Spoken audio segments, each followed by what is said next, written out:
with you and your entire family. Um, may your beautiful memories sustain and bring comfort to you during this difficult time. On behalf of the Senate. Thank you, Mr. Chairman. Thank you, Mr. Senate President. As a caveat, as far as we are concerned, a dead NPA rebel or a dead soldier is only as bad and tragic as a dead Filipino. For we see no difference at all, except probably the cause that they had fought and died for. Anyway, we will pick up where we left off last week. Since Representative Sara Ilago is not present, the chairman will recognize Congressman Colmenares and Congressman Tino.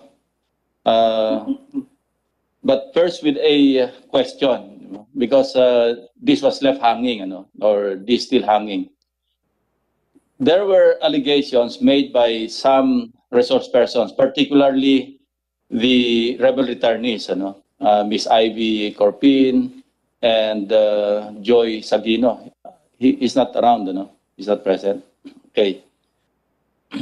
They allege that they saw you as well as Representative Ilago on some occasions, and also Congressman Nakasino. Now, the chairman would just like to ask you if you confirm or deny the allegations made by the persons that I mentioned. And from there, you can proceed with your statement. Thank you, Mr. Chair. Yes, there was an allegation in the last hearing, for example, that I went to Mindanao and that I met with this commission in Mindanao. That is not true, Mr. Chair. I did not meet any commission doon sa Mindanao, and electoral yun, Mr. Chair, in preparation for the 2016, I may have gone on that day, and I met some of our allies or supporters there, but hindi totoo po yan. And of course, we challenge the persons who made the allegation to prove it. But the person who alleged that, Mr. Chair, actually claimed during the hearing na wala naman siyang personal knowledge, na ikwento lang sa kanya yon. So the other witnesses mentioned Congresswoman Sara Ilago having an underground CPP meeting at the UP College of Law. Mr. Chair, hindi totoo rin yun. And I've discussed this with Congresswoman Ilago. And who defines whether it's an underground CPP meeting or not? Tsaka nasa UP College of Law. Wala na ba talagang mapagmitingan ang CPP, Mr. Chair? Na doon pa mismo sa UP College of Law. So we expressly and categorically deny this allegation. And we again make this challenge. You imputed a crime against us. Di talagang walang patunguhan ito. He said, she said ito. Please go na lang to courts. Hindi yung prescription. Hindi yung designation. If imputed a crime, go for a criminal case. Kasi prescription and designation, Mr. Chair, bababa ang level of evidence yan. Substantial evidence sa prescription. Doon naman sa designation, probable cause nga lang, Mr. Chair. So that is my reply, at least, to the allegations of the witnesses, Mr. Chair. Thank you. Yeah, Teddy. Mr. Chair, in the first place, I do not know any of these witnesses. So I have never met them before. In the case of Mr. Celis, we were colleagues in the College Editors Guild. That was more than 20 years ago, and later on in Bayan. So of course, we got to meet each other. But I have never encountered any of these witnesses in any meetings. And in the first place, Mr. Chair, I was in Congress for 9 years. I went around the country for many times, met so many people, had so many people take pictures of me. That is not proof of anything. But again, Mr. Chair, I deny, I do not even know these people except for Mr. Celis. Thank you. That's clear enough.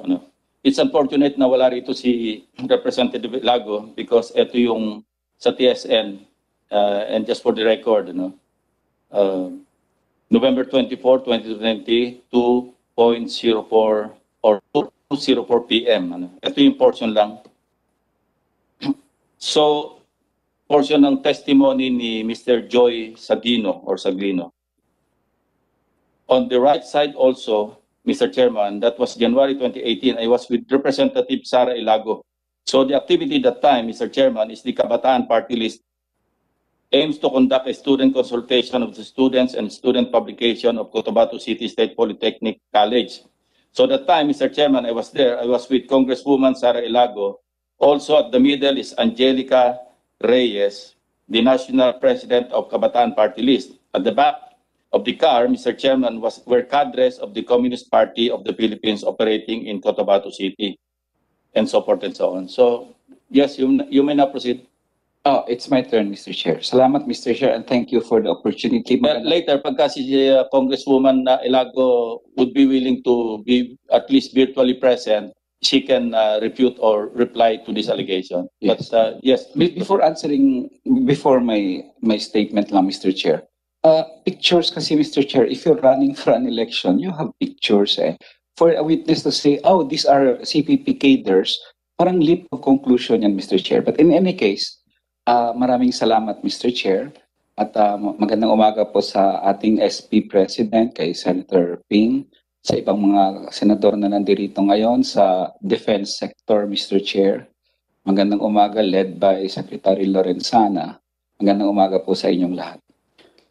At kami nagagalak na binigyan nyo kami ng opportunity naman na makapagsalita rin dito ng matiwasay at sana po matapos namin yung mga points namin bago entertain naman kami ng mga tanong.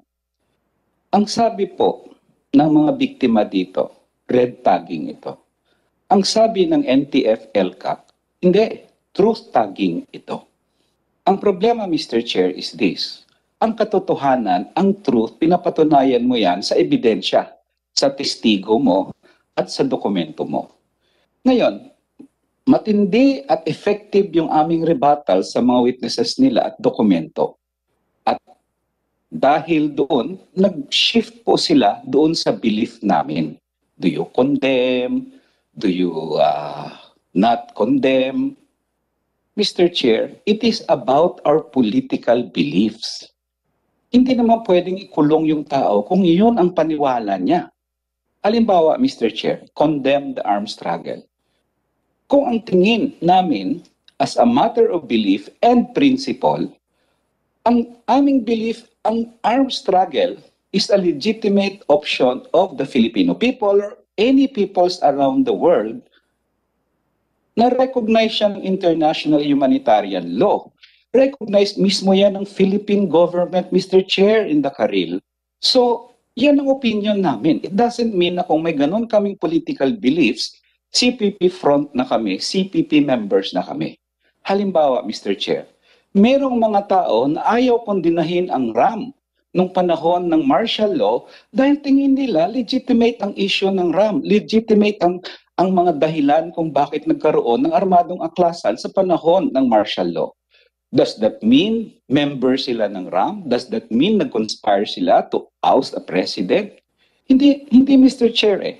May mga tao na tingin nila hindi dapat kondenahin ang ginawa ng Magdalo, for example, dahil tingin nila legitimate ang posisyon ng Magdalo. Illegitimate president si Gloria Arroyo. Does that mean member na sila ng Magdalo or kasama na sila sa mutiny? No, Mr. Chair. Marami ang nagsasabi na hindi ko makondemn yung MNLF or MILF kasi tingin ko ang Moro people may just ground sila noon na maglunsad. Kami, Mr. Chair, we are involved in electoral na kampanya. Naniniwala kami na sige, sasama kami sa eleksyon, ipupush namin yung social reforms. Pero kung hindi naman namin kondinahin ang option ng iba na mag-exercise niyan, hindi yung pwedeng ikulong kami based on our political beliefs. Pwede ba yan, sabi ng LCAC? You made a public oath as a public official to defend the Constitution. Pag hindi mo kinundina yan, you are actually attacking the Constitution. Mr. Chair, ang belief ng isang public official does not go into the violation of the Constitution or the oath. I mean, Mr. Chair, failure to condemn is not a crime. Failure to condemn is not a violation of the Constitution. Failure to condemn is not a violation of the oath. Halimbawa, Mr. Chair, EDSA, maraming public official ang ayaw nilang i-condemn yung EDSA People Power 1 kasi tingin nila legitimate President si Cory Aquino. Does that mean bahagi na sila ng ng EDSA mismo o nagplano nun? Hindi, Mr. Chair.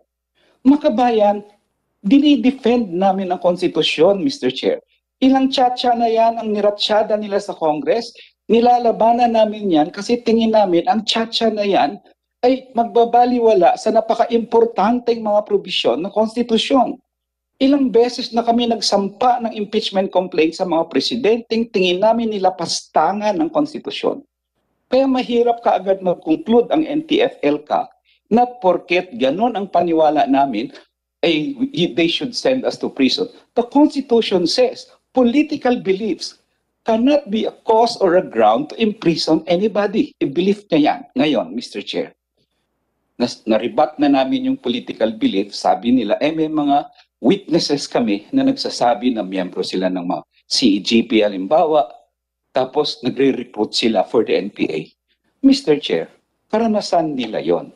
At yung karanasan nila yon, Mr. Chair, huwag naman kami isangkot sa karanasan nila na hindi man lang kami nabanggit na kasama nilang nagre-recruit. Hindi policy ng makabayan, ng bayan, o iba pang mga organisasyon, Mr. Chair, na mag-recruit para sa NPA. Pero secondly, other than the absence of policy, Mr. Chair, and I will read, may desisyon na dyan ang mga korte at DOJ. I will read the DOJ.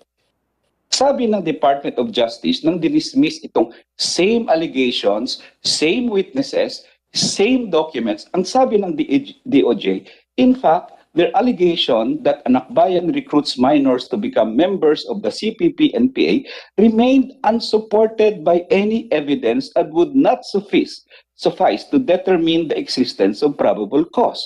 There is also no evidence presented showing that an akbayan is the recruiting arm or somehow connected to the CPP-NPA-NDF.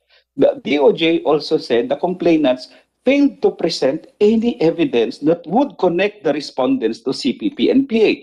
To think, Mr. Chair, DOJ is even the lowest quantum of evidence. It's only probable cause, Mr. Chair. Kaya ang hirap naman magdebate dito when in fact the very courts and the Justice Department itself has already stated that. So, Mr. Chair, ang sabi namin, yung mga aligasyon nyo, ang mga ebidensya nyo, mahina yan, hindi totoo yan. They allege, Mr. Chair, na malakas ang ebidensya nila. Ngayon, Mr. Chair, she said ito eh.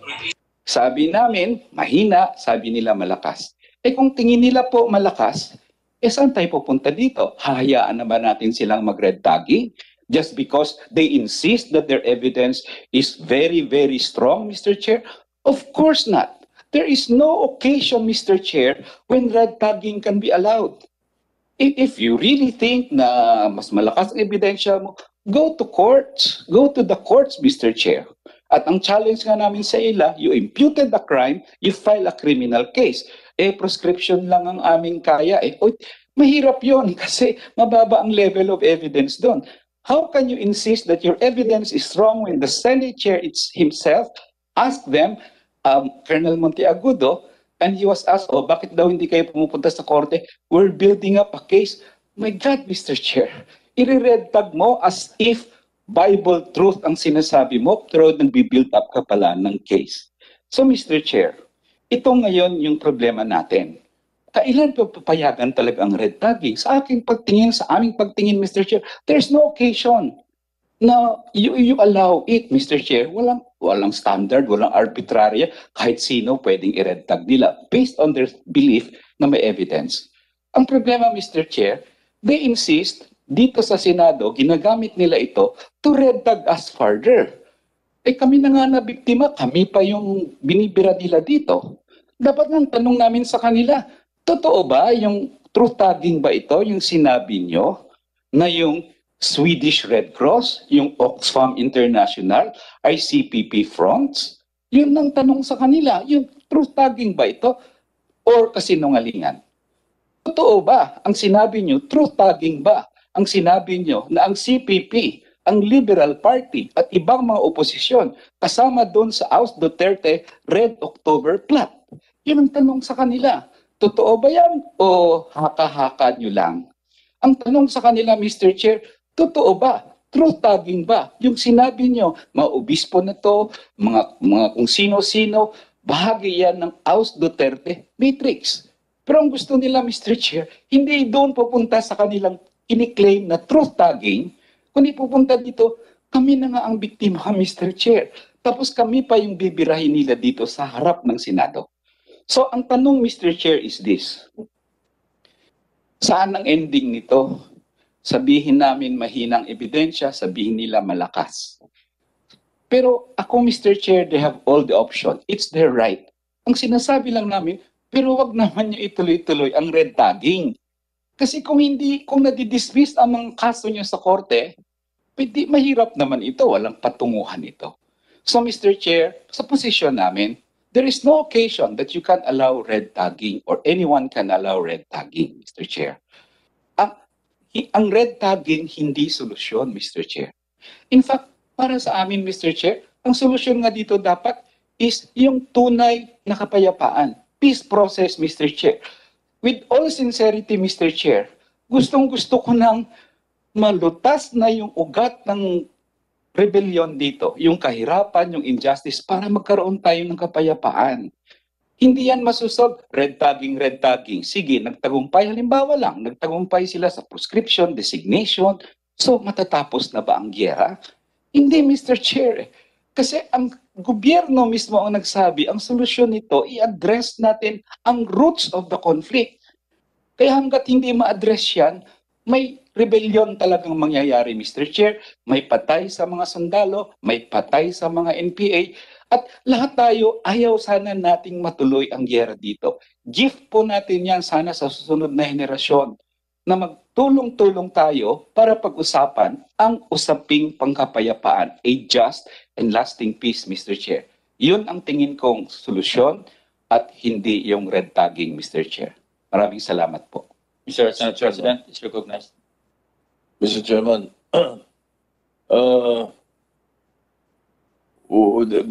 I'm sure we will be able to discuss the issues on the roots of this problem. Precisely, I understand that the reason we are allowing the LCAC budget is precisely to address the issue of poverty in those areas. So that's another story. I'm just interested in the first part of your statement.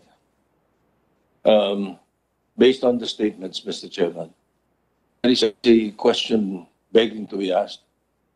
Doon sa sinabi ninyo tungkol sa kanilang sistema, may violence, merong upheaval or whatever, or paglaban. Directly, I want to ask Congressman Colmenares, and perhaps Mr. Teddy Casino may answer also. Sumasang-ayon ba kayo sa panawagan ng CPP, NPA at NDF na palitan ang sistema ng gobyerno natin sa anumang paraan? Yeah, Mr. Chair. You made the statement earlier, so Mr. Chair, can you answer? we are not engaged in armed struggle or the armed overthrow of this government, Mr. Chair.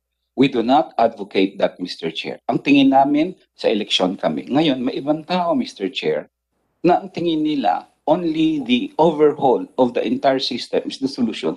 That is their prerogative, Mr. Chair. Kaya hindi Sumasang-ayon ba kayo belief doon? po ito, political belief po ito, na sang-ayon ka or hindi sang-ayon, Mr. Chair. And I think, even if we resolve this, whatever my answer na, banggit na namin kanina, na kami ay para sa eleksyon. Yun yung aming bills, law, ipapasa namin para sa pagbabago, at kung tingin nila na ang overthrow ng government, yung kanilang hindi po kami mag-espouse po niyan. Mr. Chair, but Salamat, Mr. Chair. Mr. Chair. Based on my question, direct question, sumasang-ayon kayo na palitan ang sistema ng gobyerno? Kami, Mr. Chair, we do not advocate the armed overthrow. No, I'm Mr. talking Chair. not about armed overthrow. Oh, Mr. Chair. Tinatanong ko, Sorry. kayo sumasang-ayon na palitan ang sistema ng gobyerno. Dapat palitan po. Dapat palitan po ang Katulad sistema no, kasi we've sa kanila. always been fighting, Senator Soto pala. We've always been advocating na maraming basic problems na dapat palitan. Pero ang solusyon nila is armed overthrow. Hindi po yun ang solusyon namin. Hindi yung ina-advocate namin, Mr. Chair. What are you advocating? We want to reform the system, pero nasa electoral po kami. Lumalaban kami sa Kongreso. No, At sa- the system, I'm talking about the system of government. The democratic form of government. Na may presidente, may kongreso, may... Yun ang tinatanong ko eh. Well, Kasi yun ang gusto nilang palitan eh. Mr. Chair, in terms of belief, personal ko na to, sa akin, masyadong mahina ang presidential system. Personal ko lang to, I'm not speaking for the others. Tingin ko, may namin nag-convince sa akin, parliamentary is good. Probably. Pero yun yung paraan. Charter change, of course, is the means to do that, Mr. Chair. Marami yun po ang na push sagot ko ng po. charter change, hindi ko narinig kayo na sumasang-ayon. Pardon po? Hindi ko narinig yung grupo nyo sumasang-ayon. Marami na Yes. nag-propose ng charter change.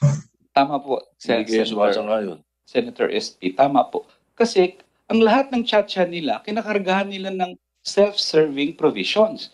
Ang sabi namin, gusto niyang mag-reform tayo, gusto niyang baguhin yung system ng government. Di, sabihin niyo doon, wala yung karga ng term extension, wala yung karga ng pork barrel ilagay sa constitution, wala yung karga na maibigay ang ating mga teritoryo sa South China Sea. Which brings me to the point, Mr. Chair, if I just may. Porke ba't nag-fail sila sa pag-condemn kay President Duterte na pinamimigay ang ating mga teritoryo sa South China Sea? Bibig pa sabihin, pro-China sila? Hindi, Mr. Chair. I Political think belief that nila is an unfair statement to make na pinimimigay ni President Duterte. Let's not do that. Hindi yun ang usapan dito. yan. Yes, It's Mr. not, Chair. hindi yun ang usapan. Yes, It's Mr. unfair to say that to the President. Hindi, You do not have proof. Anyway, Mr. Chair. former Representative Teddy Casino. Mr. Chair, Did just you to answer answer the your question? Just to answer your question directly, we believe that we need fundamental changes in the political economic system. Kaya nga ho kami tumakbo sa Kongreso. Sa Kongreso ho, and I think the record will bear us out, yung mga proposals namin like genuine agrarian reform, reorienting the mining industry, electoral reforms, yun po ang tinutulak namin kasi kailangan ho talagang baguhin ang sistema eh. Alam naman natin, talagang ang daming kahinaan ng ating kasalukuyang sistema. Abolition of the pork barrel, for example. But to say that we are now part of the communist conspiracy because we would like to change the system, that is another thing. Kasi malinaw naman sa amin, ang larangan namin yung parliamentary arena. And that has been clear from day one. All our legislations, our constitutional bylaws, are all towards that objective of reforming or overhauling the political economic system. And I think there is nothing wrong. In fact, that is what we need, Mr. Chair. All right. Thank you. Thank you, Mr. Chairman. I think I have my answer. Yes, the chairman will now recognize Congressman Tino. Okay, you are recognized. By the way, Committee Secretary, can you administer the oath to Congressman Tino? And all those who will be attending for the first time and who have not been administered their oath. Kung meron pang hindi tayo lang. May I request those who are attending for the first time and those who have not been administered their oath to please stand, both physically and virtually present and participating. Thank you. Please raise your right hand. Do you solemnly swear to tell the truth, the whole truth, and nothing but the truth in the Senate inquiry? Okay, thank you. Yes, Congressman Tino, you may now proceed.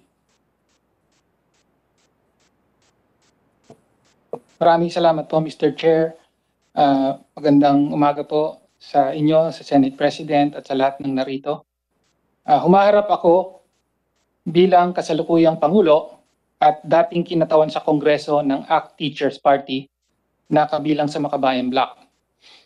at bilang dating tagapangulo ng Alliance of Concerned Teachers o ACT na parehong target ng red tagging at terrorist tagging ng mga opisyal ng National Task Force to End Local Communist Armed Conflict. At ilang beses din nilang binanggit sa mga nakaraang hearing ng komiting ito. Bilang tugon, nais ko pong tawagin ang pansin ng komite sa patuloy na red tagging at pagbibitiw ng mga nakababahalang banta laban sa aming organisasyon, sa partikular ni Lieutenant General Antonio Parlade Jr.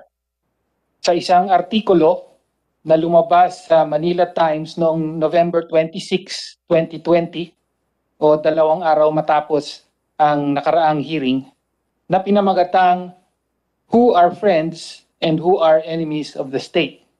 At hayaan niyo po akong isubmit ang text ng artikulong yon sa komiting ito.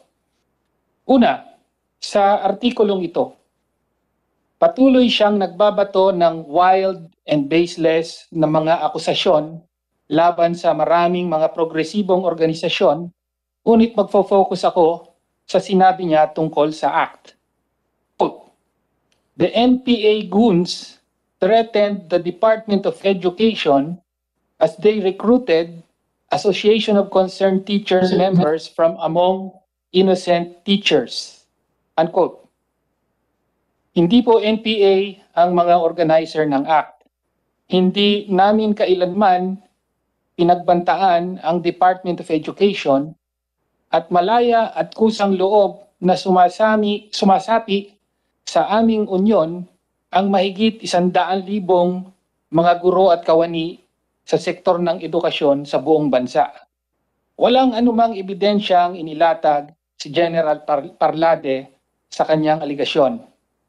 Pangalawa, umamin si General Parlade ng personal knowledge sa pagkakasangkot ng militar sa isang kaso ng extrajudicial killing ng isang red tag na individual. Binanggit niya sa kanyang artikulo ang pagpatay kay Father Pops Tentorio, isang Italian missionary priest na ilang dekadang naglingkod sa lumad communities sa Mindanao, na pinatay sa kanyang parish church sa Arakan, North Cotabato noong 2011. Halos isang dekada matapos ang pagpaslang, nire-review pa rin ng DOJ ang rekomendasyon ng NBI na sampahan ng kasong murder ang ilang individual sa pangunguna ng isang lieutenant colonel at isang major ng Philippine Army. Ngunit pansinin ang pahayag ni General Parlade. Quote, "Let's refresh our minds on the recruitment of indigenous people's children in North Cotabato by Father Pops Tentorio, an Italian priest who was later killed for sending to the NPA ranks 700 of his 800 scholars." Hindi po simpleng spekulasyon lamang ito ni General Parlade dahil wala naman siyang paggamit ng mga salitang allegedly or probably, kundi deklarasyon bilang totoo hinggil sa motibo ng pagpaslang kay Father Tentorio na maaari lamang magbula sa isang may direktang kaalaman sa kung sino ang pumatay at iba pang sirkumstansya nito. Sana'y hingiin ng komite mula kay General Parlade bilang alagad na batas ang pagsiwalat ng lahat ng nalalaman niya hinggil sa krimen at kung ano pa ang nalalaman niya sa posibleng pagkakasangkot ng militar sa iba pang kaso ng pagpatay ng mga red tag individuals. Sa sarili niyang bibig, pinatunayan niya ang direktang ugnayan ng red tagging at pandarahas at ang kamay ng militar dito. Pangatlo, winakasan ni General Parlade ang kanyang artikulo sa pagbitiw ng isang malinaw na death threat laban sa mga organisasyong kanyang nire-red tag. Sabi niya, "The day of judgment is upon us all. sinundan niya ng soon, very soon, blood debts will be settled. Naway hindi po palampasin ng Senado ito, sapagkat hindi ito katanggap-tanggap na lingwahe ng isang mataas na uniformadong opisyal ng gobyerno na may sinumpaang tungkuling irespeto ang karapatan ng bawat Pilipino. Here we have one of the highest ranking generals of the AFP issuing a threat of imminent violence against the victims of his red tagging. Lalong patunay ang ganitong mga pahayag ni na General Parlade at ng NTF-ELCAC kung bakit kailangang ipatigil ng Senado ang red tagging sa mga lumalaban para sa mahirap at inaapi, mga kritiko ng gobyerno at oposisyon, at panagutin ang mga responsabling opisyal sa karahasan at panunupil na dulot nito. Maraming salamat po, Mr. Chair. Maraming salamat. So, may we now hear from Director General of NICA, Alex Monteagudo. Thank you, sir. Is online, Mr. Chairman. By the way, the chairman would like to recognize the virtual presence of Senator Amy Marcos. Good morning, ma'am. Go ahead, DJ Alex.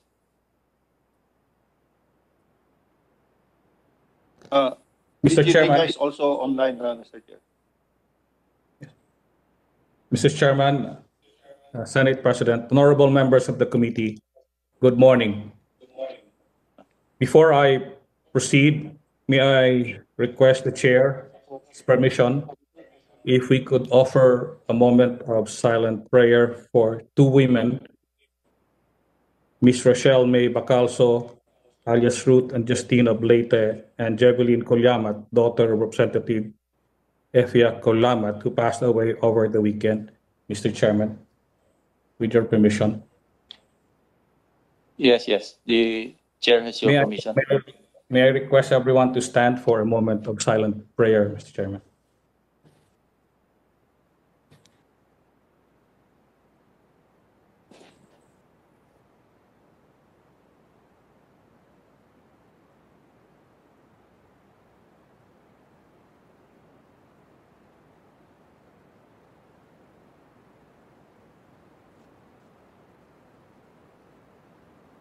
Eternal rest grant unto them, O Lord, and let perpetual light shine upon them. May they rest in peace. Amen. Thank you, Mr. Chairman. Thank you. We now take our seats. Mr. Chairman, this hearing is about alleged red tagging, and the Makabayan Bloc has been accusing the government security sector of red tagging them and of lying. But we in the security sector, the National Task Force, LCAC, have always stood our ground that we are not red tagging, but truth tagging. We are telling our people the truth that the Makabayan Bloc and other front groups are part of the CPP-NPA-NDF communist terrorist group. Ang tanong ngayon ng taong bayan ay kung sino ang nagsasabi ng katotohanan at kung sino ang nagsisinungaling. Therefore, Mr. Chairman, I will continue my statement, which I did not finish during the last Senate hearing, by quoting a verse from the Bible. Romans chapter 13, verses 1 and 2 states the following: Let everyone be subject to the governing authorities, for there is no authority except that which God has established. The authorities that exist have been established by God. Consequently, whoever rebels against the authority is rebelling against what God has instituted. And those who do so will bring judgment on themselves.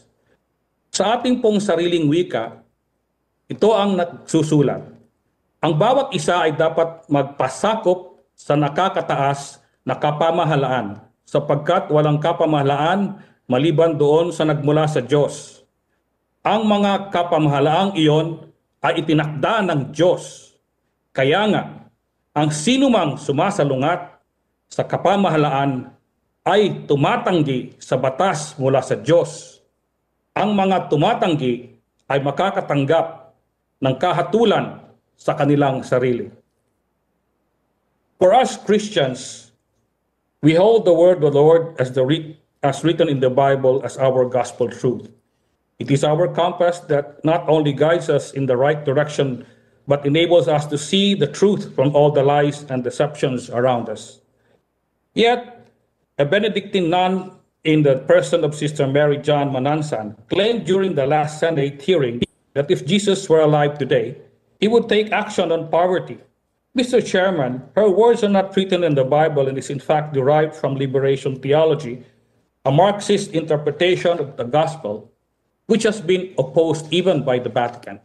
This is what Sister Manansan is teaching her students, and this is now very dangerous. If a Benedictine nun, a government official, or worse, a congressman, teaches the CPP-NPA philosophy to our youth, idealist and impressionable as they are, sila ay madaling mapapaniwala sa maling katuruan na ito. Mr. Chairman, during the last Senate hearing, I emphasized that our truth tagging is all up because we want to protect the children and the indigenous people who continue to be victimized by the CPP-NPA-NDF. Young as they are, our children are naturally idealistic, gullible, adventurous, and rebellious. They challenge social norms as they try to find their own purpose in life. Because of these qualities, it is very easy for the recruiters of CTG front groups to plant the seeds of hate in their hearts and minds. Madaling lasunin ang kanilang kaisipan upang magalit sa gobyerno, to challenge the authority of their parents over them, and even their faith in God. Nakita po natin ito lamang nakaraang linggo kung saan dalawang kabataan na naman ang nanalinlang, si Rochelle May Bacalso alias Ruth Justine, about 21 years old, at si Jebeline Kulyamak, 22 years old, na nasawi sa pakikipaglaban sa pamahalaan. Mga kabataan na nabiktima at ninakawan ng magandang kinabukasan ng CPP-NPA-NDF. Mr. Chairman, naniniwala po kami na walang ipinanganak na rebelde. Ang mga kabataang ito ay nagsimula lang bilang mga aktivista at kalaunan ay naging rebelde. Ito ay bunga ng sistematikong paglason ng isipan na ginagawa ng CPP-NPA-NDF sa ating mga kabataan sa loob ng 52 taon. Sino ang nag-uudyok sa kanila? Walang iba kundi ang mga front organizations ng CPP-NPA-NDF. Kagaya ng Bayan, Anak Bayan at iba pa. Si Rochelle at Jebeline ay kabilang na ngayon sa mahabang listahan ng mga kabataang nasawi dahil sa walang saysay at madugong ideolohiya na itinuturo ng mga kabayan black representatives at ang CPP-NPA-NDF. Mr. Chairman, we are truth tagging because we want to provide our youth and our people with the armor of truth to resist the deceptions of the CTG front organizations. Kung hindi po namin isisigaw ang katotohanan tungkol sa CPP-NPA-NDF at ang kaugnayan ng mga representatives ng Makabayan Black sa teroristang grupong ito, marami pa pong kabataan ang malalason ang isip, masisira ang kinabukasan at mamamatay ng walang kabuluhan. Salungat sa itinuturo ng mga front groups ng CPP-NPA, katulad ng mga representatives ng Makabayan Black, hindi malulutas ang kahirapan sa pamamagitan ng revolusyon. Sa halip, ang kailangan ng mga kabataan ay edukasyon na matagal ng tinutugunan ng ating pamahalaan upang pagdating ng araw sila ay makakatulong upang malutas ang kahirapan sa ating bansa. This, Mr. Chairman, is why we are truth tagging, and we are joined today by former rebels and indigenous peoples from Mindanao who will give their testimonies. With this, Mr. Chairman, may I request that the National Security Advisor, Secretary Herbenes Esperon Jr., be recognized to introduce the former rebels and IPs who will give their testimonies. Are these new allegations or Yes, sir. repetition of previous allegations? These These are new, Mr. Chairman. They were here, Mr. Chair. Yes. These witnesses that we will present their testimonies today were here the last time, And they weren't able to. and they were not able Okay. to present their testimonies. Mr. Chair. Go ahead, go ahead. Mr. Chair, if I Yes, may, Mr. Chair. Sige, So, Congressman. mag-present na naman sila ng witnesses. So, may we be allowed also to present our witnesses if that's the Of case? course, So, of course. In the spirit of fairness, you will be allowed also to present your witnesses. As I've told you repeatedly, you can present whoever you want to present. okay, Mr. Chair. Mr. Chair, Yes, Congressman. just a response to the statements of Mr. Monteagudo. Hindi ko lang po mawalampas. Yung sinabi ho sa niya na sino ang nag-uudyok sa mga kababayan natin na mamundok. And then he places that blame on us. Particularly ho yung organisasyon ko, yung Bagong Alyansang Makabayan. Inuudyok daw naming mag-armas. Yun ang problema, Mr. Chair eh. Wala naman silang patunay na inuudyokan namin. Tingnan nila yung aming constitution. Tingnan nila yung aming bylaws. Look at our public statements, our releases, join our rallies. Kailan kami nag-udyok na mag-armas ang tao? Ang tinuturo ko namin, since you are saying truth tagging, ang tinuturo namin yung katotohanan eh. We need nationalism. We need to defend human rights. We need to uphold our democratic values. Eh yan po ang laman ng aming plataforma at programa sa bayan. At sa bayan muna. Masama ba yun? Pag-uudyok ba yun? Is that brainwashing?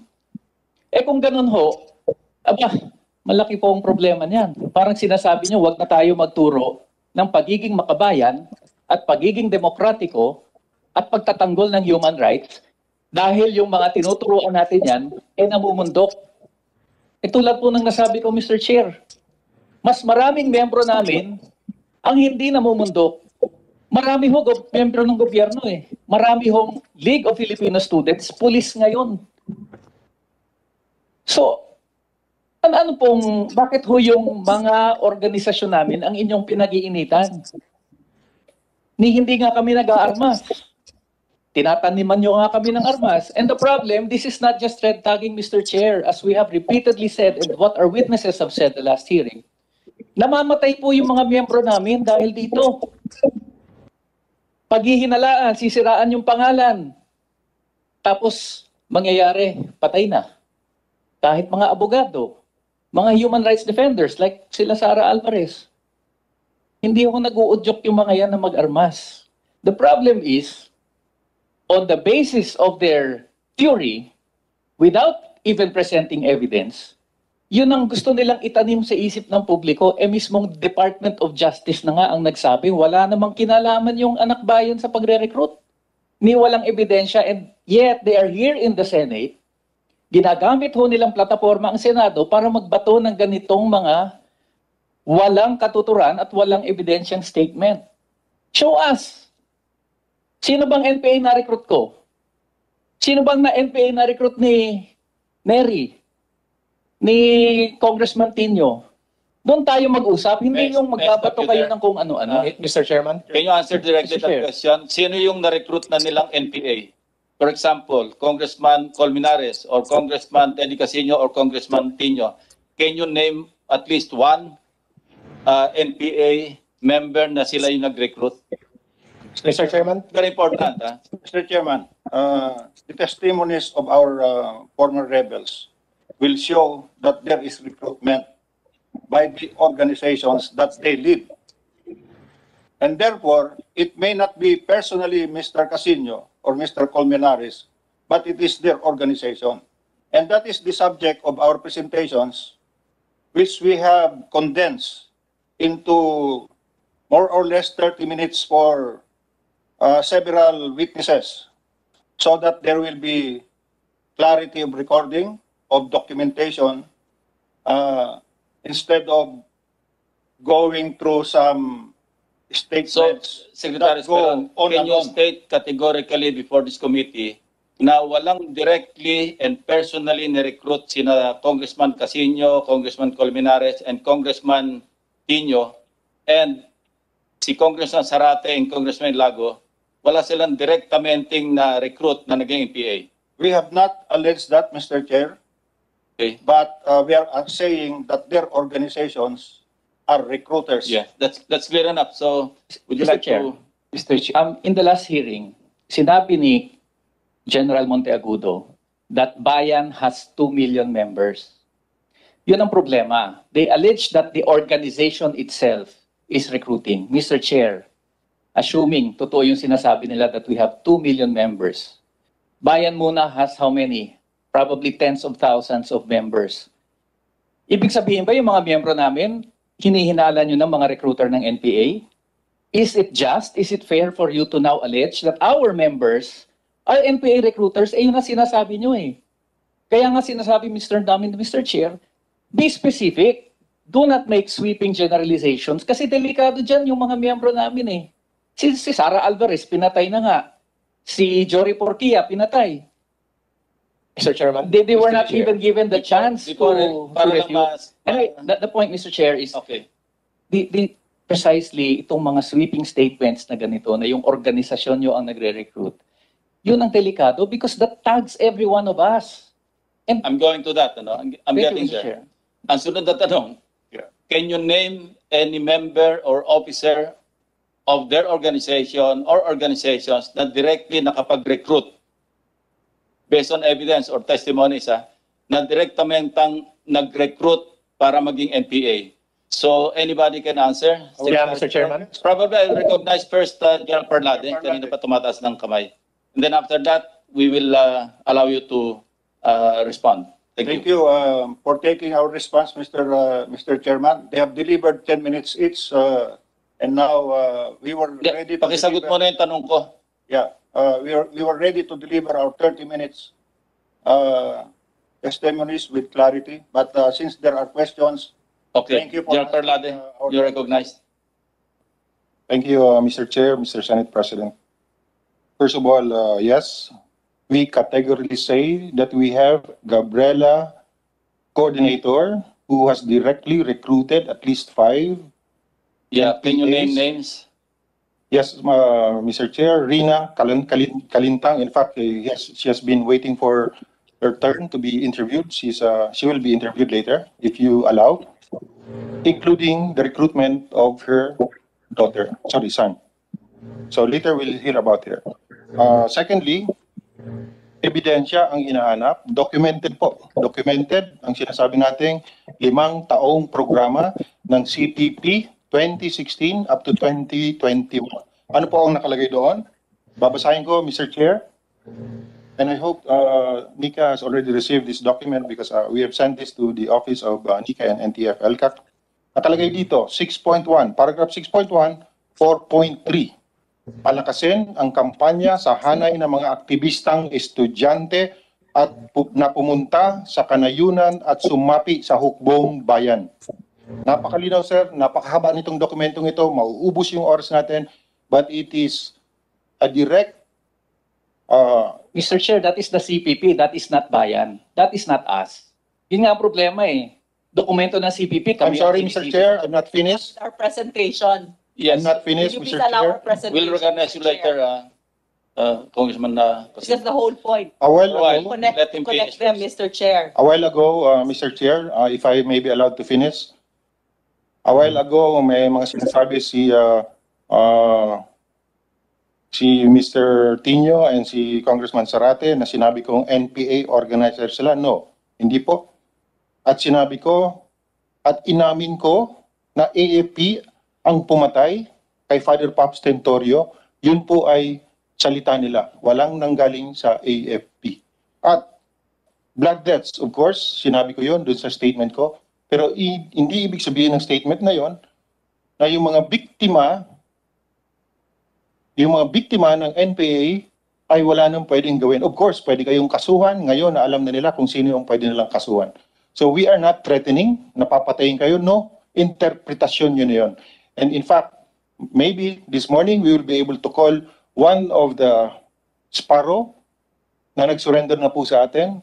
Inamin niya kung ilan yung kanyang pinatay doon sa lugar ni Nery Colmenares. Inutusan ng CPP, binigyan lang ng litrato para patayin ang mga aktivista upang masisi ang gobyerno.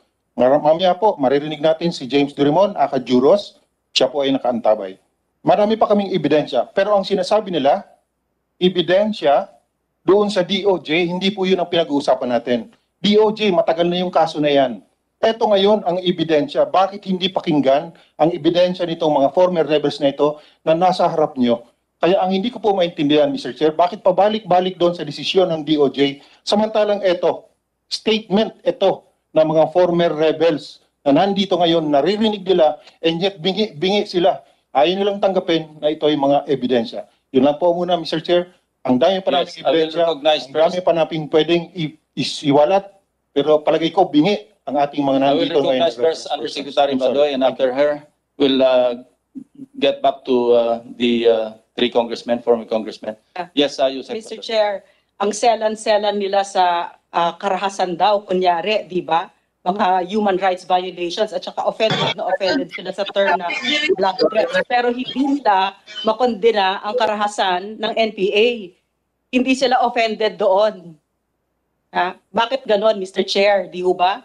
Ang selan ninyo. Pero yung dapat ninyong ikondena, hindi ninyo kinokondena. Genocide ng mga katutubo nating kapatid. No? Ilang kabataan ang na-recruit ng NPA na namatay. Hindi ninyo makondena yon. Hindi nyo makondena yung pagsunog ng mga properties. Hindi nyo makondena yung pagpatay ng mga indigenous peoples. No? Sa inyo, hindi kalaban ang NPA na nagbigay ng 52 years ng karahasan at pasakit sa bayan. Pero ang selan ninyo, di ba? Yun lang, Mr. Chair. Yes, who goes first? Ako lang muna, Mr. Chair, short. Colmenares. So, the same witnesses, uulitin na naman yung kwento. Membro kami ng CEGP, ng bayan, tapos nag-recruit kami. Nabanggit ko na po kanina na yung karanasan nila, personal nilang karanasan yon. Pero yung karanasan nila, sana hindi iba to na laban sa amin na parang kami ang gumawa ng krimen, Mr. Chair. The first. Second, yung DOJ po, very recent po yan. Hindi po yan matagal. A few 2 months, 3 months ago po yan. Ano? But the same witnesses din, Mr. Chair, the same allegations din, the same documents. That's the second point. So very in point na talaga ang DOJ. At hindi sana hayaan na ang isang public official magsabi, DOJ lang yan, ito mga witness namin na based naman sa testimony nila, wala silang, halimbawa, yung isa, 2006 daw siya umalis sa CPP-NPA, yung termino namin, 2007. So paano ka magkaroon ng personal knowledge na CPP kami? Lastly na lang, Mr. Chair, kung the same testimony ng mga witnesses, ng mga personal nilang karanasan, hahaba tayo, may witness din kami na magsasabi ng hindi, babalik tayo doon sa he said, she said. Pero this committee the aim of this committee is to, paano ba itong red tagging? Anong guidelines dito? Ang sa akin, Mr. Chair, at sa amin din, anong pwedeng i-guideline dito? Kasi kailan mo hahayaan pag if you insist na may ebidensya kayo, pwede na kayong mang-red tag? So yun lang naman, Mr. Chair, yung aking point doon na uulitin. At lastly pala, they admitted in the last hearing, nang nasira na namin yung star witness, effectively rebutted the star witness. Na-predict na namin yan Pupunta sila sa secondary witnesses nila, yung mga lokal. And they will make allegations of the same. They admitted in the Senate na ang dokumento nila ay hindi regular yung pag-procure, hindi nila ma-authenticate. Problema sa dokumento, Mr. Chair, pag hindi authenticated yan, maaring pwedeng ma-manipulate, pwedeng mapeke, pwedeng ma-edit. So kung yun lang na naman ang ulitin nila, Mr. Chair, paulit-ulit tayo the whole day dito na walang kahinatnan in the sense na ang truth sabi nila, red tagging sabi namin at kasinungalingan hanggang sa ending ng hearing na to, Mr. Chair. So on the other hand, habang tinutuloy nila yan, kaming mga biktima, ang tuloy-tuloy nilang i-red tag pa. So parang yun ang comment ko dito, Mr. Chair, they grabbing the Senate hearing as a means to hurl. Kaya gusto nila mga public debates, mga confrontation. Kasi doon kasi sa public confrontations, may pwedeng pwedeng they can hurl evidence, allegations na walang ebidensya. So walang katapusan yan, Mr. Chair. And I really hope that the senators will not countenance the allowance of red tagging on any occasion, Mr. Chair. Maraming salamat po. Salamat. Of course, being a lawyer, you know that a case becomes part of the law of the land only when the Supreme Court says so. No? And since yung DOJ yung decision, in the first place, hindi pa nag-set in yung double jeopardy. And anytime, it may be refiled. So we cannot just go to the DOJ decision. Of course, I see your point. Ano? Hindi nga mubra sa probable cause level o sa level ng probable cause, mahina talaga how much more sa korte. But ang on the legal side naman, alam naman natin na yung DOJ decision will never be part of the law of the land. So with that, and after Congressman Tino and probably Congressman Casino, we'll now hear the presentation of the security sector. Yes, Congressman Tino.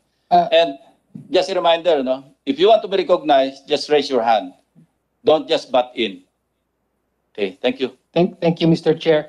Ilang maikling punto lang po. Una, kaugnay sa presentasyon ni Director Monteagudo, sinight niya yung sinabi ni Sister Mary John Manansan na if Jesus would take action, if Jesus were alive today, he would take action against poverty.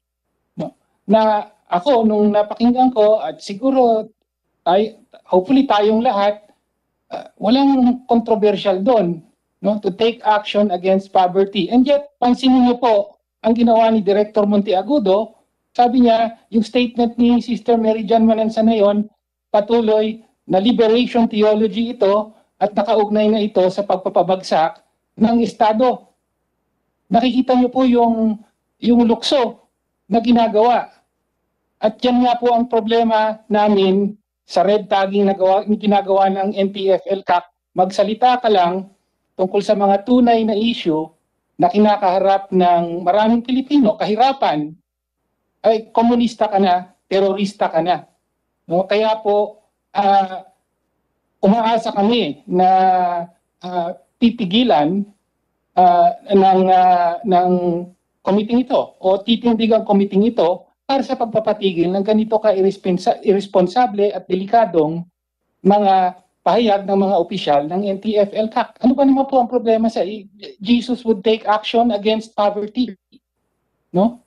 Pangalawang punto, yung kaugnay po sa sinabi ni General Parlade, sabi niya, wala daw siyang sinasabi na NPA ang act. I quoted directly from his words as published in the Manila Times. Sabi po niya, the NPA goons threatened the Department of Education as they recruited Association of Concerned Teachers members from among innocent teachers.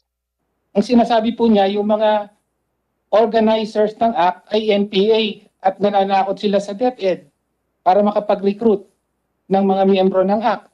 No? At yung sinabi ko po that he has personal knowledge of the extrajudicial killing of a red tag priest.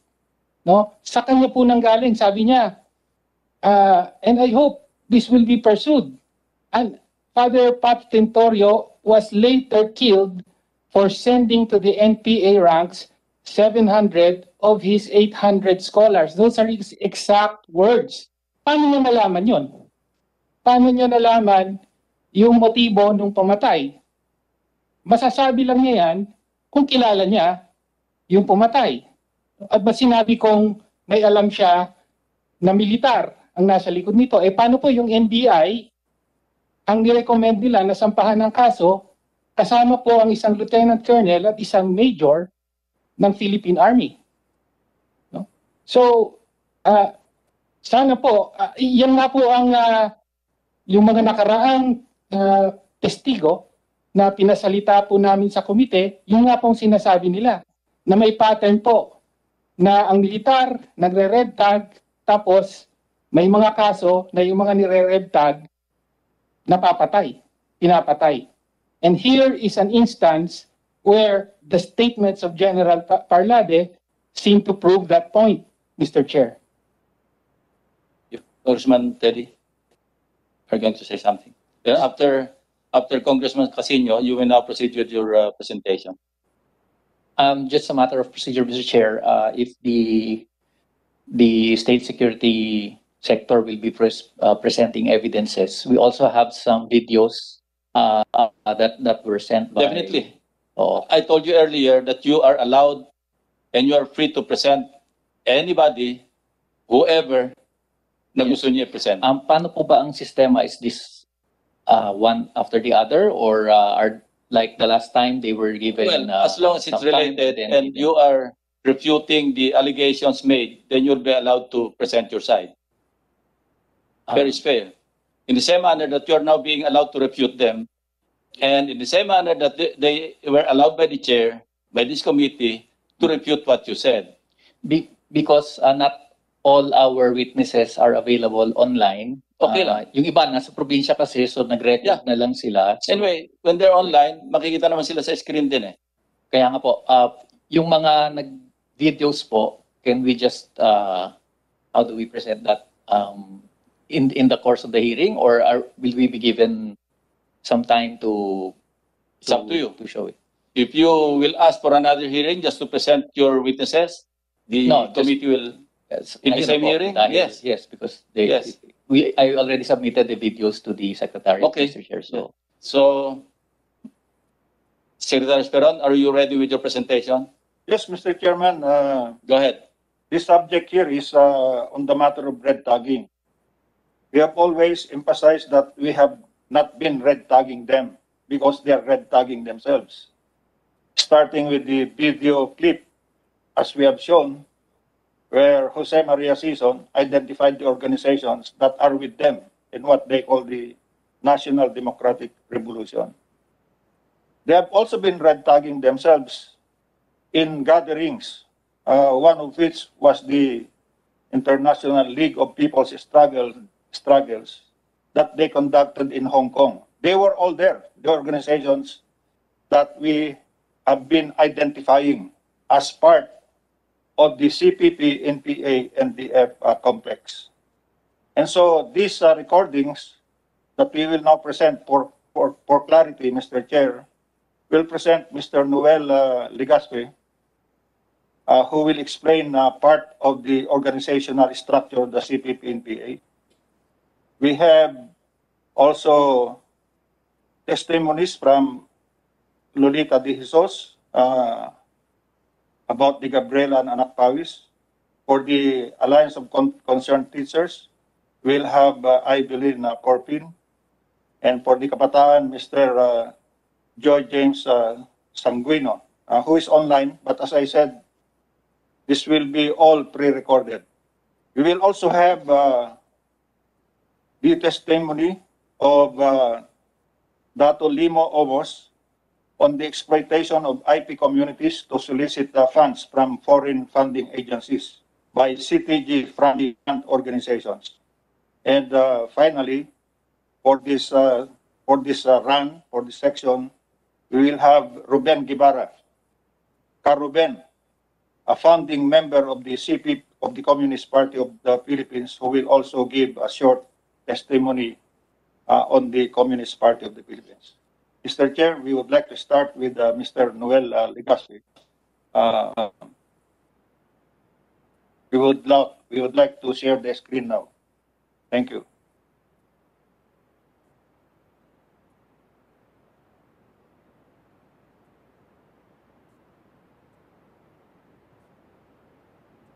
Mr. Chair, just for orderly procedure, can we just do it like the last time that they were given, for example, 1 hour to present, and then we will begin within 1 hour to present? Kasi po, mahirap naman yung magpe-present sila and then maghahagilap kami ng ipapangtapat. I mean, medyo magulo eh. Would that be possible? Buuin na nila yung kwento nila and then we can have our time to... That's what they're doing actually. Yun na nga po, sir. They're requesting for 30 minutes to present their witnesses, and that's it. Ganun na rin din sa amin. Ganun din sa inyo. Thank you, sir. Thank you po. Mr. Chair, clarification, please, sir. Yes, Equally Jeffrey. 30 minutes. Equally 30 minutes.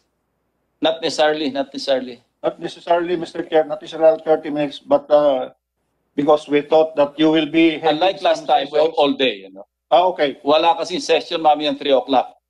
Okay. So, kaya malakas ang loob namin ni Senate President na i-allow kayo to present whatever you want to present. Both sides, in the spirit of fairness. Go ahead. Thank you, Mr. Chairman. So we will now start with what I have named, and then, of course, we will add to that the Gabriela coordinator, who has recruited 5 to the NPAs, and 1 Sparrow who killed ordinary government activists so that they could blame the government. And so, Noel, Efren, our video, please start.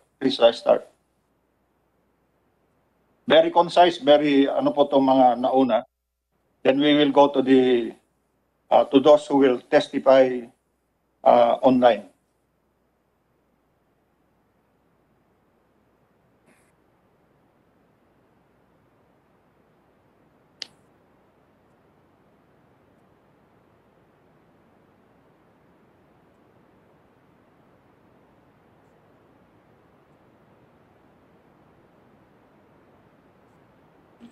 In the meantime, also in attendance are Dean Tony Lavinia, no? Virtually, Mr. Raul Manuel, NUSP, and si Commissioner Dumpit of CHR, confirm pero wala pa siya online, hindi pa siya naka-log in. So, just for the information. Thank you, Mr. Wala pa ba? It's about to start, Mr. Chairman. Isa.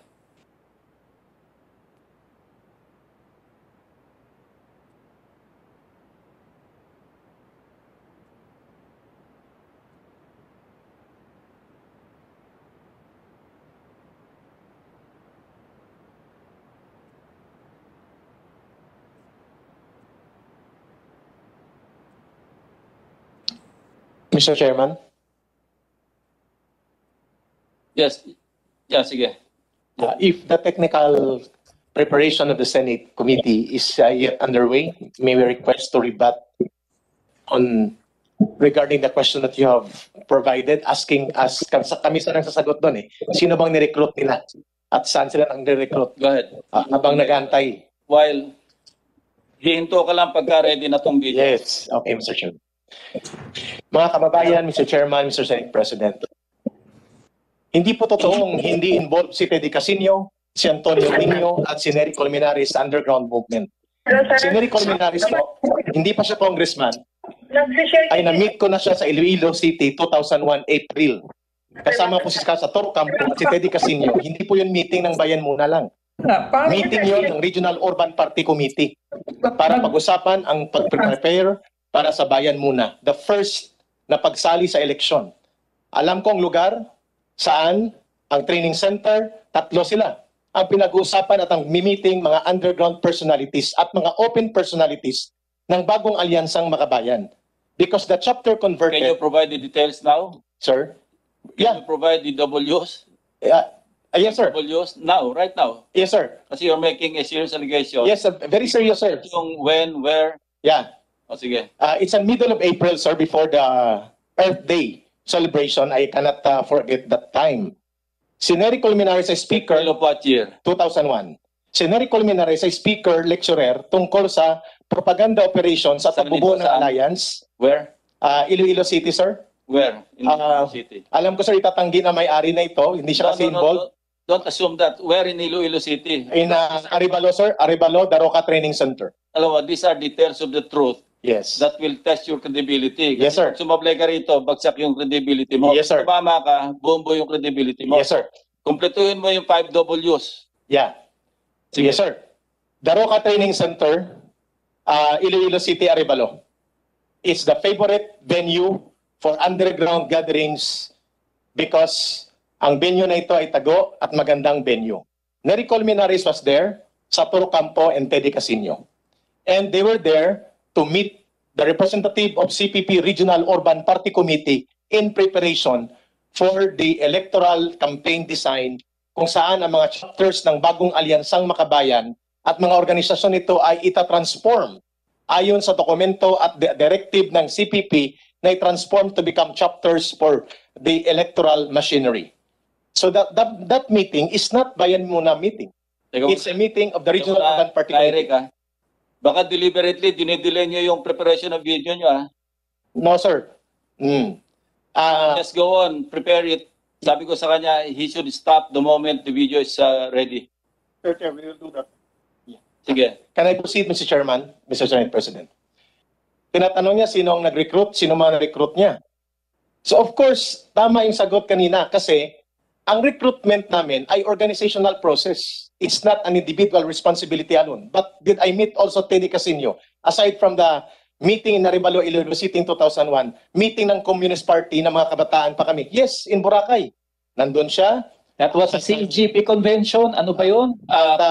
Can I be allowed my time, Mr. Chair? Kanina, hataw siya ng hataw, pinabayaan siya ng chairman. Sinungaling ka eh. Kita mo. Kindly, How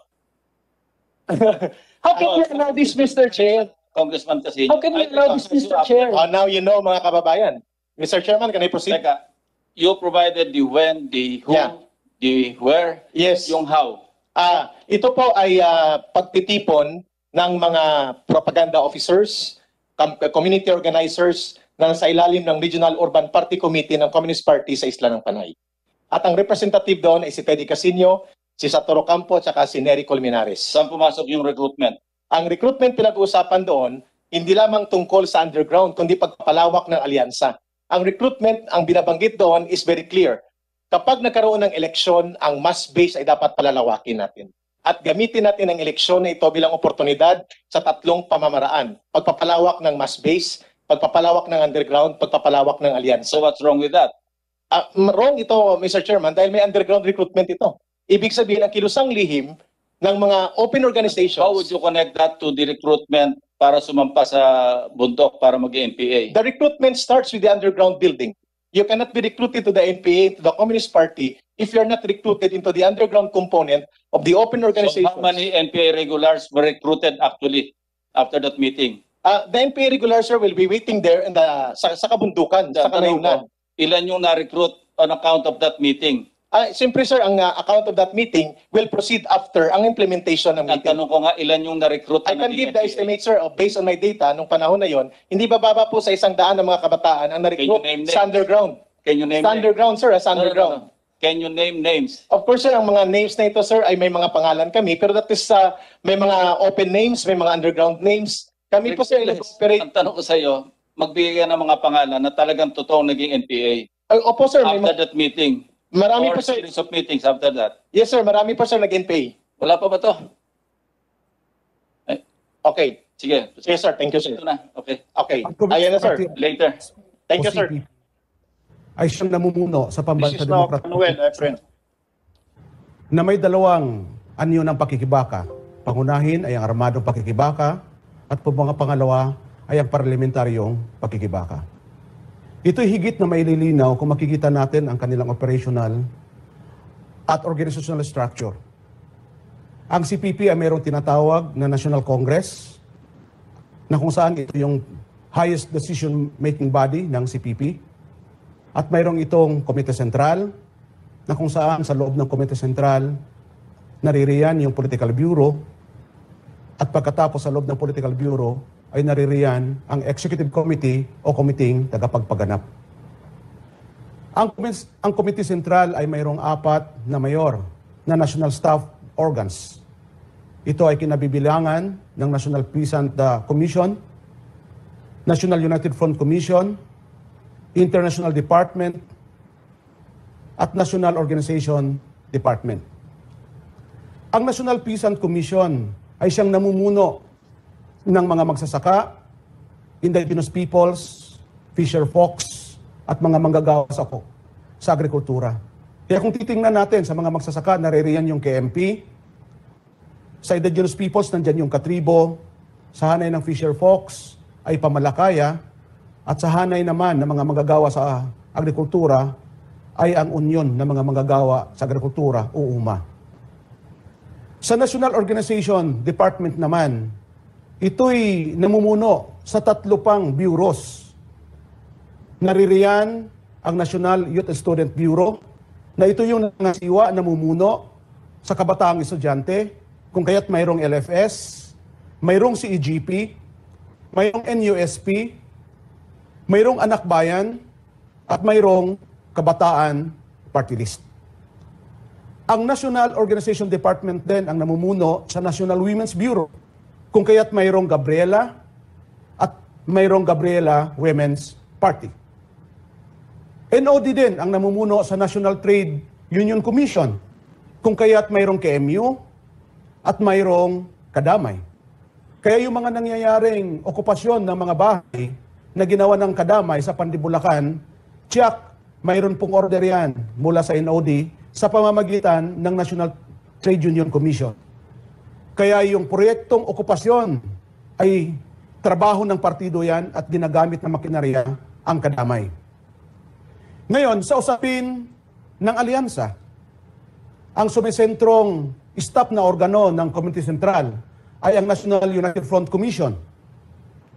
Ito ay sumisentro sa gawain ng ACT teachers, NUPL, National Union of People's Lawyers, at ganoon din mula sa hanay ng sektor ng relihiyon. Kaya naririyan yung promotion of church people's response. NUFC din ang sumisentro sa Makabayan Bloc, kasi ang Makabayan Bloc ay isang alyansa ng iba't ibang mga party lists. Ito rin ang sumisentro sa bagong alyansang Makabayan at sa iba pang mga alyansang ginagawa nila. Estratehikong alyansa man ito o kaya'y taktikal na pakikipag-alyansa. Kaya kung titingnan natin ang operational at organizational structure ng CPP, napaka-purposive dito. Napaka-strategic, napaka-systematic, at napaka-well-organized. Tagos ito mula nasyonal hanggang local na level, at tagos ito sa iba't ibang sektor ng lipunan. Mapublikong sektor man ito o kaya pribadong sektor. Bilang isang dating membro at cadre ng Communist Party of the Philippines na umabot hanggang Antas, Rion, mapapatunayan ko na yung iba't ibang party list sa ilalim ng Makabayan Bloc, gaya ng Bayan Muna, ACT Teachers, Gabriela Women's Party at Kabataan Party, ay mga organisasyong pinamumunuan ng Communist Party of the Philippines. At ang mga representatives nito na nasa loob ng Kongreso ngayon ay totoong mga membro at kadre ng partido tulad ni Sara Ilago, Castro, Gaite, Kulyamat, Brosas at Sarate. Kasama ko si Congressman Attorney Sarate noong naganap ang malaking National Democratic Front Peace Consultation Forum dito sa Davao, sa Mincing Hotel, Davao City. Kasama ko siya noon. At kasama ko siya sa mga Marahatag Surigao del Sur nang naganap ang malaking anibersaryo ng Communist Party of the Philippines doon. Na pagpasok namin doon, hinarang kami ng mga armed forces of the Philippines. At siya pa ang aming negotiating panel sa pagpasok namin doon sa base. At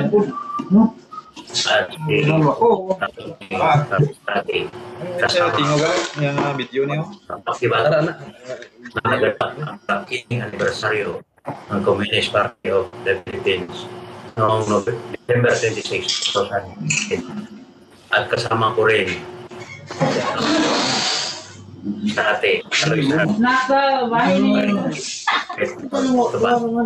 noong i-release ang BJNP personnel ng nagpikag ng mga people bilang prisoners of war.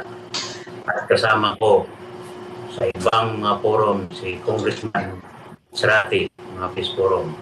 At patunayan ko ng Makabayan Bloc representative gaya ni Congressman Atty. Carlos Sarate ay isang partido komunista sa Pilipinas. Dahil hindi ka maging representative, party list representative, kung hindi ka party member. Dahil isang requisitos na maging representative ka ay kailangan member ka ng Communist Party of the Philippines. Hindi na tayo magsinungaling kasi alam, maraming nagkakaroon na ikaw ay membro ng Partido Komunista sa Pilipinas. Narito ako ng NPA galing sa hanay ng IP ng Sambuang del Norte. Narito ako, Siyempre Alvarez, ang kabambam ang sekretary ng Western Mindanao Regional Party Committee. Isa ho ako sa mga estudyante na pinadala ni Bambam sa Davao upang mag-aral under sa scholarship program ng MISTI o Mindanao Interfaith Services Foundation Incorporated. Nag-enroll ako sa kursong Bachelor of Elementary Education sa Liceo de Davao, Tagum City, Davao del Norte. Sa Community Technical College ako nag-stay dahil andun po yung dorm namin. Sa Community Technical College of Southeastern Mindanao na rin ako namulat sa inuluhian ng NPA.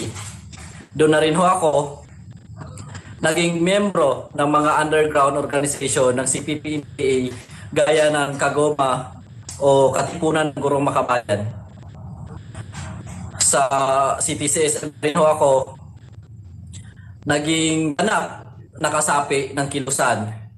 March 2019, umuwi ako galing ng Davao papunta ng Zamboanga Norte. April 2019, pinatawag ako ni Afresia Alvarez Acabamba sa Red Area upang pag-usapan ang 2019 election. Napagdesisyonan doon na ako yung magiging provincial coordinator ng Makabayan Block sa Zamboanga del Norte. Hindi ko gawa-gawa ang kwento po ito dahil mayroon ho akong patunay, mayroon ho akong hawak na dokumento na pirmado ho ni Atty. Colmenares na ako yung itinalaga nila bilang provincial coordinator ng Makabayan Block sa Zamboanga del Norte. Ako si Sai, member ng Kadamay na nagmula sa Santa Maria, Bulacan. Lumusob kami sa Pandi, Bulacan upang mang-agaw ng bahay ayon sa kumpas ng partido. Bilang kalihim ng partido, ang gawain po ng kalihim ng partido ng seksyon ay magrekluta ng marami. Lumulubog po kami sa urban area, sa urban core. Doon po, nagbubuo kami ng kababaihan, kabataan, at manggagawa. Kaya malinaw na malinaw po na ang Gabriela, ang party list na Gabriela, ang may kumpas nito talaga ay CPP-NPA. Hindi po pwede nilang itanggihan kasi kami mismo na nagbuo dyan na kumpas ng CPP-NPA bilang kalihim ng seksyon. Iyon po ang ibinaba sa akin at ipinatupad ko po ito. Kaya ang Gabriela po, malinaw na ang party list na yan, ang may kumpas at ang buo nito ay CPP-NPA talaga. Ang Alliance of Concerned Teachers Party List o ACT ay binuo ng Partido Komunista ng Pilipinas para maging legal na tabing sa mga organisasyon ng mga guro at alyansa nito na magsisilbing pinakamadaling paraan para rin makapag-organisa, makapag-propaganda at makapaghikayat ng mga guro na susuporta sa armadong pakikibaka at magiging kasapi ng CPP. Sa aking sariling karanasan, naranasan kong ang aming sekretary sa aming komite ng partido nung ako ay nandito pa, nasa Manila pa, ay galing sa UP Diliman na isang profesor at isa ring miyembro ng ACT Teachers. Nung ako naman na ay kumilos sa Cagayan Valley, naranasan ko ring maibody sa organisador ng ACT sa Cagayan Valley na isa ring kakolektibo ko sa revolusyonaryong kilusan ng kabataang estudyante at pinapasok namin yung mga eskwelahan, kaaralang, mga elementarya para mag-organisa ng ACT. Pero sa likuran nun, nag-oorganisa kami ng ACT Teachers at matapos namin silang organisahin at bigyan ng mga pag-aaral gaya ng maikling kurso sa lipunan at Rebolusyong Pilipino, ay inoorganisa na namin sila sa underground mass organization nito na Kaguma o Katipunan ng Gurong Makabayan na direktang sumusuporta sa armadong pakikibaka na di maglalaoy, direkta ring magiging kasapi ng Partido Komunista ng Pilipinas. Kami, na mga kasapi ng partido, ay inoorganisa namin sila para sa malawakang pagpapalaganap ng programa, prinsipyo at patakaran ng Partido Komunista ng Pilipinas. Nung ako naman na ay direktang armado at NPA na, kumakausap din kami ng mga guro sa mga barangay at matapos namin silang kausapin, ay iorganisahin na namin sila sa Kaguma At matapos nun, ay iuugnay namin sila sa legal na mga organisasyon sa white area para magkaroon sila ng legal na tabing at hindi ma-question ang kanilang organisasyon. Kaya itong ACT, ACT Teachers Party List, ay nag-oorganisa, nagmumulat sila para ang mamamayan ay lumahok sa armadong pakikibaka na dinidirektahan din at minamanduhan ng CPP-NPA-NDF. Ang aking mga ipapahayag ay patotoo sa ugnayan ng Kabataan Party List at ng Communist Party of the Philippines, New People's Army, National Democratic Front of the Philippines. Ang aking mga karanasan at kaalaman sa organisasyon at sa kilusan ang siyang ebedensya na siyang magbibigay linaw sa ugnayan ng mga legal front organizations with the underground movement sa pamumuno ng Communist Party of the Philippines.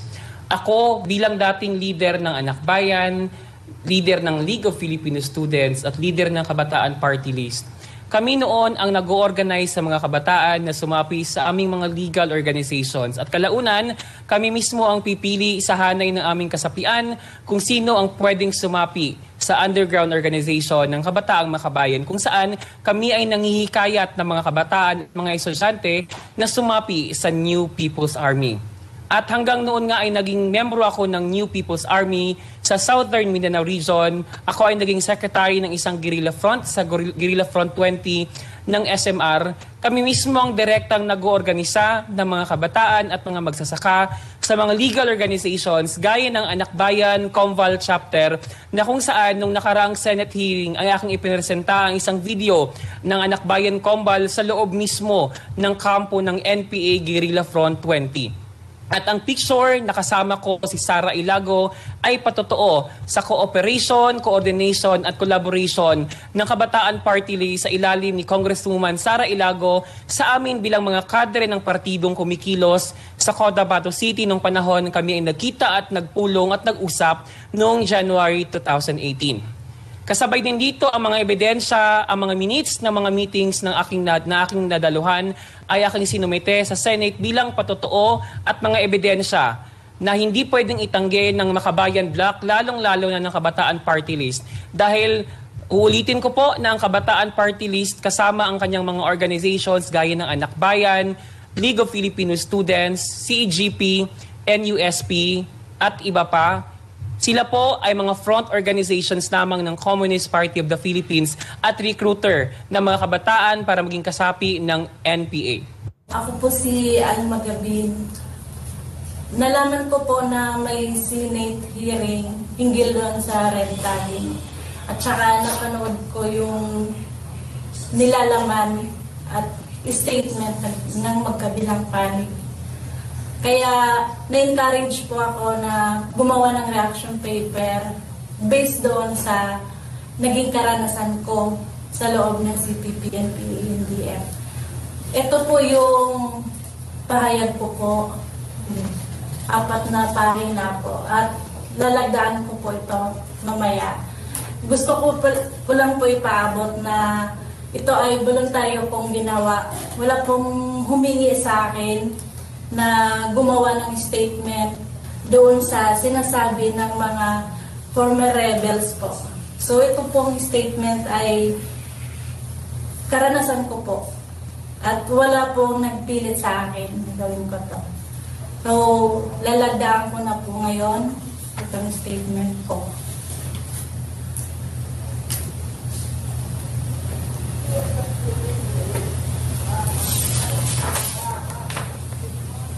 Maraming salamat po.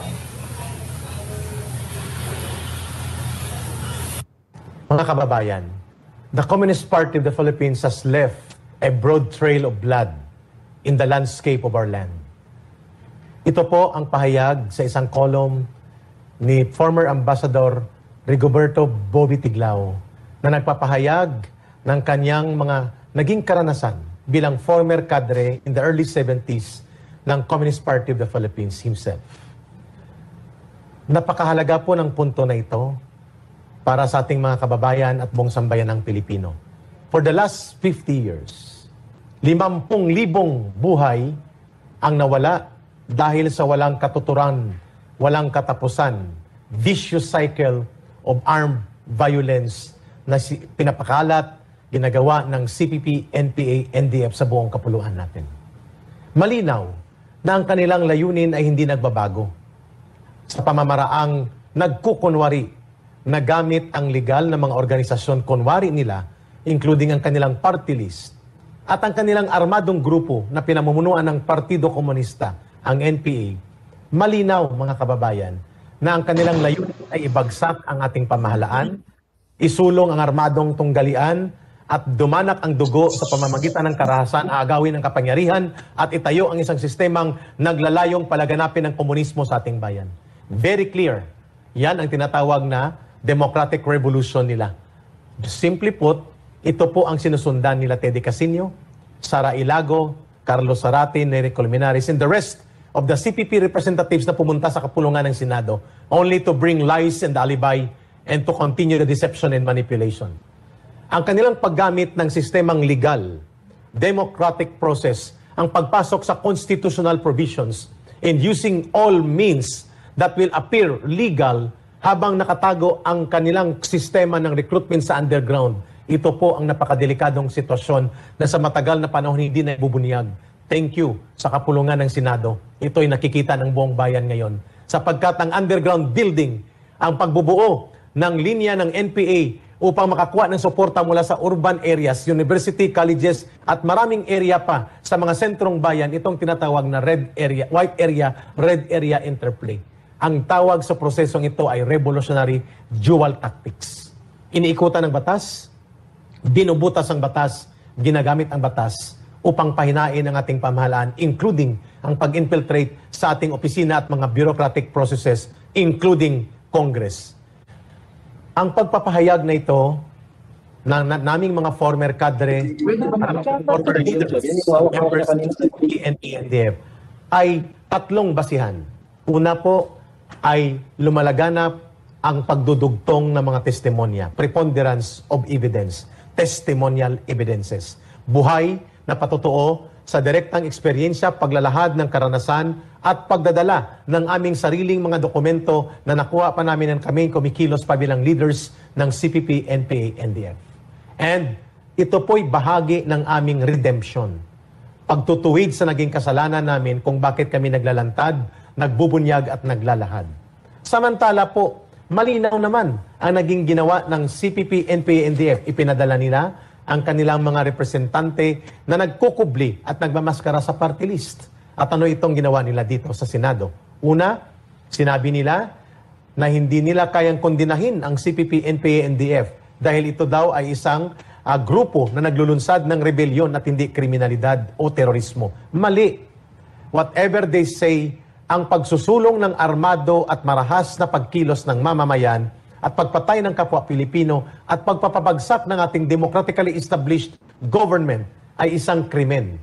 Kung sila ay bahagi ng gobyerno and they were challenged no less than by the chairman of the committee and by the Senate President to condemn itong ginagawang ito, and yet hindi nila ginawa dahil ito ay kanilang pinalakpakan, kanilang sinaluduhan, and they glorify it, malinaw ang kanilang accountability. At the minimum, ito ay abetting or conspiring to commit rebellion. At the maximum, this is outright categorical treason, pagtataksil. And because of that, napapanahon ang panawagang mag-resign sila. Ito ay panawagan ng buong mamamayang Pilipino na nasasayang ang pondo natin, nawawasak ang ating mga demokratikong proseso at nawawala ang integridad ng Senado at Kongreso kung nandyan sila at pinapababayaan dahil sa kanilang kagagawan sa pagbutas ng mga batas natin. At pangatlo, nangangailangan po na ang kanilang mga ginagawang pagre-recruit na sinasabi nila personal decision ng mga miyembro nila at pinapababayaan nila, ang tawag nito ay respondeat superior. This is command responsibility. Kung aktivista lang daw sila at may nag-NPA mula sa kanilang mga organisasyong itinayo, hindi naman po pwedeng mag-deny sila ng pananagutan. Ang tawag dyan, accountability and responsibility. Yan po ang ipinapanawagan natin sa kanila upang managot sila sa mga magulang at mga nawasak na mga pamilya at nasirang buhay ng mga kabataan. At panghuli po, gusto nating ipalahad sa kanila at sa buong mamamayan, wala pong red tagging na nagaganap sa ating bayan. red tagging ay invento at kaisipan ng CPP-NPA-NDF at ng mga kasabwat nila, kagaya ni Ginoong Teddy Casinio, ni Ginoong Colmenares, ni Ginoong Sarati, at ni Binibining Sara Ilago. Very clear, ang ginagawa ngayon ay pagbubunyag. Batay sa karanasan, eksperyensya, dokumento at pagpapatotoo ng mga taong naging bahagi ng ganitong proseso ng ugnayan ng armado at illegal, hindi illegal, above ground and underground na tinatawag nating broad spectrum of operations ng CPP-NPA-NDF. Malinaw na ito ay public awareness and security awareness campaign. At katungkulang moral at legal ito ng gobyerno na dapat gawin at suportahan ng mamamayan. At ang panghuli po, nakikita pa lamang natin ang dalawang aspeto ng programa ng CPP-NPA-NDF. Ang pagbubuo ng iba't ibang antas at iba't ibang anyo at forma ng organisasyong masa, mass organizing. At ang pangalawa, ang iba't ibang modus operandi ng pag-infiltrate sa ating mga burokrasya, sa ating opisina at sa ating mga proseso ng democratic space natin or the party list infiltration. Ang nakakabahala po, nananawagan kami sa buong mamamayan, sa Senado, sa Kongreso, bigyang pansin ang susunod na pag-iimbestiga sa malawakang pagpapalaganap ng kaisipang ito at taktika na ito sa tinatawag na international solidarity work ng CPP-NPA-NDF kung saan malaganap ang kanilang propaganda operations, funding and financing at ang kanilang ginagawang infiltration ng iba't ibang international bodies, including po ang pagbubuo ng alliance operations against the interests of the Philippine government and the Philippine state. Ako po si Bae Magdalena Iligan mula sa tribong Mamanwa Manubo. Ako po ay humarap sa inyong lahat ngayon upang patutuhanan kung paanong sinira at inabuso ng CPP-NPA ang mga grupong nakaanib nito, ang kultura at pamumuhay naming katutubo. Ako po ay isang estudyante ng TREX, Tribal Filipino Program of Surigao del Sur, kung saan may mga panahon na isasama kami ng rally at lakbay kasama ang bayan. Bayan muna, Anak Pawis, Katribo, Anak Bayan at Gabriela. Ang mga IPs na 10 anyos pataas dinadala sa mga kampo ng NPA para mag-expo at mag-training, maghawak at pag-dismantle ng armas. Na ako ay naging 12 anyos, tumapi na ako ng NPA. Nagpasya ako na umalis na mismo ang mga NPA ang pumatay sa tatlo kong tiyuhin. Nasaksihan ko din kung paanong brutal pinatay ng mga membro ng NPA. Ang pinaghilaan nilang espiya or leader ng tribo na hindi sumuporta sa kanila. Lumabas ako kasama ang ibang mga katutubo upang ipaalam sa publiko ang pag-aabuso ng mga tribong minorya ng CPP-NPA ng mga grupong kanib nito. Humingi din kami ng tulong sa mga mambabatas na kami ay proteksyonan para hindi tuluyang masira ang aming kultura. Marami pong salamat. Ako po si Aweng Apoga, galing sa tribo ng Atamanupo sa Talaingog, Davao del Norte. Ako ay anak sa dating founding chairman sa Salugpungan Tutanay Ikanugun na si Dato Gibang Apoga. Isa din siyang ginagamit at niloloko ng CPP-NPA-NDF.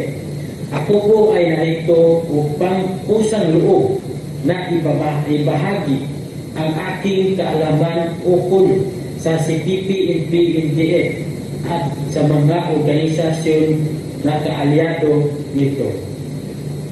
Noong 1997, sa murang edad ko na 5 taong gulang, ako po ay naloko ng mga natatandang NPA at pinasok at nag-training para maging armadong membro ng NPA. Sa aking murang isip, ipinasok ng NPA sa natatandang sa aking kapalaran sa ang maging kasapi nila. Noong taong 2007,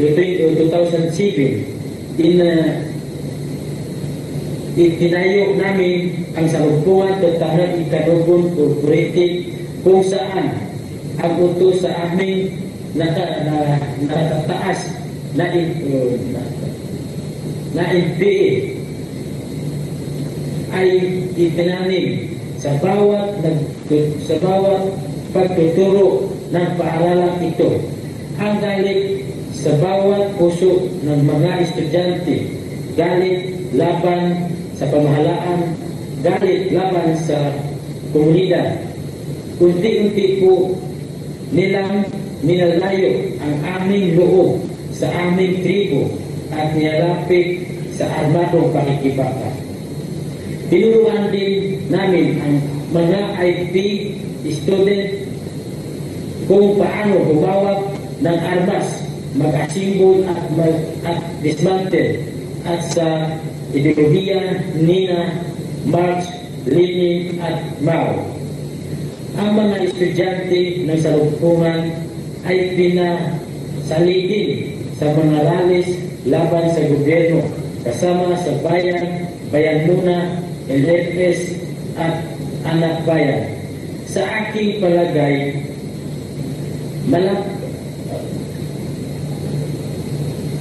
kalahati sa IP na estudyante sa salubungan nag-full-time NPA. Samantalang ang iba ay nagagamit sa rallies kasama ng bayan muna, bayan, anak bayan, NFS, Gabriela at anak Paus. Sa katagalan ng maisip ko ang panluloko at corruption sa mga indigenous culture communities ng CPP-NPA-NDF. Ako po ay umalis sa Kilusan. At narito ako ngayon upang sabihin sa lahat ang pang-aabuso ng CPP-NPA-NDF sa aming mga katutubo.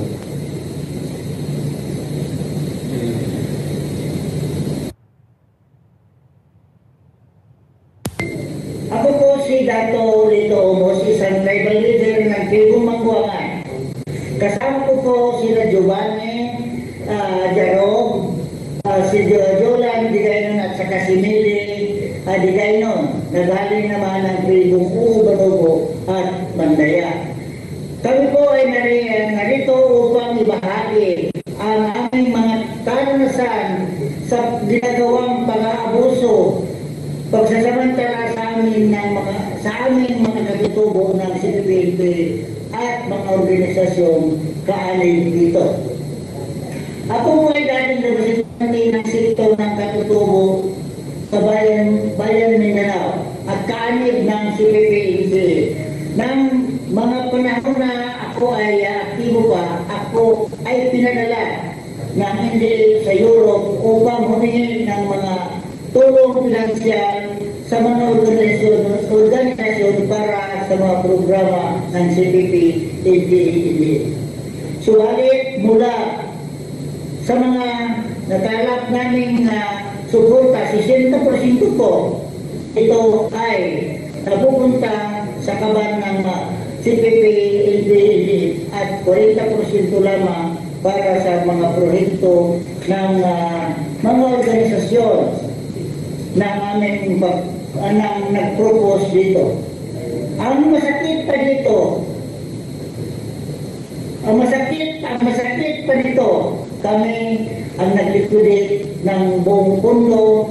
May pagkakataon na namumulot kami ng mga bus ticket sa basurahan ng mga bus terminal upang gawin namin attachment sa crash voucher.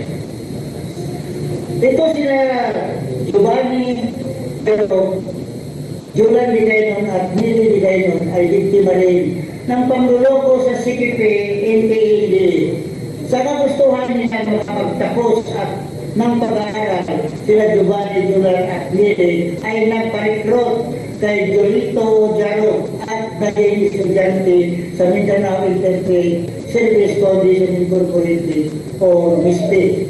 Habang sila ay nag-aaral, sila ay sa pilitan, sila pa sali sa mga rallies, kagaya ng mga pinangungunahan ng Kilusang Mayo 1 o Kenyo. Kabila naman sa ituturo sa kanila ay ang mga aralin ng CPP tulad ng matakang kurso ng partido o BTP at ang kalaunan sila ay pinapasumpa para maging miyembro ng CPP at pagkatapos sila ng kanilang pag-aaral ay pinasali naman sila sa kalipunan ng mga gurong mamamayat o kaguma na isang grupo na napailalim sa CPP-NPA-NDF. Binahagi po namin ito. Binahagi po namin ang karanasan ng CPP-NPA-NDF at ang grupong napapaloob dahil gusto namin may alam sa mga kinauukulan ng pag-aabuso at pagsira ng CPP sa aming mga katutubo at sa aming kultura at pamamaraan ng pamumuhay. Maraming salamat po.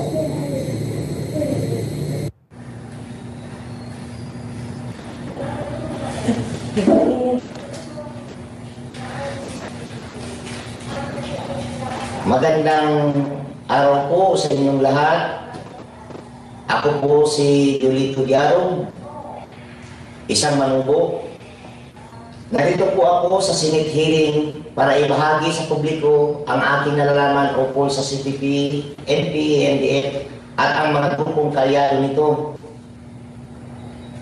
Ako po ay na-recruit na maging miyembro ng CPP-NPA-NDF at naging tagapagsalita ng pasakatoy sa Lumpugan, Kalimudan o Pasaka, isang regional na organisasyon na mga lumaking Southern Mindanao. Nalalaman ko lamang na konektado ang Pasaka sa CPP-NPA-NDF nung ako ay ganap ng miyembro ng CPP-NPA-NDF. Noong tagapagsalita ako ng Pasaka, nagkaroon ako ng pagkakataon na makasama ko sa mga aktibidades ang mga opisyalis ng Anak Pawis at Bayan Muna. Ako din ay nag-recruit ng mga IPO para sa mga mapaglinlang na mga programa ng Mindanao Interfaith Services of Foundation Incorporated or MISP, kagaya nila Meli Digaynon, Giovanni Diarong, at Jonathan Digaynon, at iba pa. Kalaunan, sila ay nag-aral ng mga kurso ng CPP-NPA-NDF, gaya ng batayang kursong pagpartido at pinasumpa bilang miyembro ng CPP at ng katipunan ng gurong makabayan o kaguma.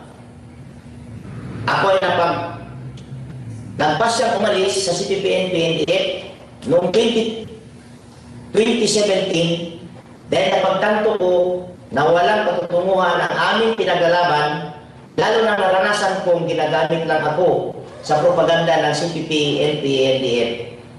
Yun lang at maraming salamat. Magandang araw sa inyong lahat. Karnasan, nakita ko na hindi ito ang kalutasan. Meron nga tayong ideolohiya yung ideolohiya ng Pilipino.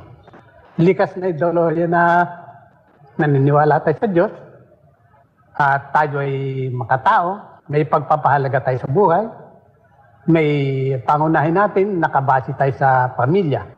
Ano? Ito'y wasak lahat sa komunista Huwag na tayong patangay din sa sinasabi ng mga komunista, 50 taon na ito, my God. Perpetual war na ito. At kung ito ang talagang kasagutan umpa, ang sabi nga ni Marx, kung pinakikinggan pala si Marx ang sabi, ito'y pakidigma ng mamayan na magtatagumpay lamang kung lalahukan at susuportahan ng mamayan. In 50 years na hindi ito nagtagumpay, ibig sabihin, ayaw ito ng mamayan. Itigil na natin. At ang kawawa ay susunod na lahing Pilipino.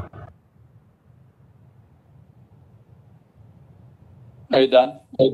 Mr. Chair, if we may, since the members of the other resource persons asked for proof of direct recruiters, we have here Rina Kilantang, who will give her testimony online. And also Mr. James Dorimon, a member of the so-called Sparrow, who killed ordinary activists to put the blame on government. Just two of them, very short testimonies, Mr. Chairman. Proceed. Good.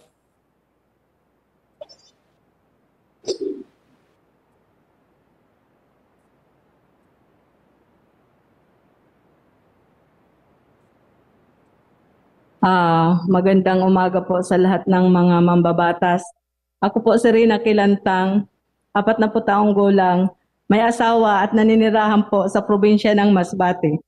Bago po ako kusang loob na sumuko, ako po ay ang sekretary ng Amihang Gabriela sa probinsya ng Masbate at ako rin po ang vice chairperson ng Amihang Gabriela sa Region 5. Ako rin po ang presidente ng Yolo Espinosa Sierra Peasant Association at kalihim din po ako ng sangay ng partido sa lokalidad or SPL. Ang NISPA po ay ito po, ang pinamumunuan po nito ay nasa 7,000 hectares na lupain na kung saan dito po kumukuha ng pagkain ang mga CPP-NPA-NDF sa probinsya ng Masbate. At sa katungkulan ko po, ako po ay direktang inuutusan sa pumumuno ni Luding Tulingin or ni Kadadi para maghanap ng mapagkakatiwalaan at may potensyal na miyembro ng aking organisasyon. At ito po, pag nakapili na ako, ay direkta ko po silang inuutusan upang maging courier o tagapagdala ng mga pagkain ng CPP-NPA sa bundok.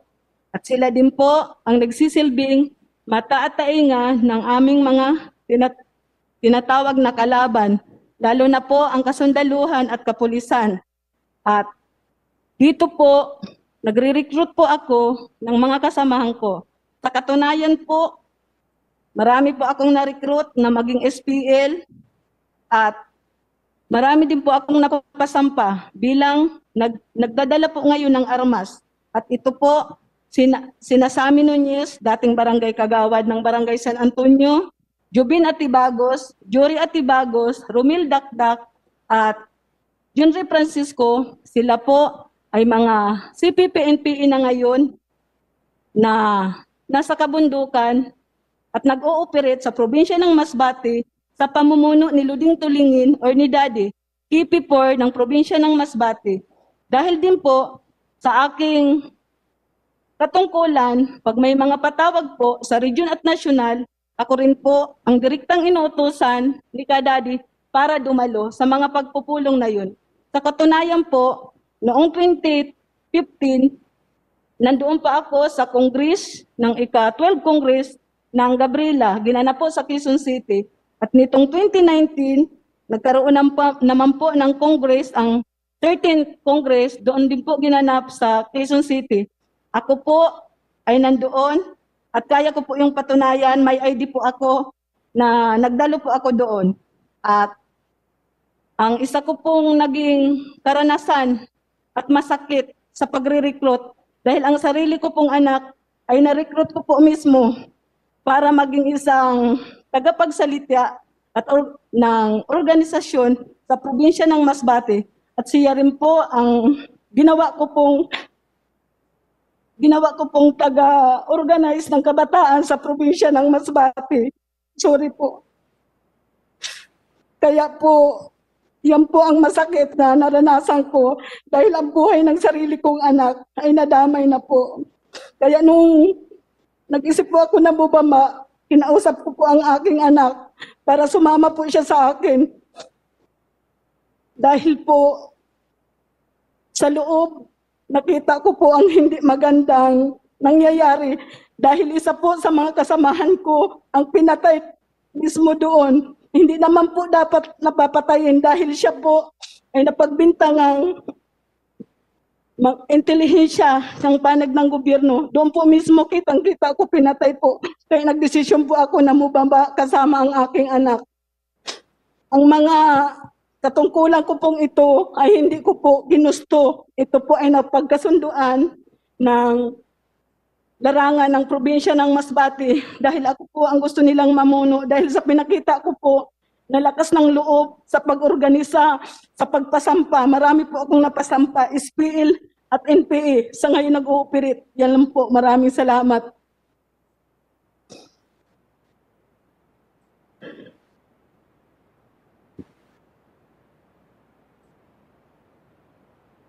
That's it? Okay. Video, Mr. Chair. This is now the video of James Dorimon, who was with the Alex Bongkaya Brigade. NPA. Sparrow. Where? Are we ready? Good. The last, Mr. Chair. Chair Parlade. Yes, sir. While waiting, if I may just explain, red tagging, we have been accused of red tagging, and the predicate that they are trying to allege on us is all these killings. So, proof po ito, si James Dorimon, ang mga killings niya ay talagang nangyayari, pero hindi po gobyerno ang pumapatay. Kung hindi ito, mga NPA Sparrow sa utos po ng CPP.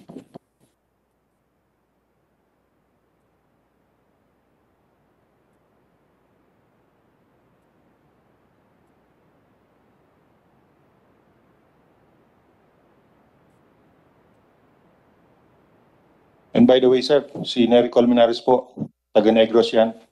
So alam niya kung anong nangyayari doon sa lugar niya.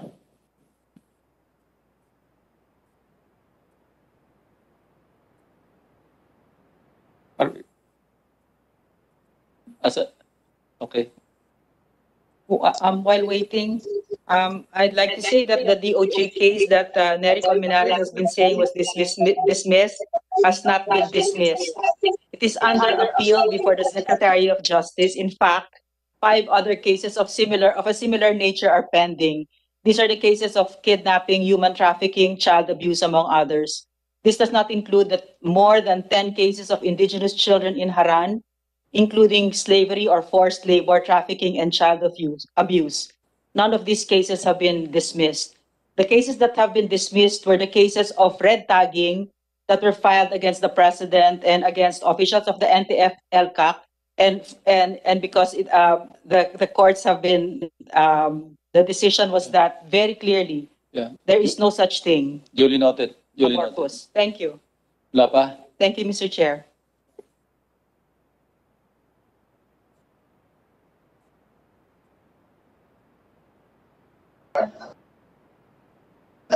Si Mr. Chair, our technical people are here. Okay. Thank you. Sige.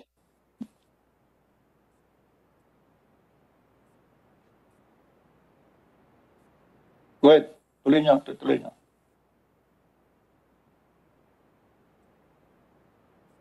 Oy. Nakamute yung ating witness, technical.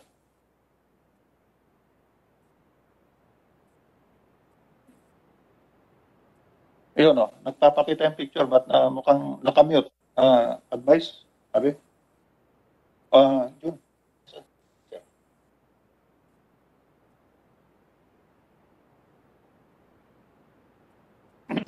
Paki-follow. Sir, while waiting. Yeah, while waiting, the chairman would like to acknowledge the presence of Senator Kiko Pangilinan. Mr. Chair. Salita ka dito. Ako po si James Sugunin po kayo man. Dating kasabi po ng CPP-NPA-NDF dito sa North Lucas. Ako po ay dating Sparrow noong 2018 po.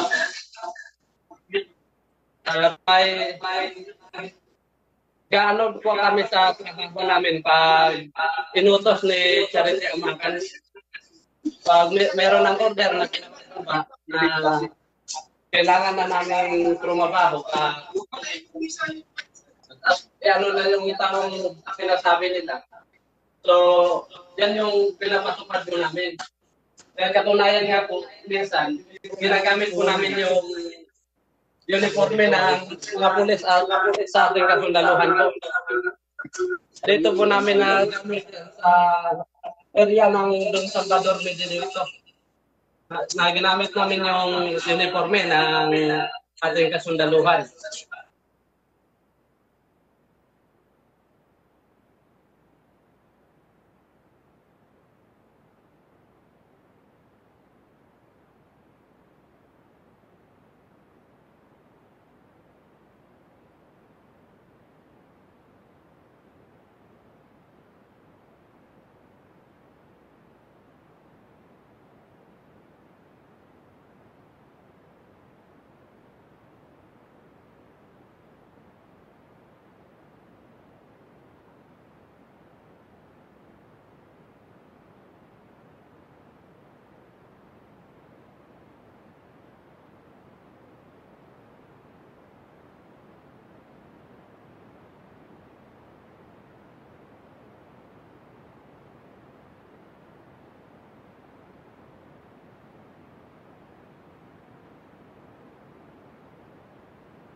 Pinipigilan nila yung ating kaunlaran sa ating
Are you referring to James Dorimon, sir?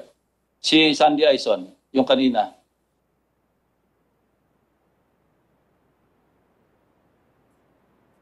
Yung naputol kanina, napansin ko lang, napansin din ni Senate President, meron siyang parang pasa, ano yan?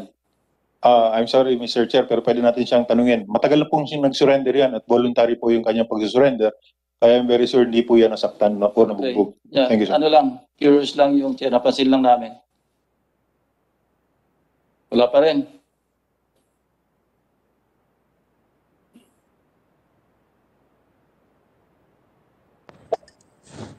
Okay, in the meantime, habang hinihintay natin, mukhang daming technical difficulties. And I'd like to, these are relevant questions coming from the chairman. I'd like to address this to the DOJ representative, Assistant Secretary T, and probably din Tony Lavinia na rin. I'll premise my questions on the following timelines. November 22, 2017, the government cancels peace talks with the CPP-NPA-NDF, citing recent tragic and violent incidents all over the country. November 23, 2017, President Duterte signs Proclamation number 360, which declares the termination of peace talks with communist rebels. December 5, 2017, Duterte signs Proclamation number 347, designating the CPP-NPA as a terrorist group. When we say designating, that's different from prescription. And as a matter of fact, there's a pending prescription case at the Manila RTC, correct? Okay. Question. First, since there's a state policy not to negotiate with terrorists, now that the president has already designated, at least designated, because designation is far different from prescription, no arrests are allowed pagka designated yung organization as a terrorist group or organization. Does it mean that wala na, yung peace talks will no longer be pursued? It's a thing of the past. Kasi dineclare na terrorist organization, and since there's a state policy, not only in this country, but anywhere in the world, not to negotiate with terrorists, ibig sabihin, tapos na yung pakipag-usap sa CPP-NPA. Yes. May we hear from ASEC, if you're present, or yeah, Secretary Esperon. Yes, Mr. Chairman, indeed the President terminated the peace talks on November 23, 2017 by issuing... yeah, I said that already. Ang tanong ko, does that mean na hindi na ipupursu? Never. Think of the past na yung peace talks with the CPP-NPA. As the President has always said, that despite this proclamation, we are still continuing with what we call the local peace engagements, localized, but centrally managed by the presidential advisor on... Yun ang mahirap i-reconcile. What happens to the state policy not to negotiate with terrorists? It's either that the President rescinds the proclamation designating the CPP-NPA as a terrorist group, and then i-open pa rin peace talks, or wag na mag-peace talks. Yun lang nakikita ko. And kaya nga gusto ko makuha yung view or views ng DOJ, and probably Dean Lavinia. Can you help us out? Yeah. Mr. Chair, indeed, the President has also been saying... Sandali lang yun. Tanungin mo na si Dean. Go ahead, Dean Lavinia. Yes, thank you. Yeah, thank you, Mr. Chair. As a constitutional law professor, I can tell you that our president, as commander-in-chief and as chief executive, can actually decide anytime to conduct peace and negotiations with anyone, with any group. I mean, because that's a political decision that only the president can make. That is the case. That's always been the case, and so it would be within the power of the president as the sole executive and as the commander-in-chief to actually do that. That would be my position, and that's actually supported by international law in terms of the ability of governments to negotiate with all parties. But I do agree that to do that, there needs to be, as you said, some decisions and reversing of decisions, that an announcement, whether done legally, I mean, say in legal documents, or just as policy announcements done verbally, that in fact we will pursue peace talks. It doesn't matter whether it's the CPP-NPA or other groups that the president can decide to to pursue peace talks with. Thank you for your clarification, Dean Lavinia. Asek T. Good morning, Mr. Chairman. When it comes to designation, the legal consequence of designation under the Anti-Terror Act and the terrorist financing law is merely to allow the state to freeze the assets of those designated. There is nothing in these laws which would categorically state that the president is prevented from negotiating with those organizations that are designated. So therefore, Your Honor, it would appear that the president continues to have the prerogative to negotiate with those organizations that are merely designated under our laws. Thank you. Hypothetical question. Since there's a case pending at the RTC, proscription case. Now, what if the RTC Manila, because meron tayo saving clause, di ba? Kasi sa bagong Anti-Terrorism Act, Court of Appeals na ito. But then, since it is pending action ng RTC Manila, magko-continue yung prescription trial doon. Now, question.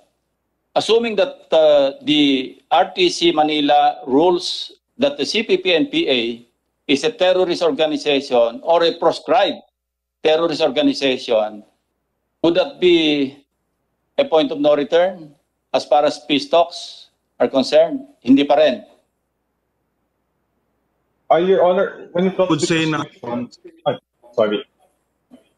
Yes, Dean Lavinia. Yes, I would say that no, that in fact there are legal tools that will be available to the president. For example, Mr. Chair, even with that finding, even with people that might be found guilty for that, he could always sign an amnesty. There is no restriction on the president on declaring an amnesty of any group that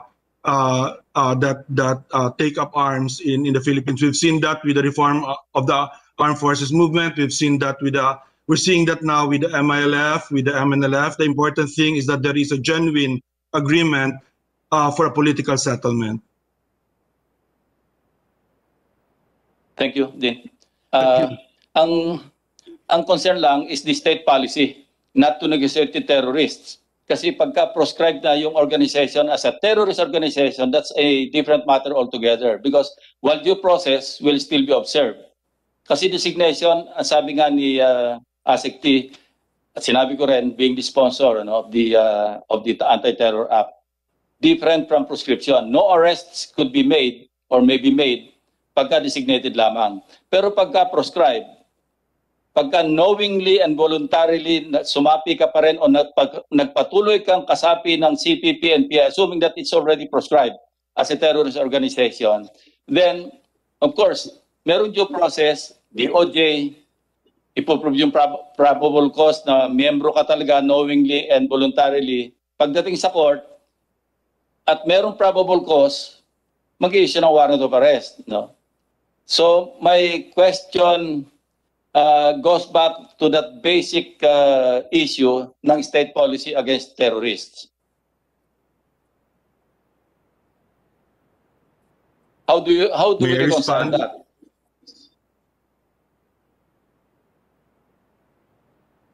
You know, may I respond, Mr. Chair? Ang amnesty is a different matter. Amnesty yun eh. Pero ang sinasabi ko, yung peace talks, will we still pursue as we are pursuing, as we speak, peace talks at the local level? Pero kung halimbawa umabot na nga doon sa proscribed terrorist organization na yung CPP-NPA, the only organization that government can negotiate peace with is the NDF. Yung political arm, di ba? But not with the CPP-NPA. Based on the state policy, not to negotiate. How can you negotiate peace with the CPP-NPA after it has been proscribed by the court as a terrorist organization? No, hindi legal yung pag-uusapan natin, but it's a matter of policy of the state that cannot be reconciled with the action being taken by the same state that adheres to that policy. Yes, ASEC T. Mr. Chairman. May I also say my word on the matter of resumption, whether there will be or not? Yes, Secretary Swan. The President has always said that as the father of the land and as the President, there could be a time when he can decide to resume or conduct peace again, peace negotiations with the CPP-NPA-NDF.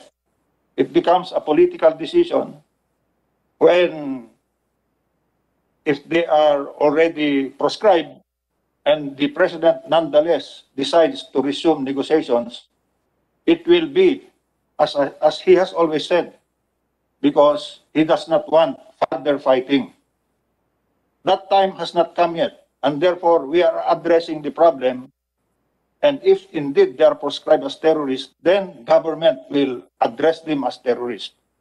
But the President may decide anytime to exercise his prerogatives to issue amnesties or pardons or even conduct peace negotiations. That is still among his options. As far as I can see from what he has been saying to us, Mr. Chairman. Secretary Swan, wala akong problema doon sa amnesty, pardon, or yung legal issues involved.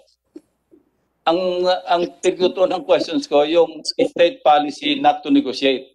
So if there is, unless the President rescinds presidential proclamation that he issued regarding, pero alam mo, that's one level up na yung prescription eh, but it's legal. So how do you reconcile being the security advisor of the President? How will you reconcile now the state policy of not negotiating with terrorists with negotiating peace talks with the CPP-NPA once it is declared or once it is proscribed? Not just proscribed, designated na nga ng presidential proclamation eh. How do you reconcile that? I will not second guess the President, but I think this will have to go through. He will have to rescind the legal presidential discussion, proclamation. probably a rescission of these earlier orders, so that we could go into peace negotiations. But today, at this point, it is not at that point. In fact, last night he just said that we are not red tagging you. You have red tag yourself, and we are. Secretary John, ito na lang Kung Anti-Terrorism Council ang nag-designate based on the parameters, established parameters do sa United Nations Security Resolution 1373. That's different. Yeah, procedural yun. But this is the President himself issuing a presidential proclamation designating declaring or designating the CPP-NPA as a terrorist organization. So he will now go against the state policy based on his proclamation. If he wants to pursue peace, he may have to rescind the presidential proclamation. Now, regardless of whether or not the ATC designates the CPP-NPA, that's different. He may, Mr. Chair, he may. But Chair, may I come in? Yes, Dean. Yeah. Yes, thank you, Mr. Chair. Having seen, I've just to, for the record, I have actually negotiated for the government many times in the last 30 years. I mean, as official of the government or appointed by the President to negotiate with various revolutionary groups. So I've had to study, being the lawyer, usually in the panel, to study all the different ways that this has been done, including, for example, the IRA in Ireland, which was a terrorist organization bombing people, I mean, leading to the to the Good Friday Accords, as you know. In essence, when there is in fact a will to actually come to a political settlement, there's several legal things that have to be done, including what you just said. Typically, there would be back channel talks first before even doing any kind of policy change, and then a policy change can happen, and then there's several steps that can be taken. But we go back to that principle. I think that we all agreed that under our system, the President, as both chief executive and also as commander-in-chief, does have that prerogative to enter into peace negotiations and then peace agreements. Of course, Congress, including the Senate, will have a role to play if certain legislation is needed to implement an agreement. Thank you. Mr. Chair. Thank you.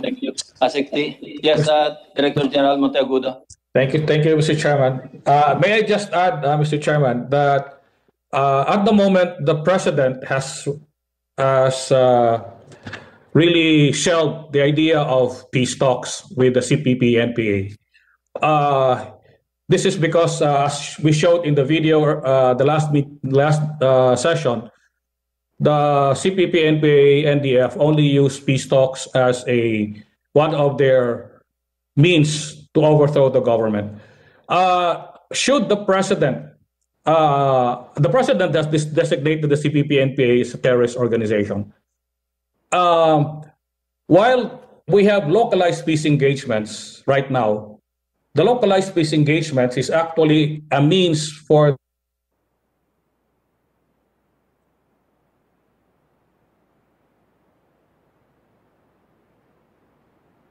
I ask these questions kasi relevant ito. Not necessarily pinatutungkalan natin yung ibang resource persons dito, but the public who may be witnessing the proceedings today, Kasi kung nag-iisip silang sumapi sa CPP at ganito yung situation, of course, they want to be enlightened also. Di ba? Yun ang gusto ko lang i-impart. Kaya ako nagka-clarify sa mga legal luminaries like Dean Lavinia and Asik T. Kaya natin dinidiscuss. Yung implications, possible implications, kung sakaling mapatunayan na nagmembro ka ng CPP, NPA. Hello? Not necessarily NPA, remember, pati CPP. So, does it mean na maski hindi ka NPA, hindi ka naman armed group, pero member ka ng CPP, na-prove ka, due process and all, na member ka ng Communist Party of the Philippines, does it mean that a warrant of arrest is forthcoming after due process is observed? CPP, not armed regulars ng NPA. We would just also would like to be clarified also in that regard. Kasi ang CPP, hindi naman ito yung armed component. So, can you share your views on this? Yeah. Because you're the advisor of the president. Yeah. In fact, Mr. Chairman, the Communist Party of the Philippines, as it is not an illegal organization. That's my point. Bakit sinama doon sa proscription case at sa designation ang CPP?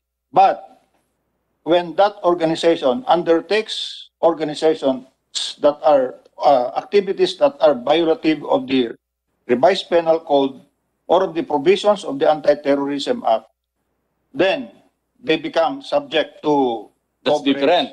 That's different. Yes. Ang pag-usapan natin is membership in a proscribed terrorist organization. Once you are proven, ang kailangan lang dito, probable cause, Yes. Judicial determination of probable cause, of course, after the probable cause established by the DOJ. Okay. Proscribe yung Chair, CPP. can I come in, Chair? Excuse me.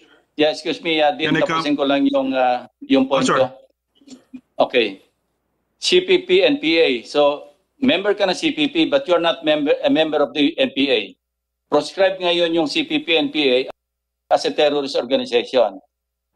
The only thing that the state has to prove is membership, knowingly and voluntarily, even after the proscription has been decided by the court. So, member ako ng CPP, hindi naman ako NPA, pwede ako may issue ng warrant of arrest after probable cause. Finding of probable cause. Yes, Dean, kindly contribute. Yes. This is just without prejudice with the Supreme Court petitions right now, because one of the things that are actually being questioned is whether you can actually punish pure membership without overt acts. Because usually you need to have overt acts of terrorism or rebellion to be punishable. The Constitution is very clear that you can have any political belief that you want to, and as long as you don't adhere to violence, then that is defensible. But in any case, I do think this is also relevant. What you have made very good points, Mr. Chair, because this actually shows to you how dangerous red tagging can be. Because if you actually say without due process that a person is a member of the Communist Party, we've heard that many times earlier today, then you are actually already making that judgment without a judge making that ascertainment, and that to me is very dangerous. It can result to real harm. I mean, to individuals. In my case, I am the lawyer for Kabataan and the lawyer also for the Lumad groups, and red tagging them and telling them that you are a communist without due process, without the court ascertaining that is certainly a violation of their rights. Thank you, Mr. Chair. Mr. Chair. Yes, Secretary Esperan. Again, as we have always said, we are not red tagging them. They have red tagged themselves. No less than Joma Season has named them. And when there are meetings called by Joma Season, we see their organizations there. In the International League of People's Struggles in Hong Kong, they were all there. And so, without us naming them, they are telling us, they are showing themselves to be members of the CPP-NPA-NDF or their cohorts. And so, in this hearing, the matter of red tagging being the subject, we want to emphasize that we are not red tagging them. They have red tagged themselves. Red tagging is different from being declared a court-declared order na member ka ng CPP. Iba yan, ha? Red tagging is different. Red tagging, that's more perception than anything else. You know? And of course, there is a looming or probable danger or harm on the persons being tagged or red tagged. You know? Pero pag-usapan natin dito, yung proscribed na yung CPP, ang ipoprove lang, member ka ng CPP, pwede ka nang arestuhin by virtue of a warrant of arrest issued by the court. Yun ang point ko. But CPP is not an armed organization. It is the NPA that is armed. That is why, Mr. Chair, if I may, in this hearing, we will now show the connection between the CPP and the NPA. Anyway, yes, Congressman Tinio. Thank you, Mr. Chair, and thank you for this line of questioning kasi nabuksan po yung mahalagang usapin ay para sa amin na nasa Makabayan Block nung pwesto ng peace process as a national policy. Tama po yung binanggit yung mga pangyayari no na nag-decide na i-terminate ang peace talks through presidential proclamation, followed by yung proclamation designating the CPP-NPA as terrorist, and then termination of the peace talks. Tapos ang isa pang importanteng sunod na hakbang na ginawa ng presidente, nag-inisyo niya after those yung executive order number 70 creating the National Task Force to End Local Communist Armed Conflict. Yeah, at dito po nagmumula yung fundamental objection namin sa NTF-ELCAC. Kasi nga, implementasyon siya ng patakaran na isang tabi ang peace process no, na sa aming paniniwala no, bilang makabayan ay yun yung tanging paraan para sa mapayapa at pangmatagalang solusyon sa armed conflict. So habang nandyan po yung NTF-ELCAC, barado po ang landas na yan. No? So, ngayon, ang problema, yung objection namin sa NTF-ELCAC, sa mga aksyon nila, yung pagtanggi namin sa pagpupumilit nila na magkondena kami nito, ng ganon, ay sasabihin nila, ebedensya, na CPP-NPA kami o supporter kami ng CPP-NPA. When in fact, it is, we are carrying out our conviction na kailangan meron tayong peaceful political settlement dito at kailangan harapin yung mga ugat ng armed conflict. No, hindi po nagkakaroon ng NPA dahil may brainwashing na ginagawa katulad ng paulit-ulit na sinabi nila si Secretary Espero merong pang psychologist report na sinasite. Kaya po nagkaka-NPA dahil nakakaranas po ang ating mga kababayan ng injustice, pangapi, pagsasamantala, yun ang kailangang tugunan natin. And last point, Mr. Chair, kahit po yung sinasabi nila na meron naman daw silang kinikilala nila yung local peace talks, no? Even that, denies that the roots of the armed conflict require a national approach. Hindi po masusolusyonan ang kahirapan, kawalan ng hustisya sa pamamagitan ng local talks. Maraming salamat, Mr. Chair. You answered the question raised by Congressman Colmenares sa kanyang statement kanina. Sana ending. Sasagutin ko yan. Ang ending kasama doon sa tinatalakay ng ating committee.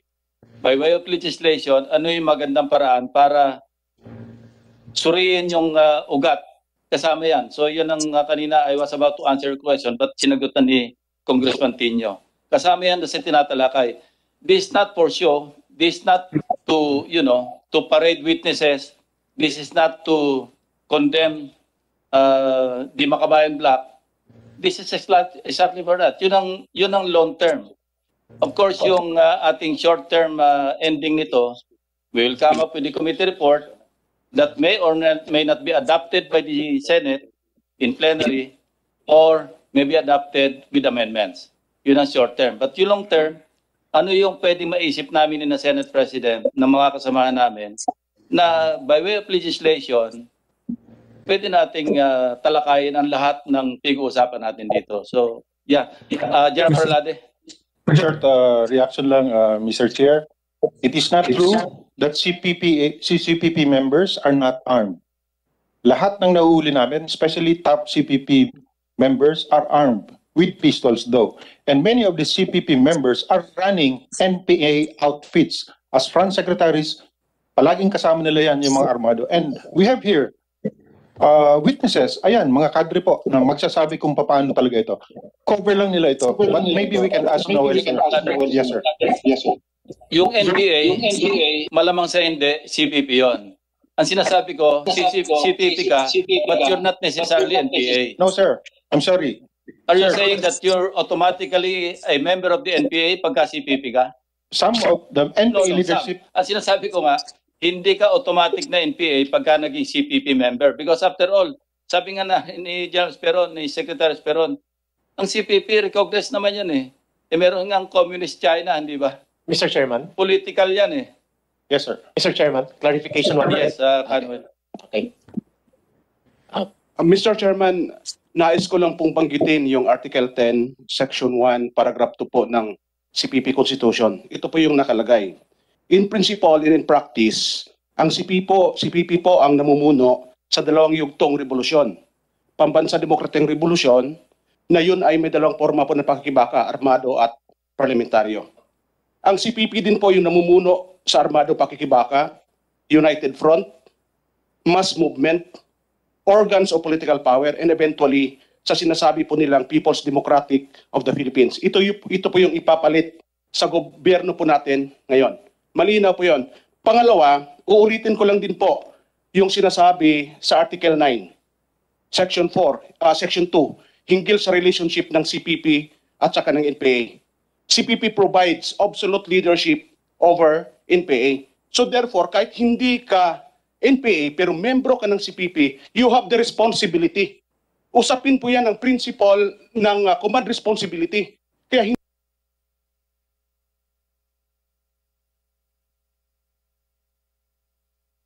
hindi po sila yung absolutong namumuno sa NPA. Sila yung nag-uutos sa NPA. Sila yung nag-uutos na gawin yung terorismo at atrosidad ng NPA. So papaano ngayon lulugar yung mga membro ng partido na hindi armado? Yung nangyayari ngayon dito, actually excuses na lang, Mr. Chairman. Gaya ng sinabi ko nga, doon sa oath nila. Saan ba yung allegiance and loyalty nila? Actually, wala sa gobyerno na to. Yung allegiance nila nandun sa CPP. Malinaw yan yung ipinapakita ngayon ng mga kaharap po namin ngayon dito. Ngayon sasabihin nila, ano kami? Nanggaling kami sa loob. I had been in the movement for 26 years. Yun yung totoong nangyayari. And ngayon, parang dinadivert nila ang issue, Mr. Chairman. Ang usapin dito ay relationship nung Makabayan Bloc at yung ibang legal front organization sa CPP, pero dinadala nila yung usapin doon sa peace negotiation. Ano ba yung sinabi ni Luis Halanduni? Napakalinaw po ang sinabi ni Luis Halanduni. Yung peace negotiation ay secondary doon sa parliamentary form of struggle. At sinasabi nga niya, malinaw na yung peace negotiation ay nag-serve din sa armadong pakikibaka. Malinaw po yun. Ngayon, ano ba yung objective? Bakit gusto nilang dalhin yung usapin sa peace negotiation or peace talk? Actually, walang ibang objective ang peace talk na nakalinya sa pananaw ng CPP kung hindi i-expose yung sinasabi nila wrongdoings of the government. Therefore, ang objective pa rin para ibagsak yung gobyerno na to, Mr. Chairman.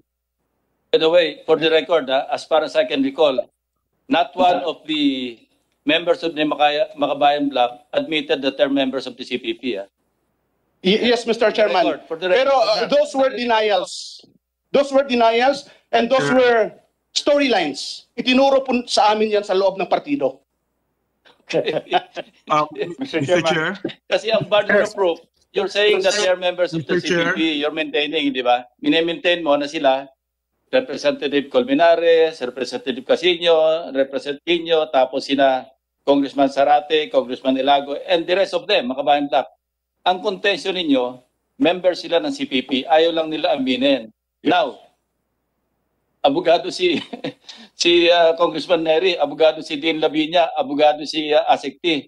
Ang burden of proof na sa inyo. Paano mo ngayon po proof na member sila ng CPP? Yes, Mr. Chairman, gusto ko lang din pong banggit ito sa punto. Kasi actually, yun pong defense nila.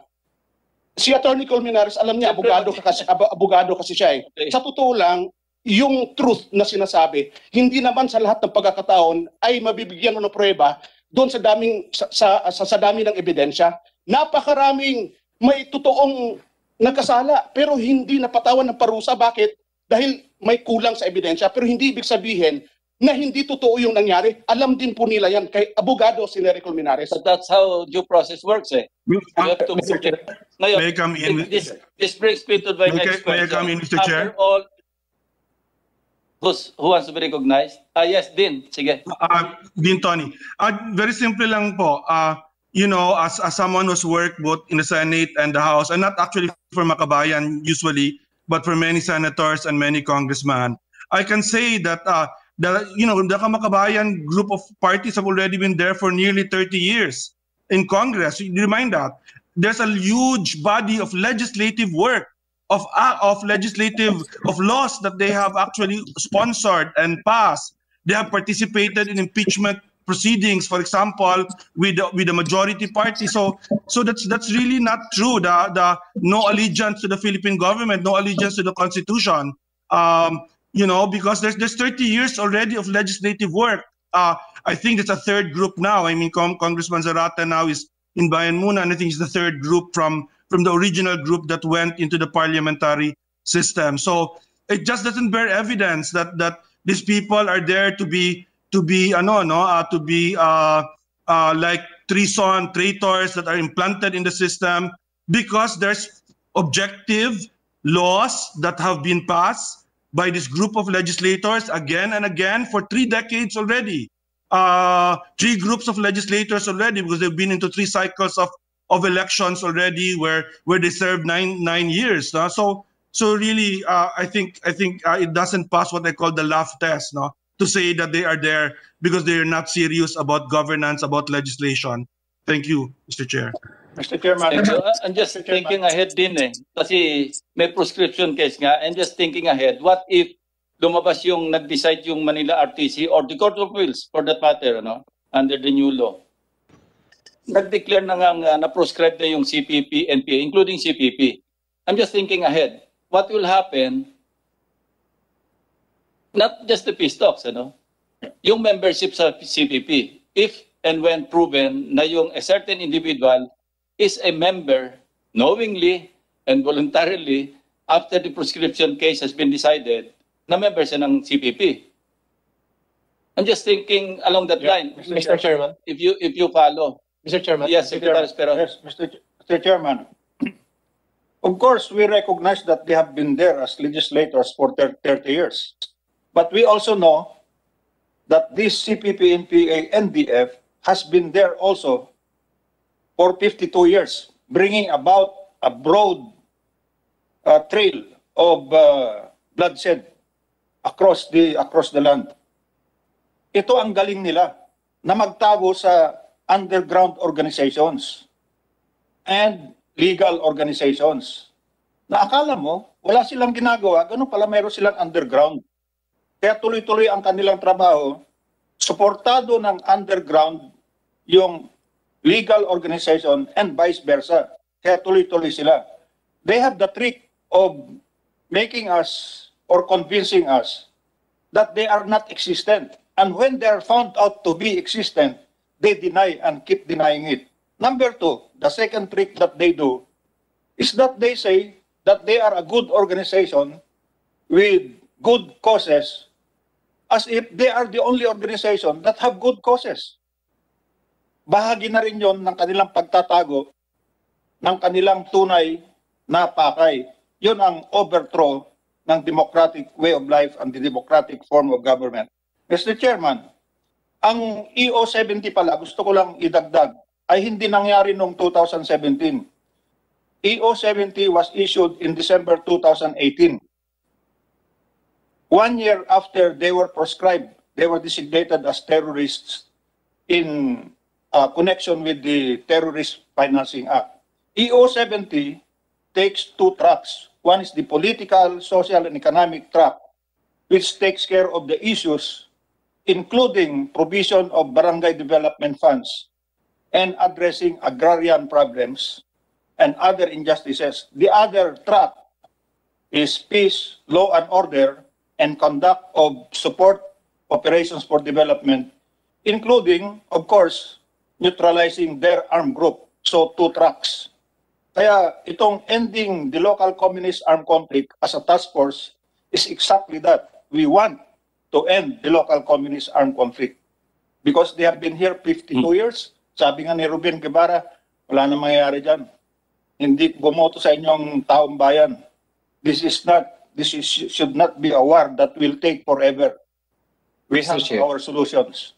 Mr. Chairman. Thank you, President. It's recognized. Right.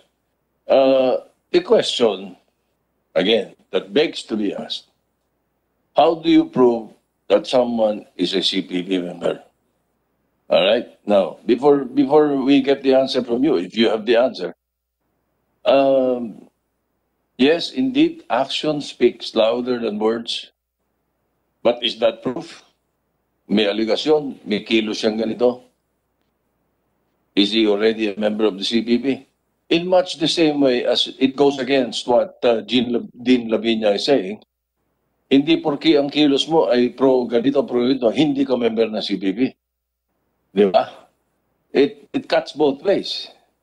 Hindi porki marami kang tinulong sa bayan o sa legislation means you're not CPP. Di ba? So the big question, my question is, Mr. Legazpi, Mr. Celis, Mr. Colvin, how do you prove that you were CPP or anybody else? Paano mo mapapatunayan na si CPP member yung tao na yun?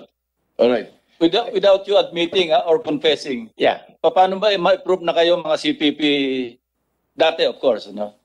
Thank you, Mr. Chairman. Thank you, Mr. Senate President. This is the big opportunity that we're waiting. Kasi sa matagal na panahon po, nag-survive ang CPP-NPA-NDF because of this portion. Na itatago nila at naikukubli ang isang political operation nila that gives them finance, cadre, recruitment, at naiikutan nila ang batas. Ang aking pinakasimple na mensahe para maintindihan ng mamamayan, ang CPP-NPA-NDF is the most complex criminal syndicate to evolve in the face of the earth, in my assessment, in our assessment. Una, ito ay nagko-combine ng underground at above ground.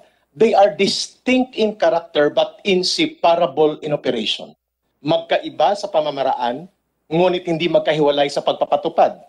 LFS, Kabataan, Makabayan, they're above ground. But the leadership core are controlled by the party. Ang tawag dyan ay political control and authority of leadership.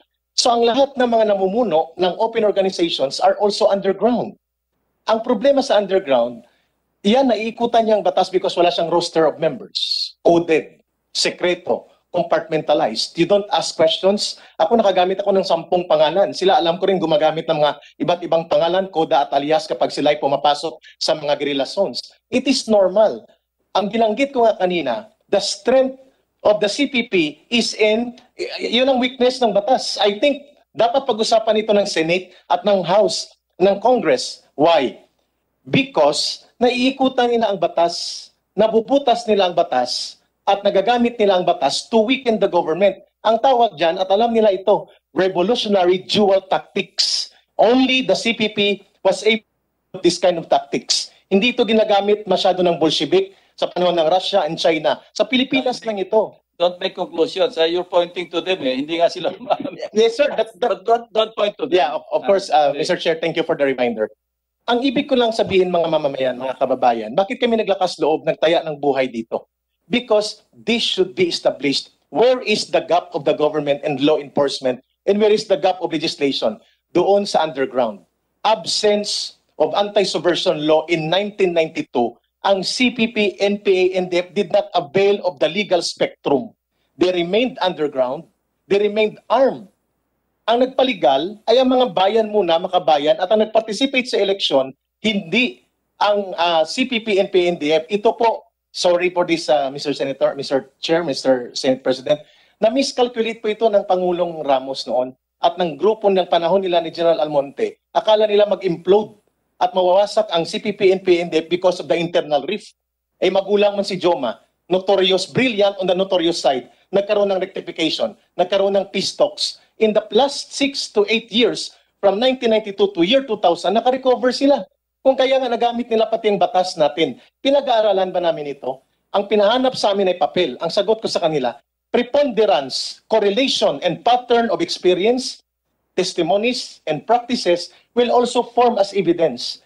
Ang isang sindikato na grupo at kriminal na grupo ay hindi kailangan lahat sa papel mo i-prove. Ang Gambino family at ang Al Capone sa US, hindi sila na-prove na sila ay nangi-extort at nangingikil at nangungutong. Pero sila ay na-convict doon sa tax fraud. Because alam ng Estados Unidos at ng FBI na ang paper trail ay hindi mo ma-establish dahil sila ay underworld. The underground in the underworld ay walang pinagkaiba. Tama po ito. At I am very thankful for Senate President Tito Soto and Senator Ping Lacson for bringing this out. Kailangan bang maibalik ang anti-subversion law with caution? We recommend strongly for that, with caution. Why? Because membership to groups like underground embedded in the open organization that attempt to overthrow the government masquerading as legal organization, and the attempt to recruit our youth and our people using not armed but agitation and radicalization can be part of the new law on anti-subversion. Because otherwise, the political operations, the revolutionary dual tactics will always become successful to circumvent the law. Itong mga kasama na ito na nasa harap namin, Mr. Chair, Mr. Senate President, sinabi ko na at ulitin ko na. Posible sila hindi magaling manigarilyo, hindi magaling sa pangbababae at droga, pero napakagaling sa pagsisinungaling. That is one bisyo, that is one vice na namamaster nila sa loob ng CPP-NPA-NDF. Saan ba kami nakakilala at nakita-kita? Ladies and gentlemen, Mr. Senator, Mr. Senate President, nagkataon lang ba na kami nakita-kita at nag-conspire para magtestigo laban sa kanila at laban sa modus operandi ng CPP-NPA-NDF? No! This is framework, this is program, at marami pang iba. I will cite one example, 1 minute, Mr. Chair. Mr. Chair. Una po, I have served the floor, Mr. Can Chair. I come in hope, also? we will be given that time. Yeah, ang NGO racket, yeah, 1 minute. Can I come in? Ang NGO racket nila, nagkukunwari silang human rights group, nagkukunwari silang mga advocate for environment, niraracket nilang pundo mula sa abroad, at conduit ng mga NGO, gagamitin nila, Mr. Senator, Mr. Senate President, Mr. Chair, at pagdating dito, ang nagkukontrol ng executive board, like Ibon Philippines, Central Committee na mumuno niyan, alam namin, yes, kasi galing kami sa partido, inaamin nila, hindi. Itong mga institutions na ito, with due respect to some resource person, including kay Din Lavinia, a very esteemed lawyer, hindi po lahat na nakikita ng mamamayan ay naiintindihan kami. The complexities of the modus operandi is similar, very similar to crime syndicate operations na master ng CPP-NPA-NDF na tinatawag niyang revolutionary dual tactics, underground operations combined with legal and parliamentary cover. All of this, Mr. Chair and Mr. Senate President, made them survive for the last 52 years. Mr. Chair. Mr. Chair, can I come in? Kasi nabanggit pa ako. Just rejoinder to. Yeah. Can I come in, sir? Din, si Congressman Casenyo muna, then I'll recognize you afterwards. Okay. And then after Sure. Thank you. Din Lavinia, Office of Secretary Anyo, nagkanina pa ito para nagtatas ng kamay. Yes, Chair. Yeah, after Teddy, si Neri, and then Dean Lavinia. Mr. Chair, ito po yung problema nila Ginoong Celis at yung ibang nag-aakusa sa amin. Ang sabi ni Mr. Celis, hindi niya mapatunayan na CPP kami because it is a complex organization, kung ano-ano. And yet, at every turn, he accuses me in public that I am a CPP member. Eh siya mismo nagsabi hindi niya mapatunayan. And yet, the repeated accusations right in this hall for something na siya mismo sinasabi niya hindi niya mapatunayan. Eh saan na makabilulugar doon, Mr. Chair? I was in Congress for 9 years. Not once did anybody accuse me of embezzling funds. Yung partida ho namin, Bayan Muna has been in Congress for what? 21 years. No single case of corruption, no single case of abuse. In fact, we have been consistently commended for passing good laws. Masisipag ho yung aming mga legislators. And yet, by simply accusing us of CPP, na wala naman silang di makitang documento, ebedensya, they cannot even mention one meeting that I was there as a CPP, they cannot even say one person that I recruited to the CPP or the NPA, iko-condemn kami na kami ay CPP. That is red tagging, Mr. Chair. That is guilt by association. That is trial by publicity. Yun ang ayaw namin dito. We will not... I mean, the NPA is there. They are recruiting. That is a reality. They have their experiences. I am not in a position to counter that. But from their experience, therefore, to conclude na ako rin ay dating kasama nila, ni hindi ko nga kilala itong mga ito, to conclude that I am engaged in the armed struggle, to conclude that I am doing something illegal, and that is guilt by association, trial by publicity, and that is exactly what we want to avoid. And hindi lang pangalan namin ang nasisira dito, Mr. Chair. Our colleagues have sacrificed their lives because they have been tagged that way. And therefore, this is the problem with red tagging. Kung meron silang kaso, kung meron silang ebidensya, there are proper forums. There is the courts. There is dati nung peace talks, merong joint committee for human rights, yung NDF tsaka yung gobyerno. But you do not bring that to the public. You do not accuse openly na wala ka namang ebidensya. Yun ang problema ko lang dito, Mr. Chair. Thank you. Mr. Chair. Congressman Colmenares. Yes, short na lang, Mr. Chair. Maganda naman ang sagot ni Kong Teddy. The question of this Sen SP was actually very on point, no? Anong prueba nyo?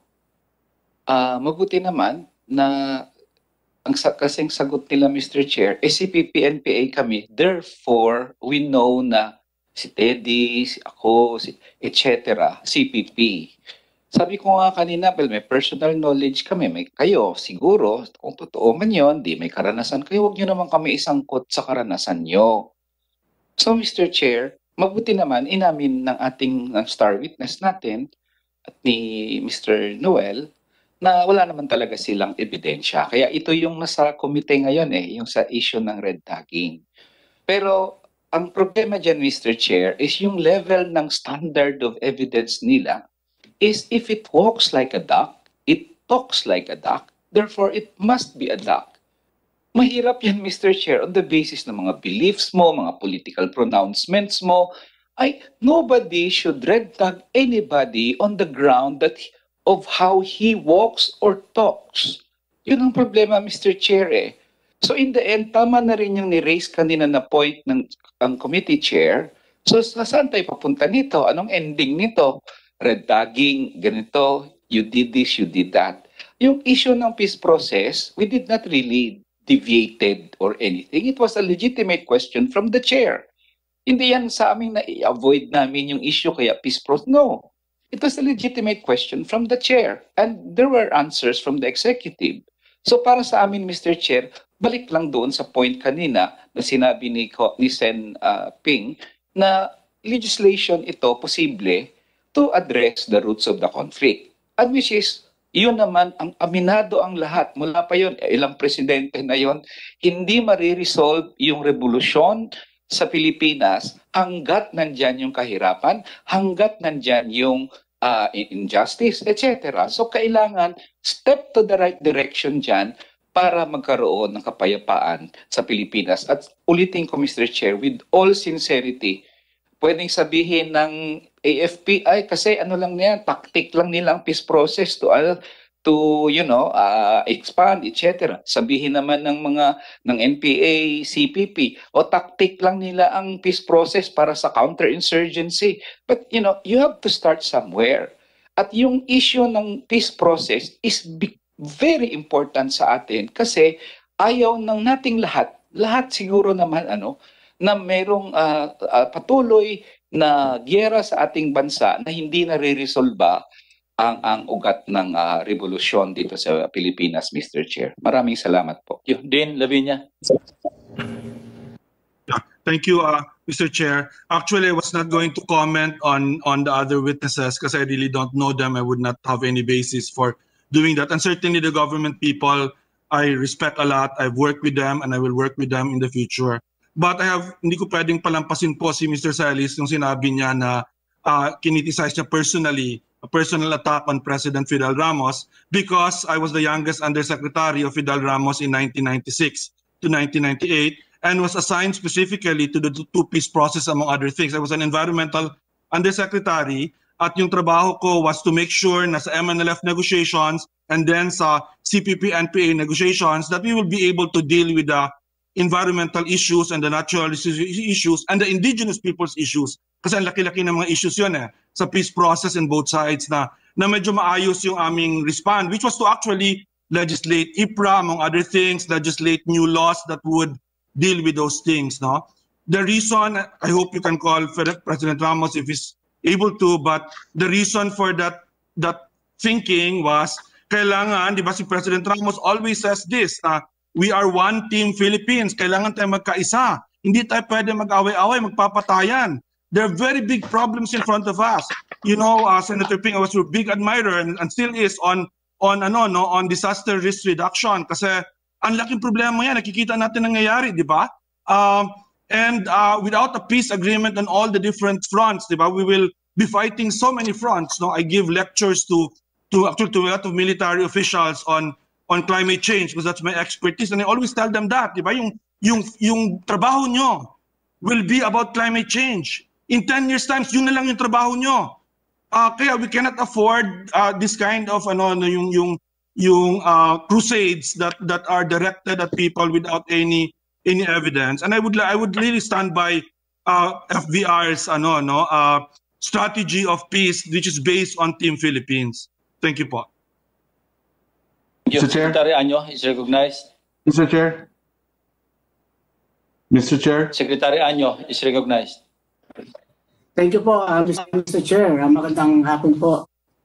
Nakikinig po ako sa mga usaping issue. Sinasabi ng ating mga makabayang black na kaya hindi matigil-tigil ang giyera dito dahil poverty, kung ano pang reason. Pero kung titingnan po natin, maraming pang mas maliliit na bansa at mahihirap, pero walang communist insurgency. Sapagkat wala ritong organisasyon na katulad ng CPP-NPA-NDF na mayroong isang grand conspiracy na ang bawat isa ay mayroong role na tinatawag. No? Ito yung symbiotic and supporting relationship na pinaliwanag ng ating mga former rebels na nagsiwalat kanina. No? At ito ang may kanya-kanyang roles. No? Ang CPP ang nagpapatakbo sa New People's Army.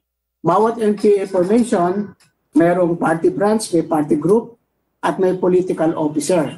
So hindi po gagalaw ang New People's Army kung walang political cadre na nagpapatakbo dito. At ang mga cadre ay wala man silang ID, pero yan ay sumumpa sa bandila ng CPP-NPA at may political officer na nagpasumpa dyan. No? Wala man silang ID, ito yung mga makapagpatunay kung party member ba ang isang tao o hindi. At ang partido rin ang nagbibigay ng assignment kung ikaw ay dito ka sa underground, sa red area ka ba o sa zona, o sa white area ka o sa above ground. Sila magbibigay ng role sa iyo sapagkat maraming pakikibaka ang ginagawa ang partido katulad ng parliamentary, National Democratic Organization, Peace Negotiation, International Solidarity Works.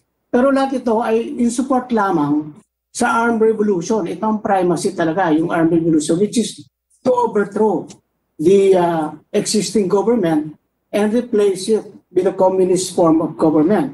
Now, paano matatapos yung gera na to? Kasi marami nang napapatay na NPA, pero marami pa rin puwapalit. Sapagkat ito ang role ng legal front organization. Sila nagsusupply ng cadre para tuloy-tuloy merong pool of members to replace those who are slain. Kaya ang kailangan natin dito ay matigil itong pool of supply na ito at tigilan yung armed struggle. Kailan matapos itong mga labanan na ito within our constitution. Kaya ngayon lang nabunyag sa publiko ang modus operandi na ito. Kadalasan ang nakakaalam lang nito yung mga intelligence officers, military, base sa mga revelasyon ng mga nag-surrender, mga nag-capture. Ngayon ang pagkakataon, kaya ito ay magandang pinag-uusapan sa publiko para makita ano ba ang tunay nangyayari, paano nag-e-end up ang isang estudyante, ang isang kabataan, napapatay sa labanan, sa digmaan. Yun yung dapat sagutin natin dito. At ano bang accountability ng mga legal front organization na ito na alam nila, more than half of their members umakyat sa bundok, namatay. Ganun na lang ba? Sabi nila, malaya kasi silang nag-iisip kung anong desisyon nila. Eh ikaw, ano ang yung magiging accountability, responsibility? Alam mo na kayo nag-recruit sa mga kabataan na yan at alam mo rin, namatay yung mga kabataan na yan sa paglaban sa military doon sa kabundukan. Ito ang dapat mapigilan sapagkat ilan pa bang mamamatay sa labanan na to na wala naman talagang dahilang maganda. No? Kung ang gusto ng ating mga kasama ay ang pagpapaganda, pagpapayapa ng Pilipinas, pag-unlad, gawin natin sa mapayapang paraan. Hindi yung magsusupply tayo at alam naman natin na mapupunta sa NPA, mapapatay, ilan pa ang mauulila. No? Katatapos lang nung isang araw, yung anak ni Representative Kulyamat, hindi sana sinapit yung ganyang klaseng buhay kung hindi sa nag-NPA. So yun lang, Mr. Chair, at maraming salamat sa pagkakataon. Mr. Chair. Thank you. Senator Kiko Pangilinan is recognized. Yes, thank you, Mr. Chair. Just a quick manifestation. I wish to join Dean Tony Lavinia in his concerns and his manifestation regarding the importance of peace talks. Just for the record, Mr. President, nung 80s, yung Cagayan de Oro, yung Davao City, yung Jensan, talagang walang development dyan.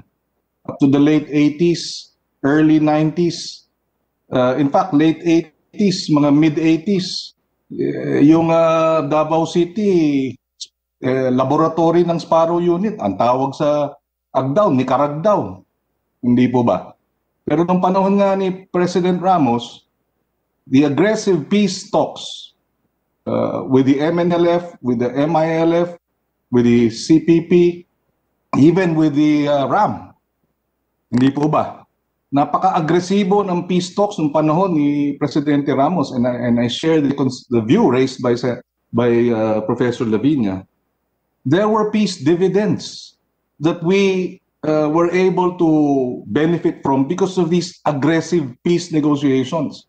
The economic development in Cagayan de Oro, in General Santos, in Davao City, in the early up to the mid-90s, was precisely because of these aggressive peace negotiations undertaken by the Ramos administration. Bago nun, walang airport yung General Santos. Yung seaport sa Cagayan de Oro, wala. Walang mga hotel na magaganda sa Davao City. Pero dahil dun sa aggressive peace negotiations, hindi na nagpapatayan yung mga kababayan natin sa Mindanao at naging agresibo ang Ramos government dito sa peace negotiations. Pumasok ang investments, nagbago.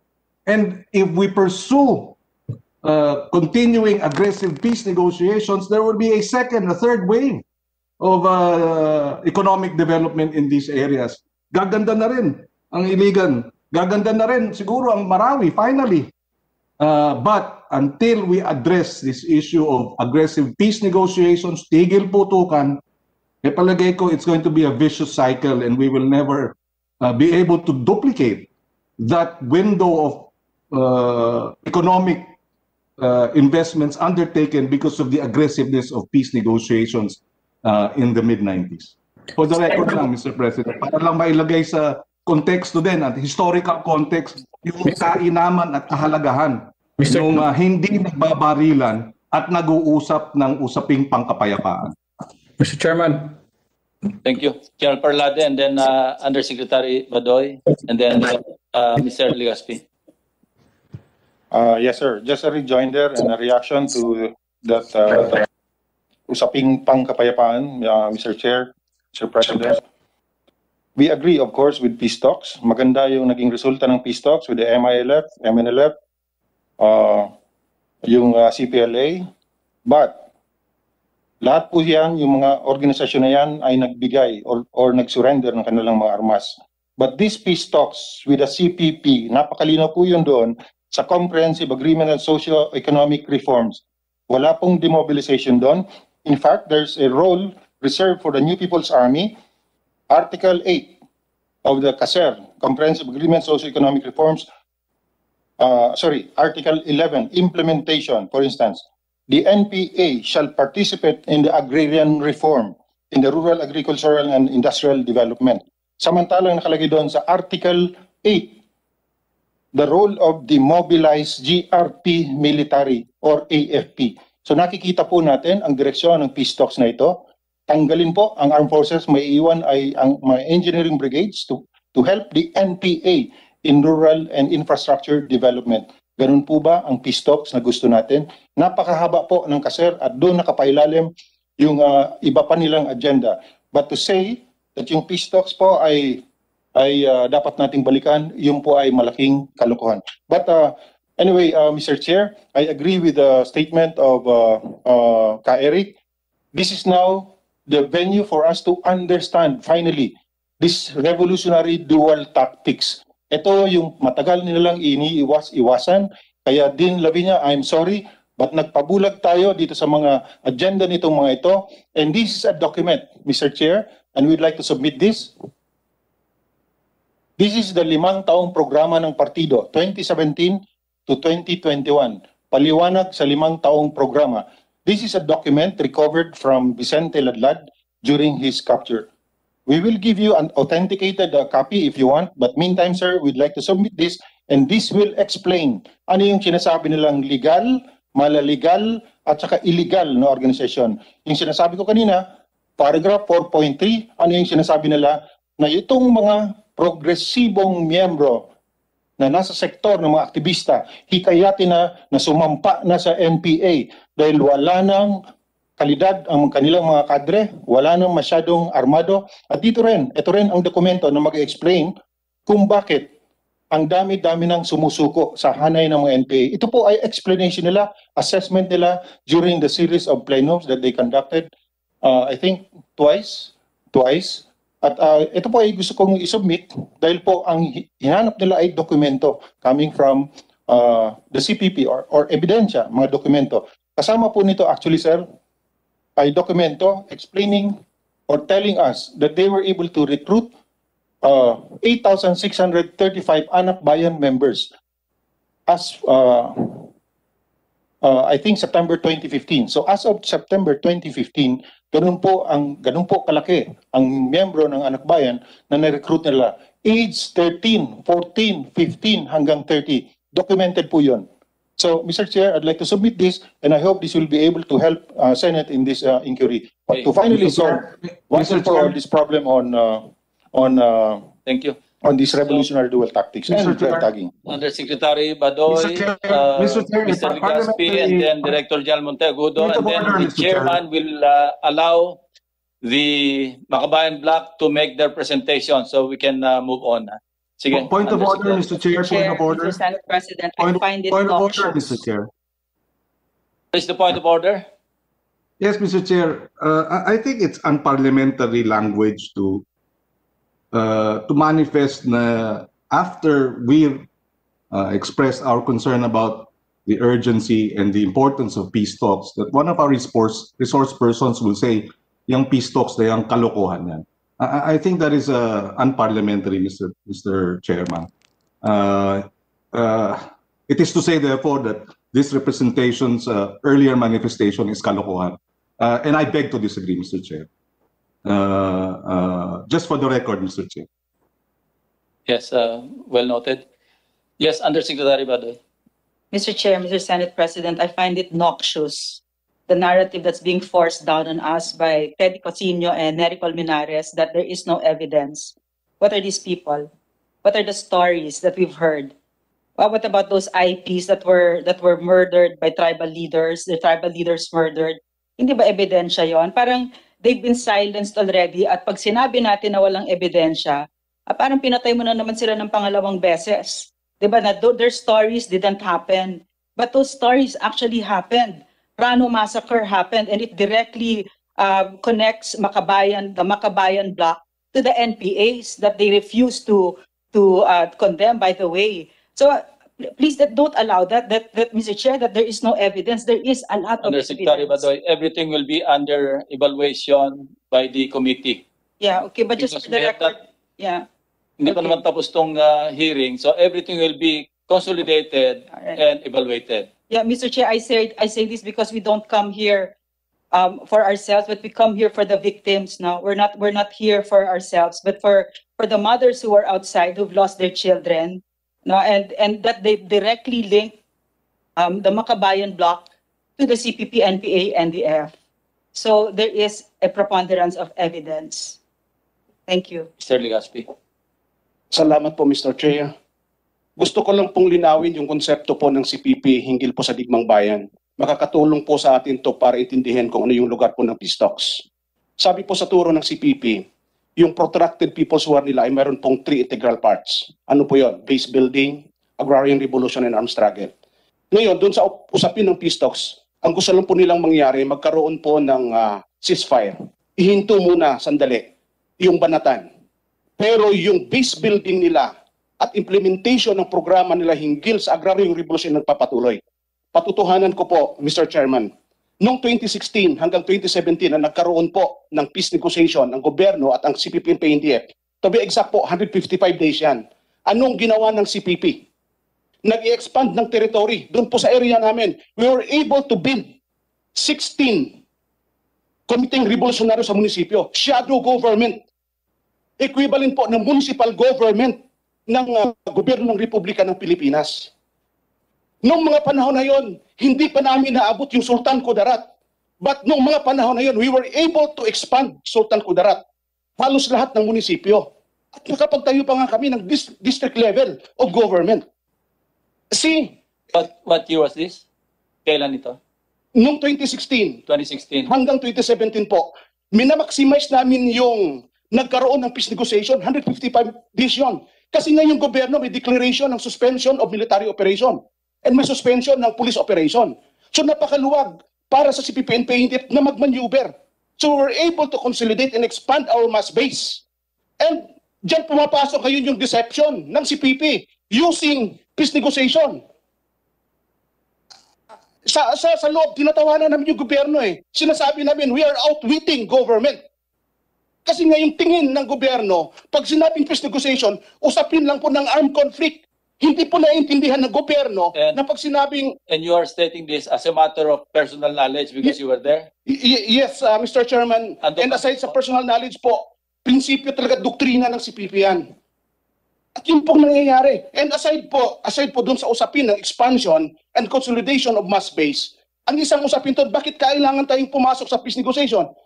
I am referring to 2016-2017 na peace negotiation, Mr. Chairman, para lang magkaroon ng second Congress. Ang CPP, kung titingnan natin yung history, kailan ba yung first Congress? That was 1968. Sa loob po ng mahabang panahon, hindi nakapag-summing up ang CPP ng kanyang experience. Bakit pinupush? Para magkaroon ng second Congress. Napaka-importante po yon para sa CPP.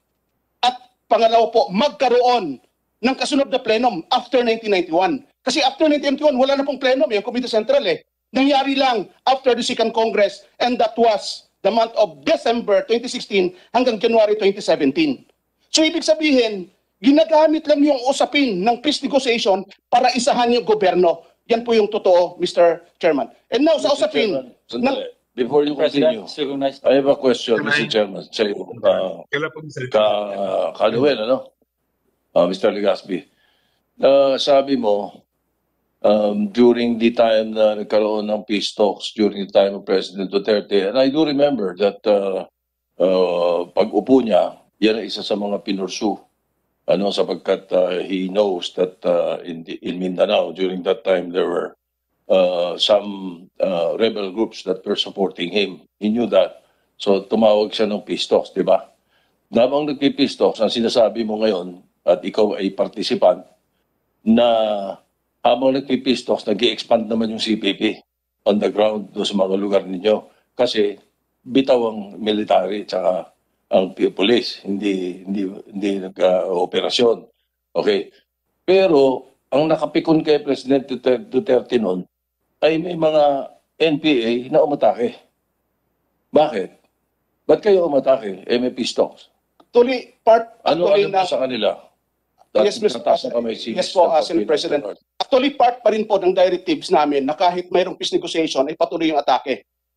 Hindi lang sa mga tropa po ng gobyerno, armed forces o kaya PNP. And especially nga, tinitira pa nga yung mga private companies eh. Sa experience namin, we were able to burn. Galing yung mga order na yun? Galing sa Komite Sentral po, mayroon pong ganong mandato ang Komite Sentral.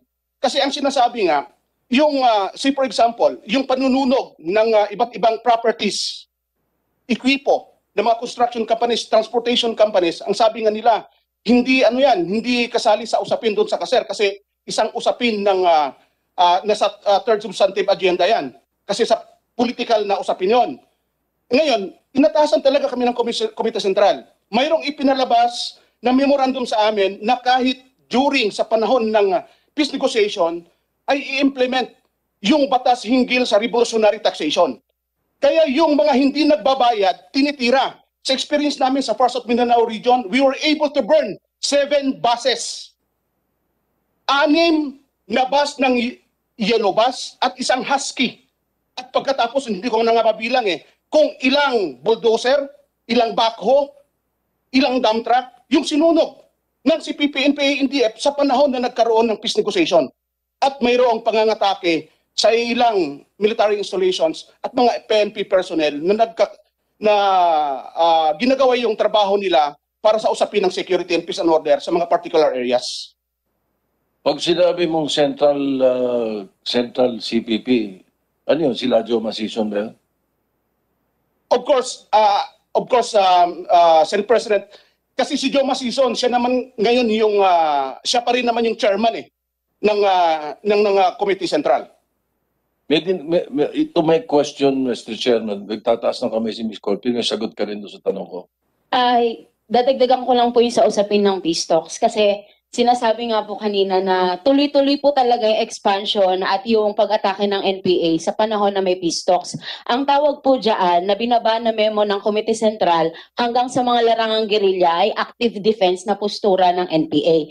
Pag sinabi po nating active defense na postura ng NPA, ibig sabihin lahat ng mga kaaway sa uri na may kasong kapital, halimbawa mga Panginoong may lupa, mga landlords, negosyante, mga contractors, ay pwedeng parusahan sa panahon na kahit may ceasefire at peace talks. Pangalawa po, ay pwedeng bumira sa mga armadong puwersa ng gobyerno like PNP, AFP, Marines, etc. Pag pumasok sila doon sa area of responsibility kung nasan yung NPA. Kaya ganoon pong binababoy ng CPP-NPA-NDF yung peace talks po talaga. Kasi sa amin po, kahit yung mga target personalities, mga matataas na officer ng AFP-PNP na target force paro na, binababa na po yung SO at pwede rin po namin silang birahin. Lastly po, nung mag-end na po ang peace talks 2016-2017, ang ibinaba na pong mandato ng Komite Sentral ng CPP ay maglunsad ng iba't ibang klaseng bira na magsisilbing panakot o panggunggong sa gobyerno para ituloy ulit yung peace talks. Kami po, particularly sa Cagayan Valley, naghanda po kami ng bira sa isang police station sa Piat, Cagayan para po kung matigil yung peace talks, maipakita namin na itong ginagawa ng NPA na tuloy-tuloy na pagre-rekruta at pag-oorganisa ay hindi titigil doon. Kaya yun po yung pangunahing kondukta na ibinaba mula galing po ng Komite Sentral. So, ang ibig sabihin nito, habang nakaupo si Joma Sison at si Luis Alandoni do sa the Netherlands, kausap sina Secretary Bello, Secretary Dureza, alam nila na may mangyayari ring active defense na sinasabi mo na pwedeng umatake sa mga kapitalista at pwede rin magsagawa ng small-scale operation laban sa mga detachment at saka sa mga munisipyo? Opo. Maliwanag sa inyo yon na yun ang understanding. Opo. Na nagpirma sila ng ceasefire pero ang understanding sa ground sa NPA, tuloy nyo lang. Opo, kasi po ang memo na po na yun ay binaba hindi lang po sa mga larangang gerilya. Nakalagay po sa memo hanggang mga sangay ng partido sa lokalidad. Kasi po maging mga milisyang bayan po namin ay pwedeng gawin yung isparo. Follow-up question, may hawak ba kayong nakapagtabi ka ba noong kalatas? Meron po yun, nakalagay rin po yun sa mga po, yung mga pinasa na nakaraang mga dokumento. Yung mismong kalatas ng panahon ng ceasefire? Opo, meron po yun. Opo. Ang itsura, Mr. Chairman, ang itsura sa sinasabi ninyo.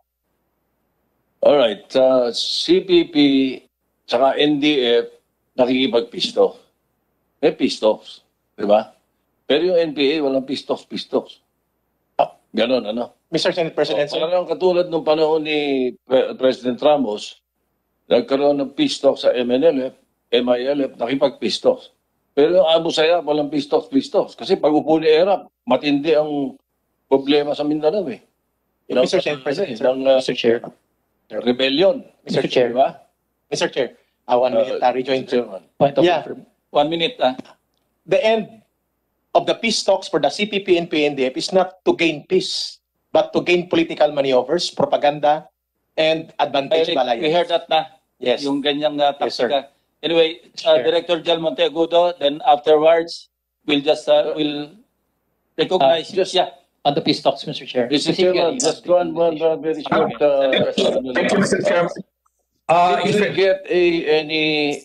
Did we receive any, si Director Monteagudo, pero yes, sir. Did we get any response from Smart and Globe after last time ginamit ninyo na 400 million a year ang tinatanggap ng NPA?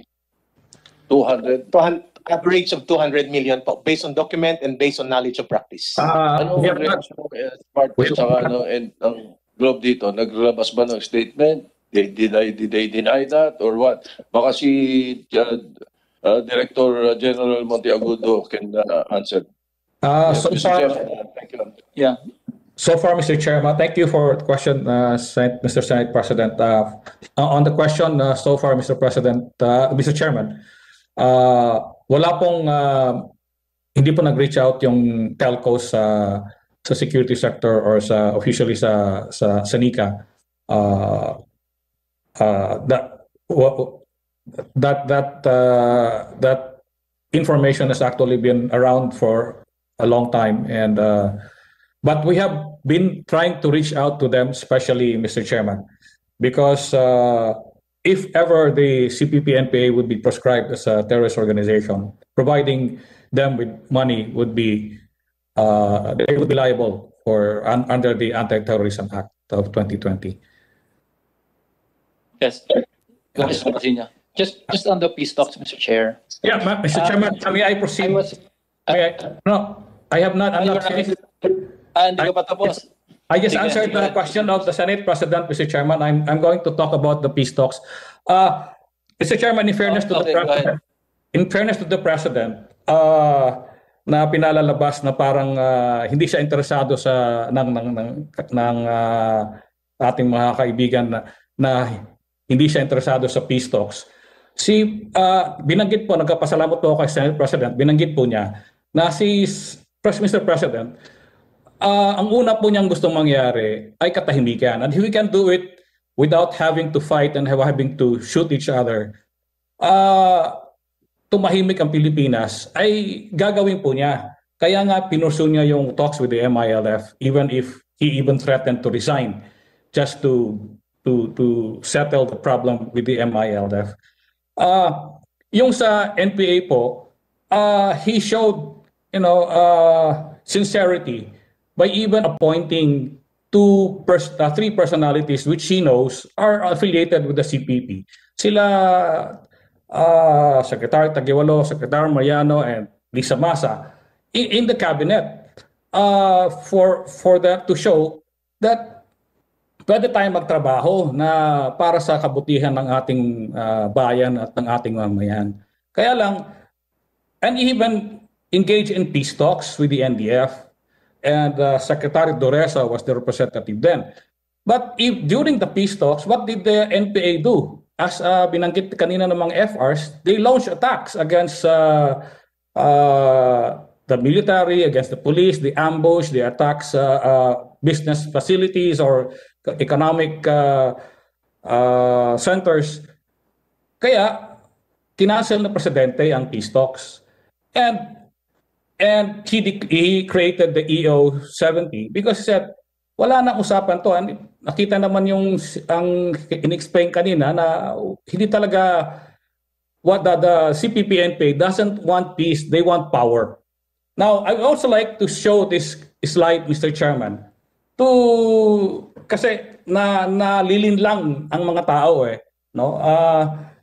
Itong chart na to actually comes from my dissertation, which is on the CPP-NPA when I took my PhD. This shows the highs and lows of the NPA strength. Itong pula, panahon ni Marcos. Itong yellow, panahon ni Cory Aquino. Itong green, panahon ni FBR, and then ERAP, and then GMA, and then Aquino, and then Duterte. If you will note, Mr. Chairman, the strength of the CPP peaked in 1987, and then it went down. Why did it go down? It was after EDSA, and then it went all the way down to Ramos' time, not because Ramos launched the peace talks or anything else, but because the CPP was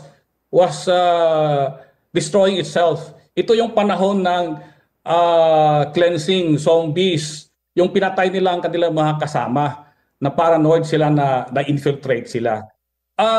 Tapos, pagdating ng panahon ni Ramos, ito yung split ng reaffirmist at saka rejectionist. So tuloy-tuloy po ang nosedive ng strength ng NPA. At ano ang effect nito sa GDP saka sa economy? Baliktad po, pag bumababa ang strength ng CPP, nagkakaroon ng better opportunities ang mga negosyante.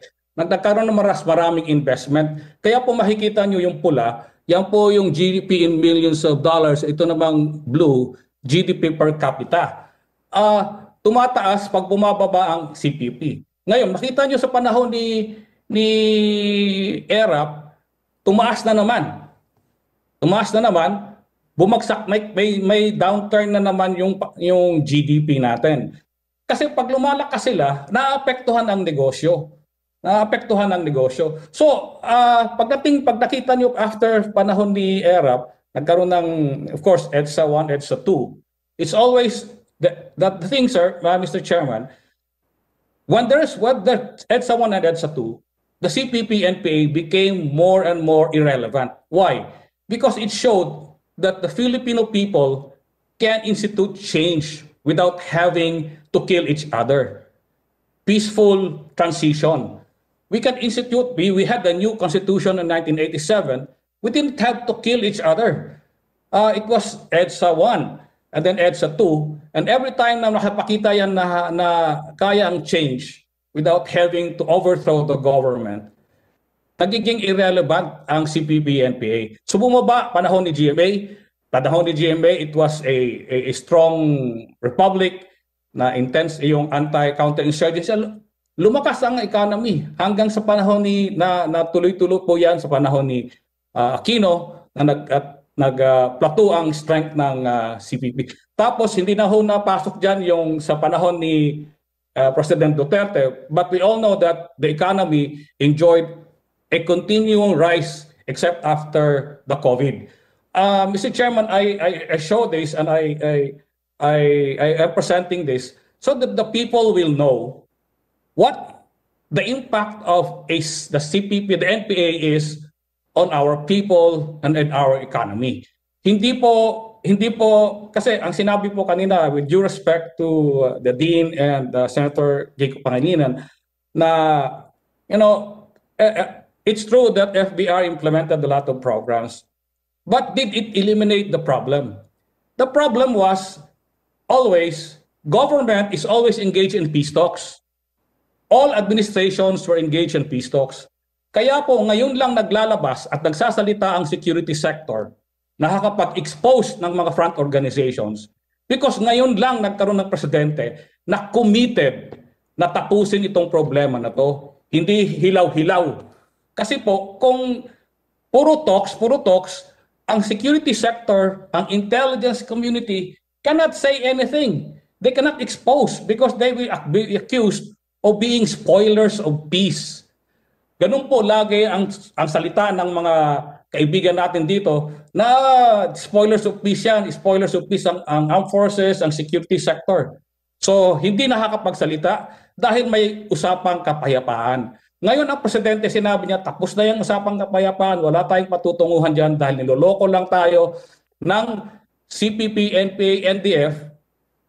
Kaya gumawa na tayo ng task force na tapusin ito. Pero yung task force na to ay hindi parehas sa mga previous task forces. This is a whole of government approach. This is a whole of nation approach. At ina-address po ang lahat ng mga issues, including poverty, including social injustices, including yung mga concerns ng IP. Kaya po may 12 clusters within the national task force to address the different issues that contribute, they say, to the insurgency. So ina-address po lahat yan. Iyon po yung ating programa ngayon na ginagawa ng National Task Force LCAC. At ang end po nito ay sana matapos ang katahimikan. Ngayon, sa peace talks po, si Presidente, sa totoo, hindi po nagpabaya, nag-offer po siya ng peace talks to the CPP-NPA-NDF. For the last time, he offered mag-usap tayo pero under several conditions. Siya nag-set ng conditions, one of which is we discuss this in the country, dito sa Pilipinas. At yung mga armado ninyo, tumigil sa pangingikil, tumigil sa pag-aatake. Yun ang hiningi ng Presidente para tuloy-tuloy ang usapan. Ano ang sagot ng CPP-NPA-NDF? Hindi pwede yon. Nag-demand sila sa Presidente ng power sharing. And the President said, I cannot give that to you. But that was the demand of the CPP-NPA-NDF. But the President said, okay, they keep attacking. They want me to give power sharing. That sabi ni Presidente, that is not mine to give. And if that is what you want, wag na tayong mag-usap. Kaya, tinerminate ng Presidente dahil tuloy-tuloy ang kanilang attack at nagtayo ng NTF-ELCAC. At ang aming, kaya nakakommit ang security sector dito sa NTF-ELCAC dahil naniniwala kami that with the support of the people, with the support of the bureaucracy, with the support of Congress, we can achieve peace through the NTF-ELCAC approach of whole of government, whole of nation, addressing the issues, and engaging in localized peace talks. Yung localized peace talks po, hindi po yon peace negotiation. It is a means so that those who want to return to the folds of the law will have a window of opportunity. Hindi po natin sinasara lahat ng pinto. Yung po localized peace engagements ay para po sa may ibang mga NPAs na naloko lang ng mga recruiters nila na sumali sa NPA. Ngayon, pwede na pong lumabas at mag-avail ng enhanced, yung ICLIP, yung Comprehensive Integration Program sa gobyerno, balik loob. No? Kaya yun po yung programa ng gobyerno at sinasabi ko lang po ito at sinishare ko po para sana Kaso alam namin na hindi naman makikinig yung iba dito, pero sana maintindihan ng ating mga kababayan na ganito po kasinsero ang presidente na magkaroon ng katahimikan ng Pilipinas. Pero sa paraan na within the Constitution, hindi pwede ang power sharing at sa terms set by government, hindi sa terms na set ng CPP-NPA-NDF. Willing ang presidente noon makipag-usap, pero sumunod sila, tumigil sila sa pagkukumit ng atrocities, terrorism. Kaso ayaw nila. Dahil ang sabi nila, we actually, Mr. Chairman, as NICA, we actually sent out an emissary to the CPP, to the NPA. Sabi namin, baka pwedeng pag-usapan. We sent out an emissary, sabi nila, pwede bang itigil ninyo yung offer ng presidente? Bibigyan kayo ng allowance, bibigyan kayo ng matitirhan, kahawak ninyo armas nyo sa isang lugar lang kayo, the government will feed you, stop extortion, stop killing. Anong sagot ng NPA head sa Surigao? I'm sorry, I forgot the name. Sabi niya, hindi kami pwedeng tumigil. George Madlos, sir. George Madlos. Si Madlos. Thank you. Si Oris. Sabi niya, hindi kami pwedeng tumigil kasi livelihood na namin ito. Yun ang word nila. Dito kami kumukuha ng aming livelihood sa kanilang extortion, which is in the millions, especially si Madlos. Madlos was actually one of the last that really... Alex, Yes, Alex, anyway, malinaw naman yung mensahe mo. For our enlightenment, kami ni Senate President, saka yung mga nakikinig, kindly walk us through, ano bang prosesong sinusunod doon sa gusto magbalik loob? Ibig sabihin ba nito, yung past crimes, written off lahat? In very plain language, halimbawa merong isang NPA regular, guerrilla, gusto niya mag-surrender. Alam niya ba yung hinaharap niya na, anong maliwanag na hinaharap niya? Haharapin niya yung mga kaso, halimbawa na-involve siya sa ambush. Yes. Nakasuhan siya. Ano yung proseso? Yes, Mr. Chairman. Of course, we follow the law. If he has a warrant of arrest, the warrant is served. And then if he is really sincere and helps the government, usually the security sector can petition the court for custody of the person who expresses willingness to support the government.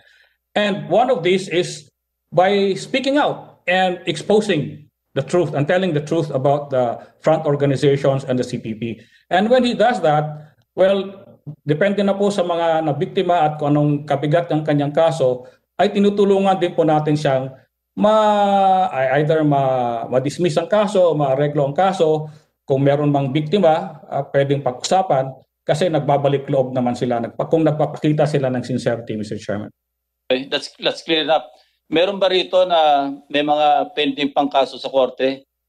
You may or you may not answer, or you may or may not identify who among these people present here in this hall ang meron pa mga pending na kaso sa korte? Mr. Chairman, ano yung ginagawa niyong tulong?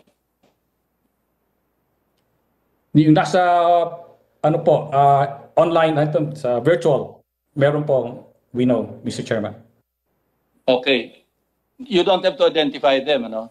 Anong tulong ang ginagawa nyo para ma-resolve yung kaso nila sa korte? As far as I know, Mr. Chairman, case to case po kasi ang depende po sa gravity ng case and kung mayroong mga individual complainants.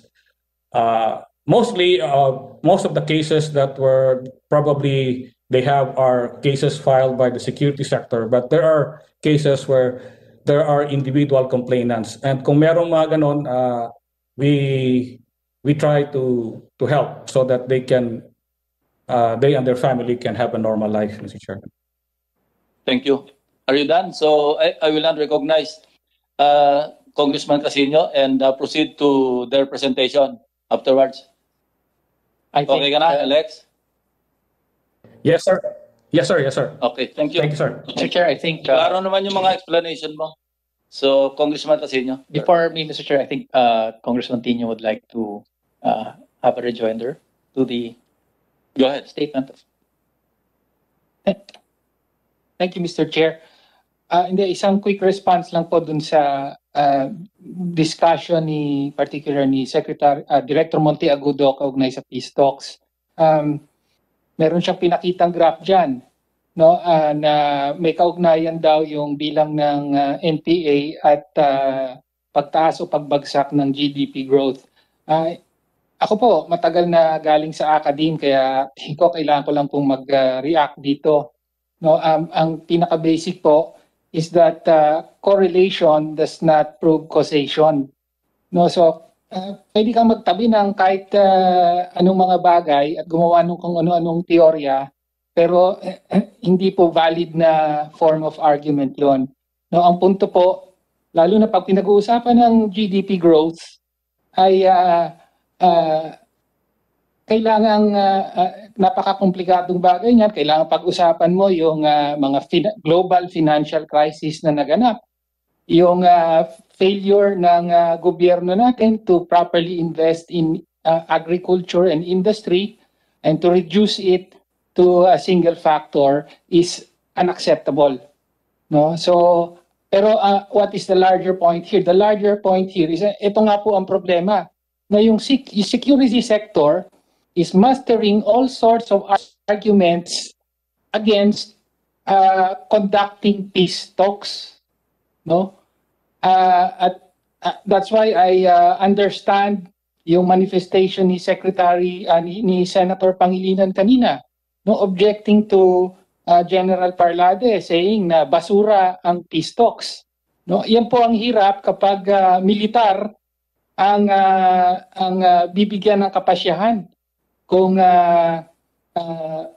karapat-dapat ba, tama ba yung nilalaman ng comprehensive agreement on social and economic reforms, no? At and a note on that, no, hindi po totoo na walang nangyayari sa peace talks. In fact, unprecedented po yung naging pagsulong ng peace talks nung buhay pa ito under this administration. Dahil napag-usapan na po at nagkaroon ng initialized agreements on both sides, especially regarding the issue of free land distribution, libreng pamamahagi ng lupa. No, so ngayon lang po nakaabot sa ganyan.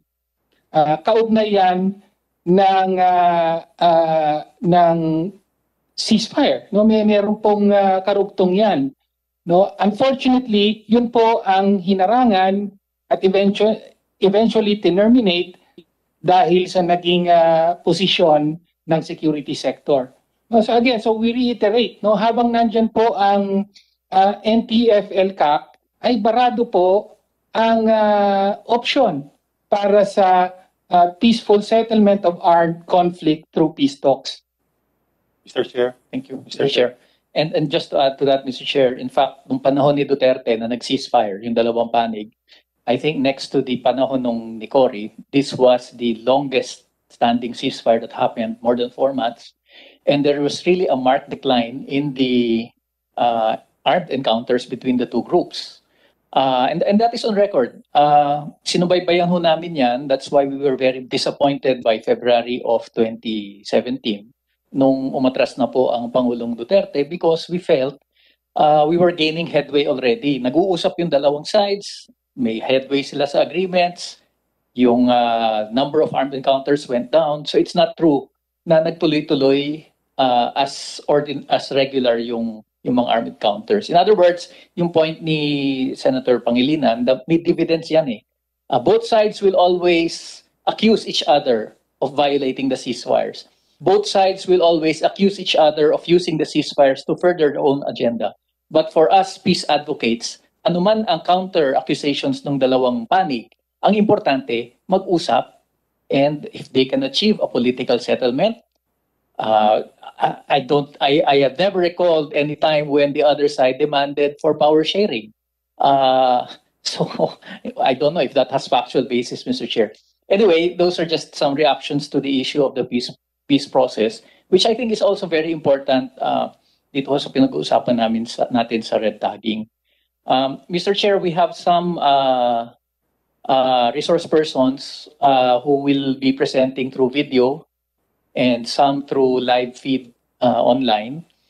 If the chair would allow us, can we start? Mr. Chair, Mr. Yes, Chair. Thank you, Mr. Chair. Mr. Chair. Let's allow them to present first and then... Opo, We have haba-haba na po yung side ninyo eh. Medyo You have unfinished. dominated We have this unfinished, hearing for the last 4 testimonials. hours, Mr. Chair. Mamaya na lang after that. Opposite. Yeah. Thanks, sir. Thank you, Mr. Chair. The first resource person would be someone from Kadamay. No, ito po yung urban poor groups. And he will be testifying on their experience na yung grupo nila, particularly in Pandi, Bulacan, has been red tagged. And a number of their members have been forcibly forced to surrender as NPAs when in fact they are just residents of the area. So I don't know if the Secretariat, yung Kadamay, Kadamay video testimony,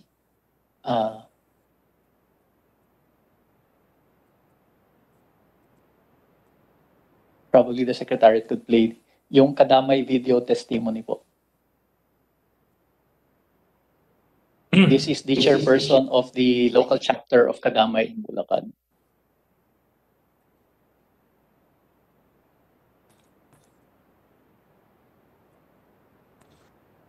Paki-click po yung Kadamay video testimony.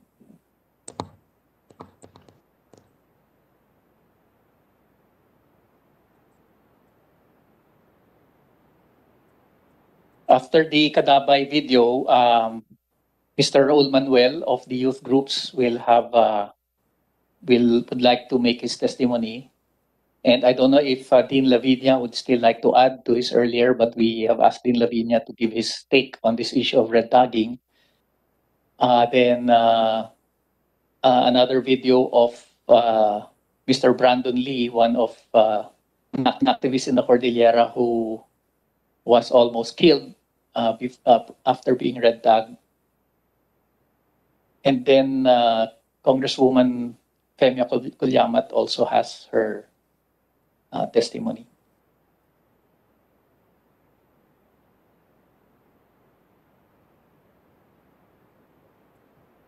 Yun pong Kadamay video.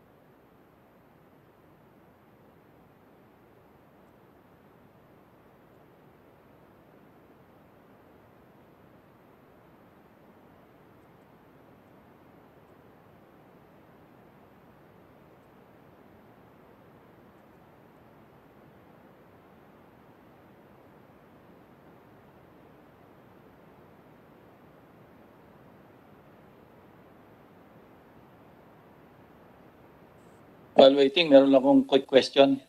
Andyan na. Sige, okay.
Mr. Chair.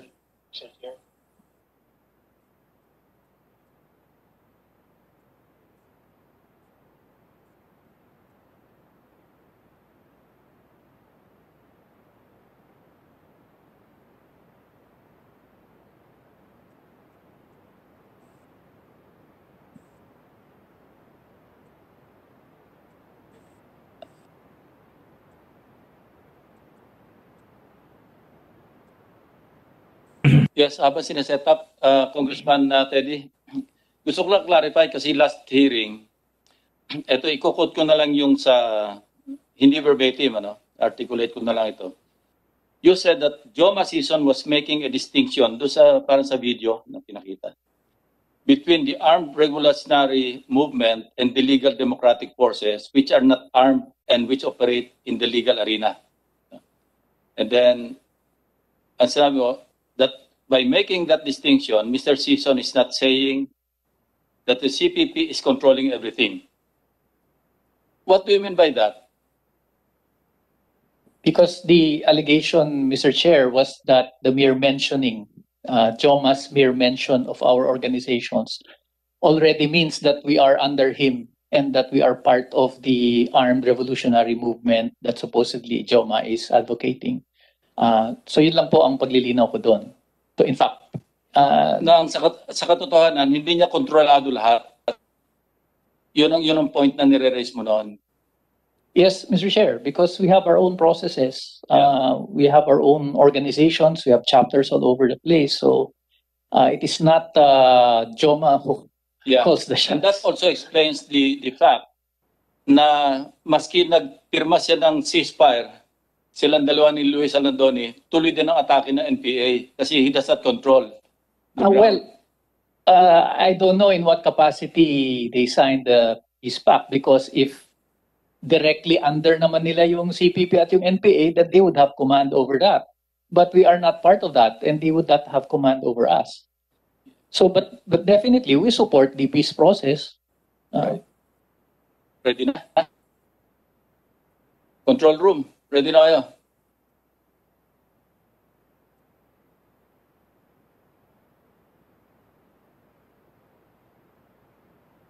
Sige, commercial muna. General Parlade, habang basta stop ka pag labas ng video, Yes, sir. Okay, go ahead. It's just important that we hear about this testimony of this James Durimon, because this red tagging has been the topic really, and then a catalyst that they're alleging, or rather, red tagging is a catalyst to all these killings. So we would like really to this committee to hear the testimony of this Sparrow, James Durimon. Yes, and I already answered you. After them, ano natin, yes, natin yung kanyang testimony. Thank you, sir. Thank you.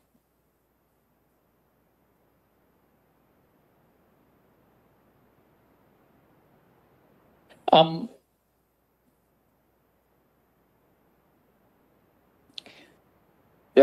wala po yung video natin, we also... You can go to the next video. May online po. Hindi pa siya ready. Oo, si Mr. Raul Manuel of the Youth Act Now Against Tyranny and Attorney Tony Lavinia are also ready to make their presentations. So who do you want to go first? So Mr. Lambel or Dean Lavinia? Si Dean Lavinia siguro, and then Raul. Go ahead, Dean Lavinia, you're recognized.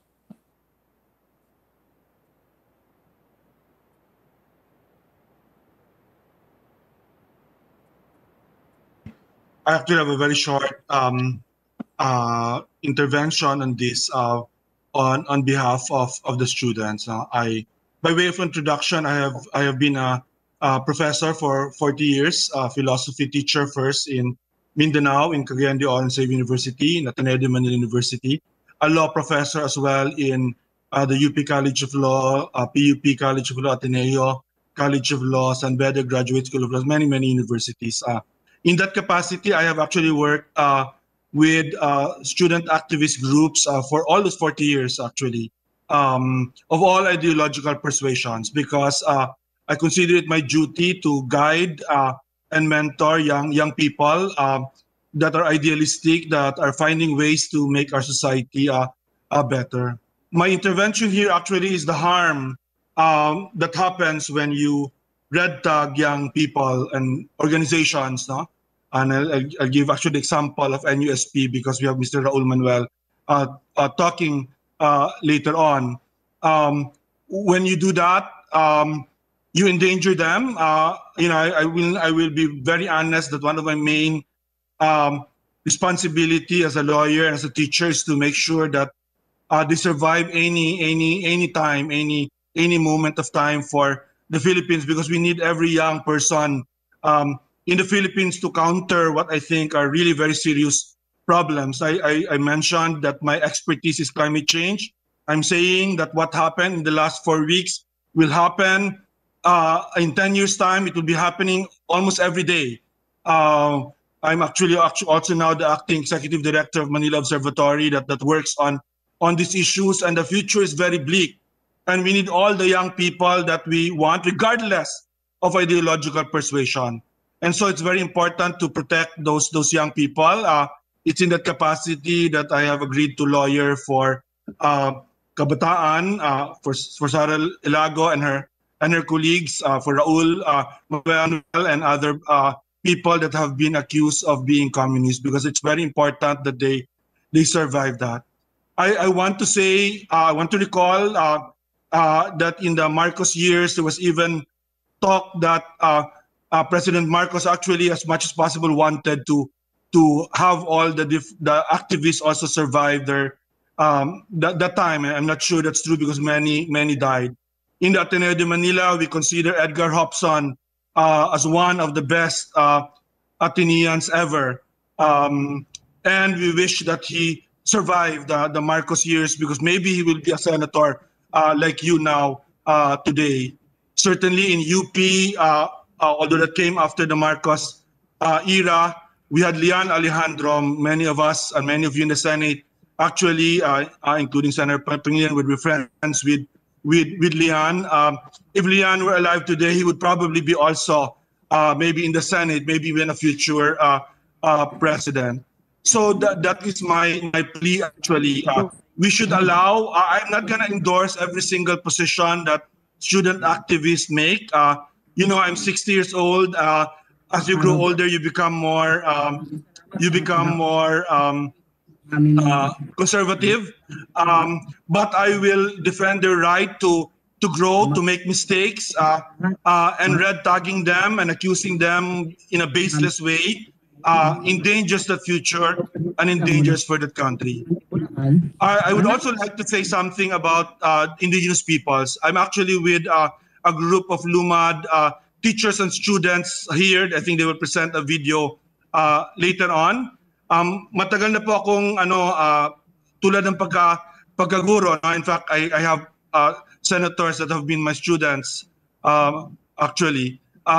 Matagal na rin akong abogado para sa mga katutubo. 30 years na po from the very beginning. I specialize in indigenous people's rights because I found that they were the most oppressed, the most marginalized. We call them then invisible Filipinos. I actually worked with the Senate po, with Senator Rasul, Senator Estrada, and then Senator Flavier. 10 years po, it took us 10 years to collaborate. I mean, I do not take credit for it. It's a great senators that made it possible, and Senator Flavier being the last to have put it over the line. The Indigenous Peoples' Rights Act, also working with their counterparts in the Senate, then Senator Congressman Greg Andolana. And today I continue to lawyer for LUMAD peoples, for the LUMAD schools. I actually think that targeting the LUMAD schools is the worst thing you can do for the future of this country and for the future of indigenous peoples. Because education is the key. Education is the key for protection of ancestral domains. Education is the key for sustainable development, because then that's when the indigenous peoples would actually know how to deal with outsiders, how to deal with intruders, how to develop their natural resources. And it's such a pity as well that the LUMAD schools and the LUMAD peoples are targeted in this what I call red tagging crusade. I mean, I'm actually confident this is just a moment in time, because in 40 years I have engaged. And let me be very clear, I've engaged with government. I have been in government in top positions, in and out. I've written about this. I've written books about all of this. Did a PhD related to it as well. And I know that this is a moment in time.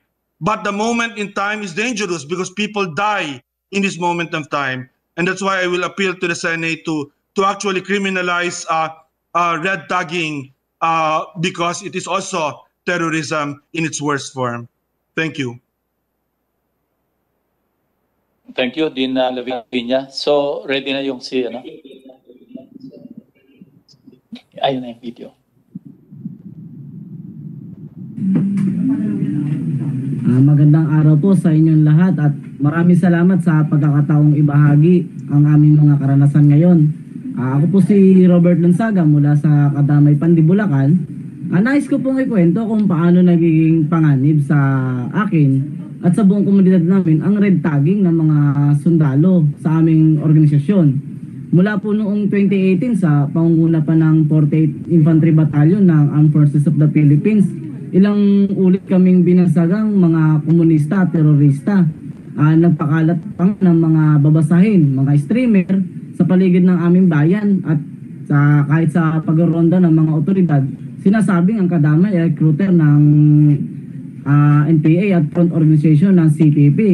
Mismong mga leader namin na pinangalanan, kagaya ni Carlito Badyo na pinaslang noong Mayo lamang.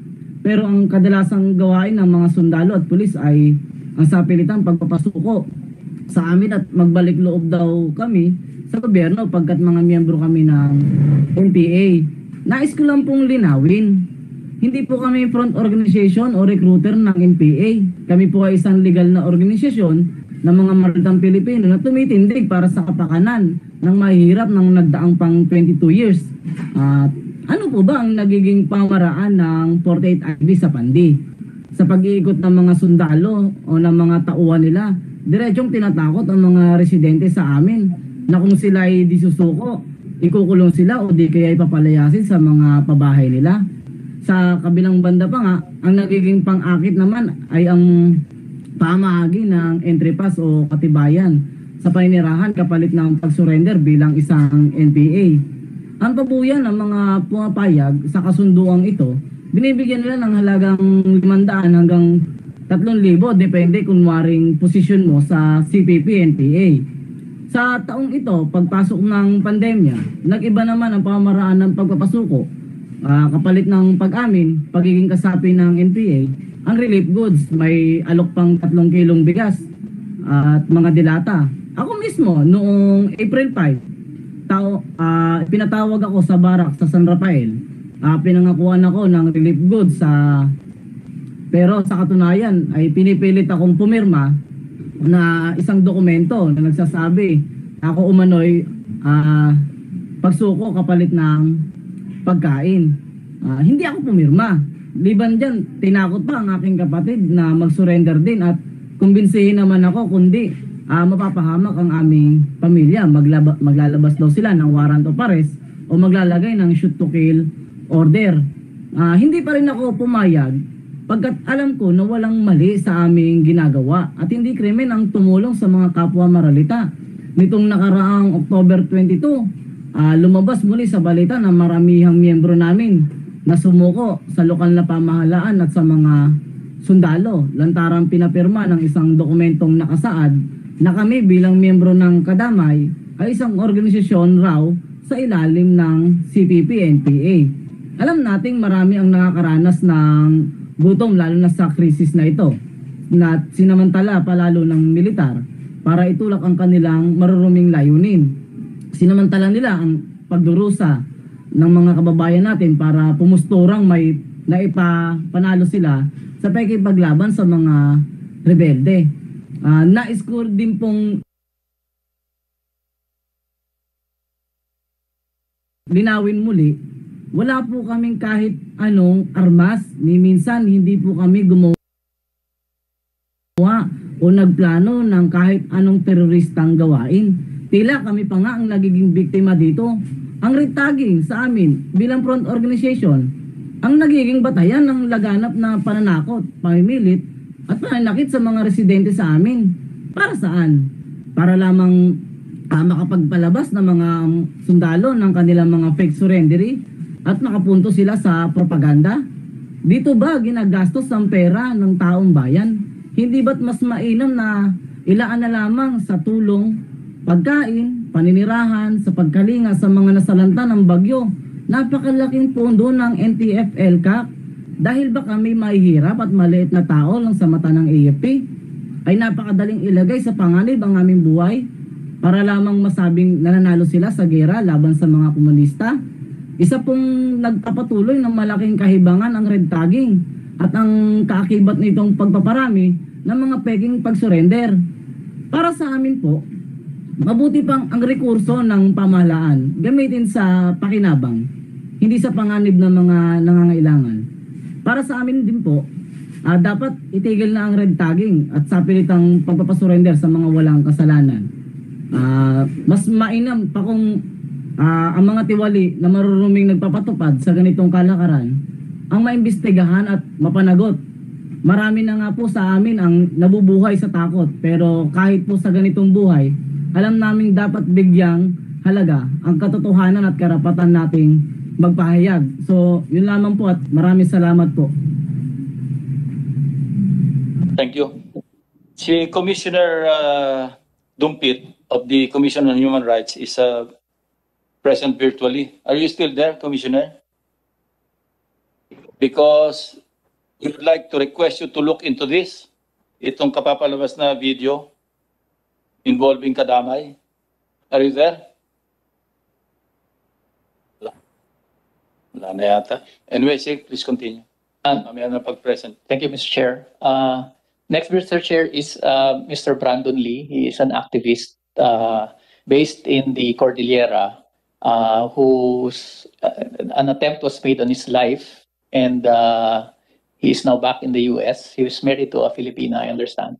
Siya rin po ang magkikwento kung ano yung naging karanasan niya with this red tagging. Pakiplay na lang po yung kay Mr. Brandon Lee.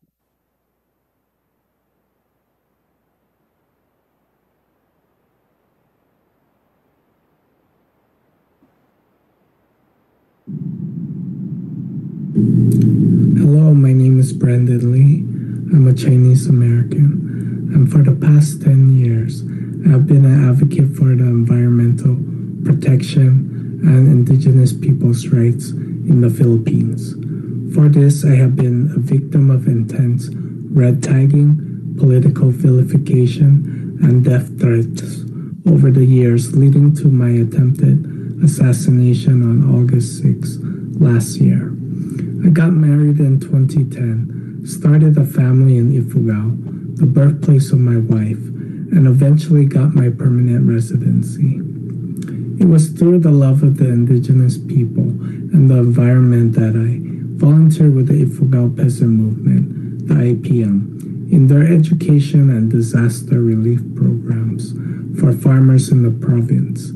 I also became a community journalist for the Northern Dispatch, writing about stories and struggles of peasants in the communities, including human rights violations committed by the armed forces of the Philippines.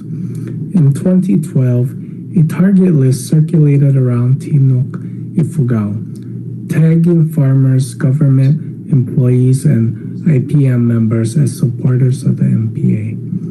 2 years later, William Bugatti, IPM's human rights officer, was gunned down after attending a court hearing.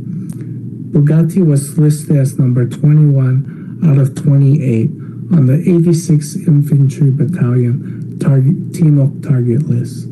I would then take over as IPM's new human rights officer. In 2015, IPM members, I included, were red tagged on social media. In the same year, 10 IPM members, including myself, were sent death threats in the form of the Ifugao burial blanket for the dead and a grim poem, Gray May, June Gloom, No Sky, July. The envelope was addressed to my residents in Ifugao and NorCal, a term only people from Northern California use. I took this pretty hard and notified my family and friends at home in the US. They lobbied the Philippine consulate to stop these attacks. However, these attacks did not stop. There was heightened surveillance. In 2016, my colleagues and I were photographed at tricycle, jeep, and bus terminals. I was also tailed by an Army dark blue van from the Ifugao District Jail to a nearby inn. In 2017, Before the annual Cordillera Day, there was a military intel taking pictures of the Ifugao delegation who met at the Roman Catholic Church for a prayer of safe passage. I confronted him and asked that he delete his photos and asked him to leave. Before arriving at the Cordillera Day venue in Kalinga, we were stopped at a checkpoint manned by joint elements of the PNP, AFP, who were not wearing proper identification. Lieutenant Maestrado of the PNP and Lieutenant Julius Ian Daklag of the Armed Forces of the Philippines asked for me specifically and illegally searched my bag under alleged credible intelligence that I had firearms in my possession. They found nothing to prove their claims. In 2018, Ricardo Mayumi, an IPM leader in Tino, was assassinated in his home.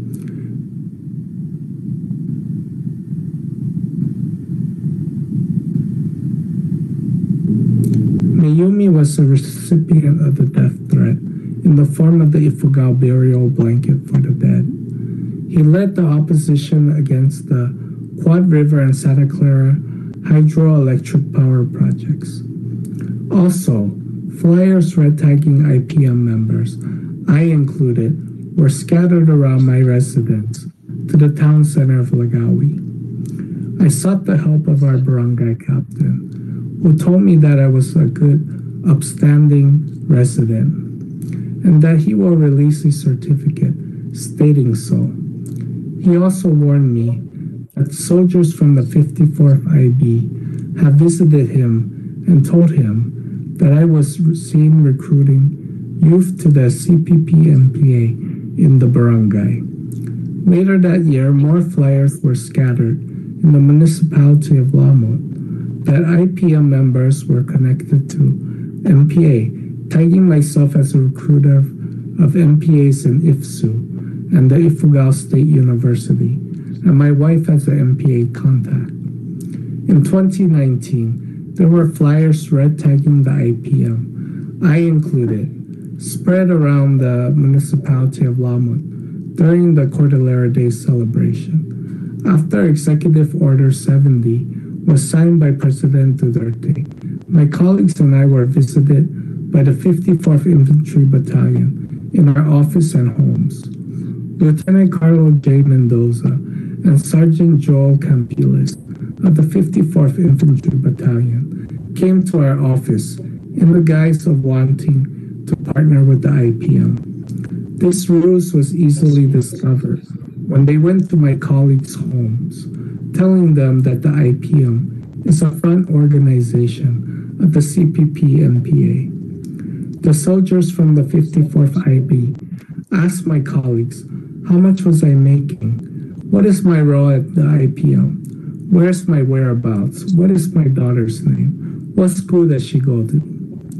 In June, the military's Northern Luzon Command placed Ifugao as the priority of the Oplan Kapanan Taga in the Cordillera region. Soldiers from the 54th IB came to my residence on July 30th, asking my family where I was and that they are seeking to partner with me. My family was not fooled, as they knew the military was harassing me. That same day, I confronted soldiers in civilian clothing outside our office, asking me to meet with their boss for a partnership. They took my picture without my permission. A week later, on August 6th, after bringing my niece and daughter home from school, I was shot in 4 places, rendering my body paralyzed.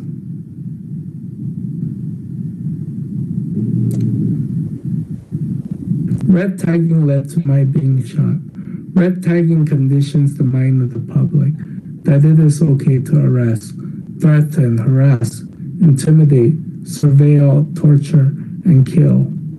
The 54th IB claims that they had no hand in my attempted assassination and blame the MPAs as they did for Mayumi's extrajudicial killing. However, it was not the MPAs that red tagged me, threatened, harassed, intimidated, and placed me under surveillance. That was the 54th IB. It was the 5th Infantry Division and the 54th IB. Using my picture, they took of me to still continue to red tag the IPM and destroy my character on social media. So I ask this of you, who is the monster here? Who is the real terrorist?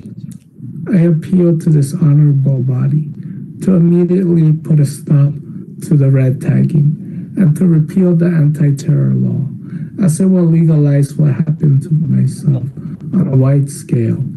I appeal to this body to seek justice, not only for myself, but for the Filipino people. Thank you.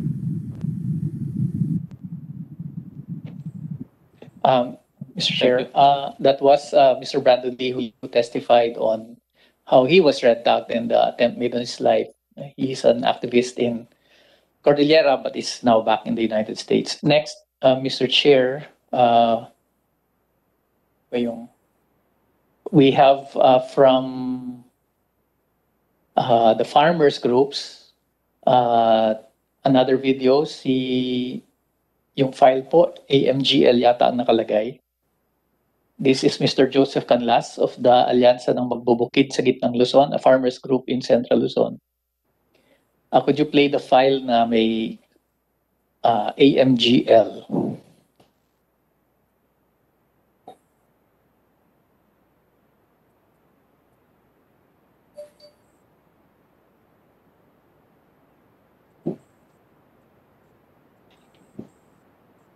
Yung AMGL video.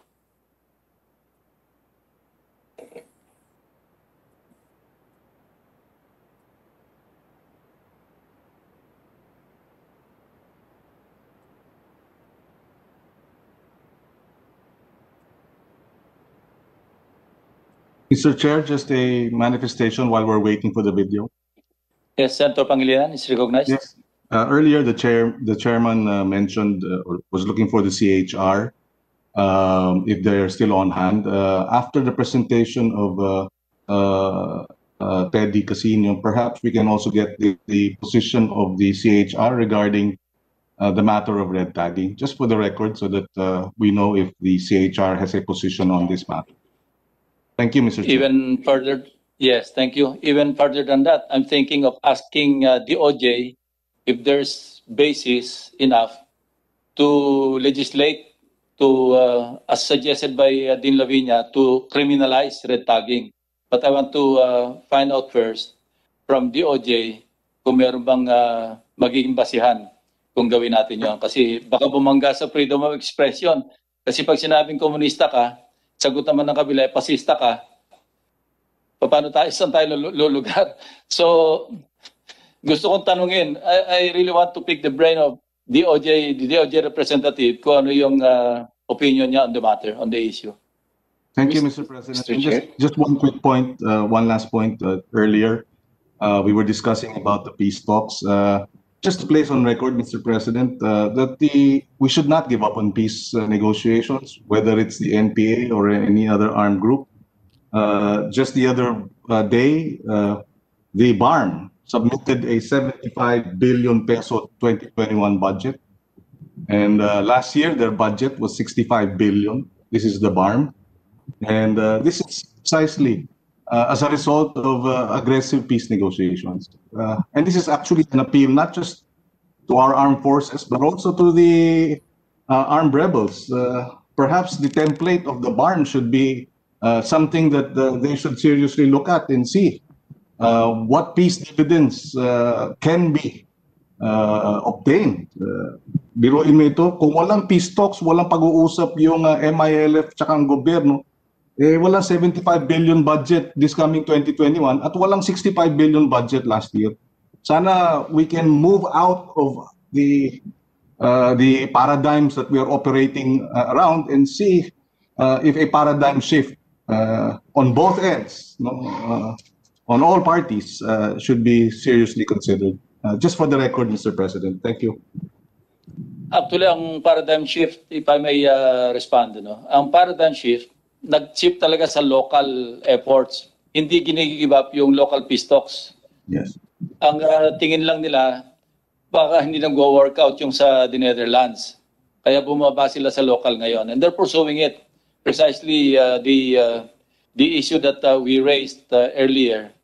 Paano yung kung ma-proscribe as a terrorist organization, paano ngayon na mag-reconcile doon sa pagpurso pa rin ng peace talk. So anyway, Right. let's hear from the... Mr. Chair, may I, Mr. Chairman? I think the video is ready. Tapusin mo na natin ito, John. Apo, tapusin na lang natin To po. the peace talks with the MNLF. Maybe later, Mr. Chair, we can... Mr. Joseph Canlas is a farmer leader in Central Luzon. Pakiplay po. Yan sa namang magbubukid ng gitnang Luzon at nang uringan at pa sa maring kinukonde ang nagaganap na pagre-tagging sa mga legal na organisasyon at miyembro nito na ikit na nakaka-apekto sa buhay at kaligtasan ng mamayan. Katulad halimbawa ng ilang mga probinsya, marami ang mga miyembro namin sa ilalim ng pamana sa Aurora na rin tagging at pinasusurrender samantalang ito ay mga legal na mamamayan at legal na nabubuhay sa kanilang bayan. Ganun din ang mga mamamayan ng Novecia at ng Hacienda Luisita na kung saan nakaranas ng katulad na nararanasan ng mga mamamayan sa Aurora. Maging ako mismo bilang isang leader ng pangrehyong organisasyon ng mga magsasaka ang alyansa ng mga mabubukid sa Gitnang Luzon ay nire-redtag din. Sa katunayan hanggang sa mga text sa aking cellphone ay tinatata ko at tinahanap mismo ng mga PNP at CIDG sa lugar na kung saan doon nanggaling yung aming opisina at kung saan din alam nilang ako ay kumikilos at pamalagi ang gumagawi sa mga lugar na yun, lalo na sa mga magsasakang mayroong kasalukuyang laban na kinakaharap, no? Kaya nakabahala ang ganitong sitwasyon. Higit sa lahat, ngayong panahon na ito, pati ang Senado ay ginamit para pagtakpan ng kasalukuyang rehimeng ito ang isyong kinakaharap ng malawak na mamamayan, bunga ng mga sunod-sunod na pamamastang, no? Pananakot, pagpatay, no?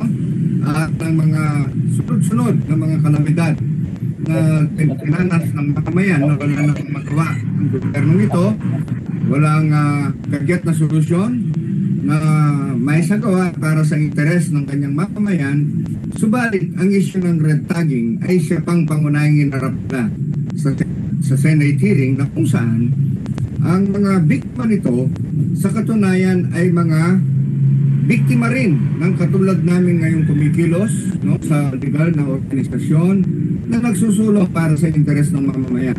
Si Lady Miranda ay isang leader nga ng anak bayan dito sa Gitnang Luzon. Sa katunayan, tinakot din ito kaya hinabog sa ganitong sitwasyon hanggang sa nakomit na lamang siya dahil sa pananakot magpagamit para sa gobyernong ito upang upang magamit o supilin yung mga naging kasama niya o naging mamamayan na pumaloob sa mga organisasyon ito, lalo-lalo na ang mga leader. Kaya mas marami pang mga kailangang harapin ng gobyerno na dapat kagyat na tugunan.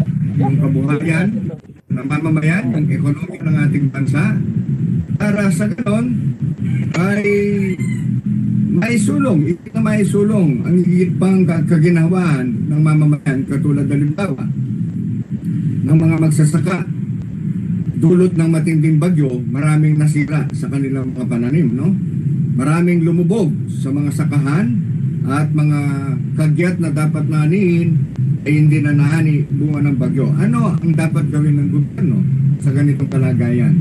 Dapat sana maglaan ng kagyat na pondo o programang tiyak na makakatugon sa ganitong naranasan ng mga magsasaka.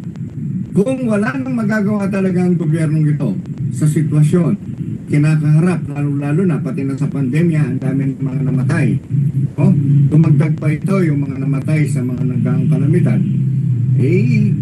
Kinakailangan na patirsikan na lamang itong kasalukuyang rehimeng Duterte ito kung wala na talagang magagawa.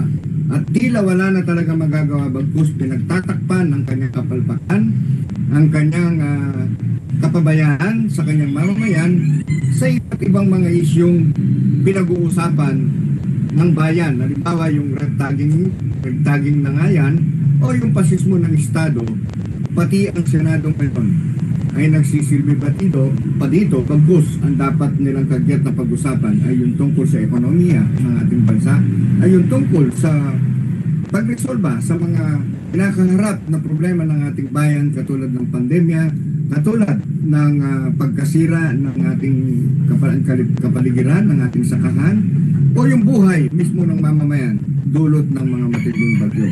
Kaya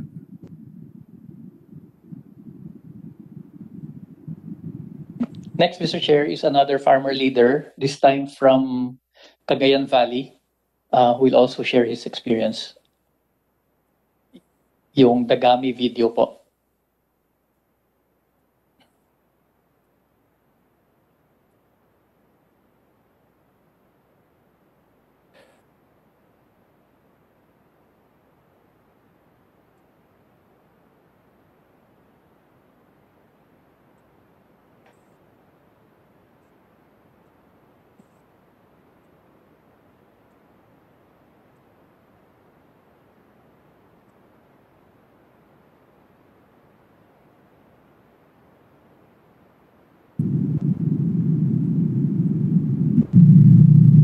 Ito po si Renato Baling, madami siya po ako. Kasalukuyang tagapangulo ng mga alyansa magsasaka sa Isabel, Dagami. Ako po ay dumaranas ng matinding rig tagging sa kamay ng PNP, EFP at PNP. Noong 2019, kinausap ako ni Lailani Lopez, taga-Sentro 2 ang Ngadanan. Nagpakilalang siya ay taga-Office of the President at nire-recruit ko na sumali sa kanila upang ako ay maging informer na ako ang magsasabi sa kanila kung saang lugar mag-meeting ang mga magsasaka, kung kailan magrarally, magsasagawa ng rally ang mga magsasaka. Ngayong 2020, may kumausap ulit sa akin na nagngangalang Romeo Cruz, taga-Office of the President daw, siya. Ang sinabi niya ay taga-OPAP siya. At hinihikayat din akong sumali din sa kanila upang ako ay matulungan din nila para sa pagtulong sa mga mararitang magsasaka. Hinihikayat din po na kung saan yung lugar kung saan kami nag-meeting. Tinahindihan ko, ayaw kong pumasok sa sinasabi nilang Office of the President. Muli, bumalik si Romeo Cruz. May kasama siyang dalawa at tinatawag nilang Sir Ray yung isa. Pinatawag ako sa barangay captain at pumunta sila sa bahay namin at doon ini-interrogate ako ni Sir Ray At medyo may pananakot sa kanilang pananalita dahil ako daw ay may files na hawak ng mga EFP, kaya sila pumunta sa akin para gusto daw nila akong tulungan at para ipawalang bisa yung files ng EFP. Sila mismo ang tutulong sa akin sa dalawang opsyon na binanggit ni Sir Ray. Ang isang opsyon, ako ay sasali sa kanilang grupo upang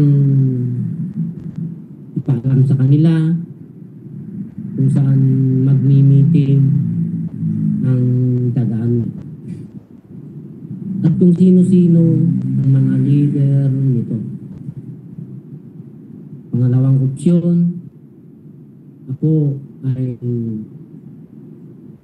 ipirma sa kasunduan na ako ay voluntaring magsusurinder para linisin ang pangalan ko sa EFP. Sasamahan daw ako sa PNP para maluwag na, malinis na ang aking pangalan. Sila mismo ang tutulong sa akin. Yun po ang ginagawa ng mga intelligence ng Office of the President mismo sa akin.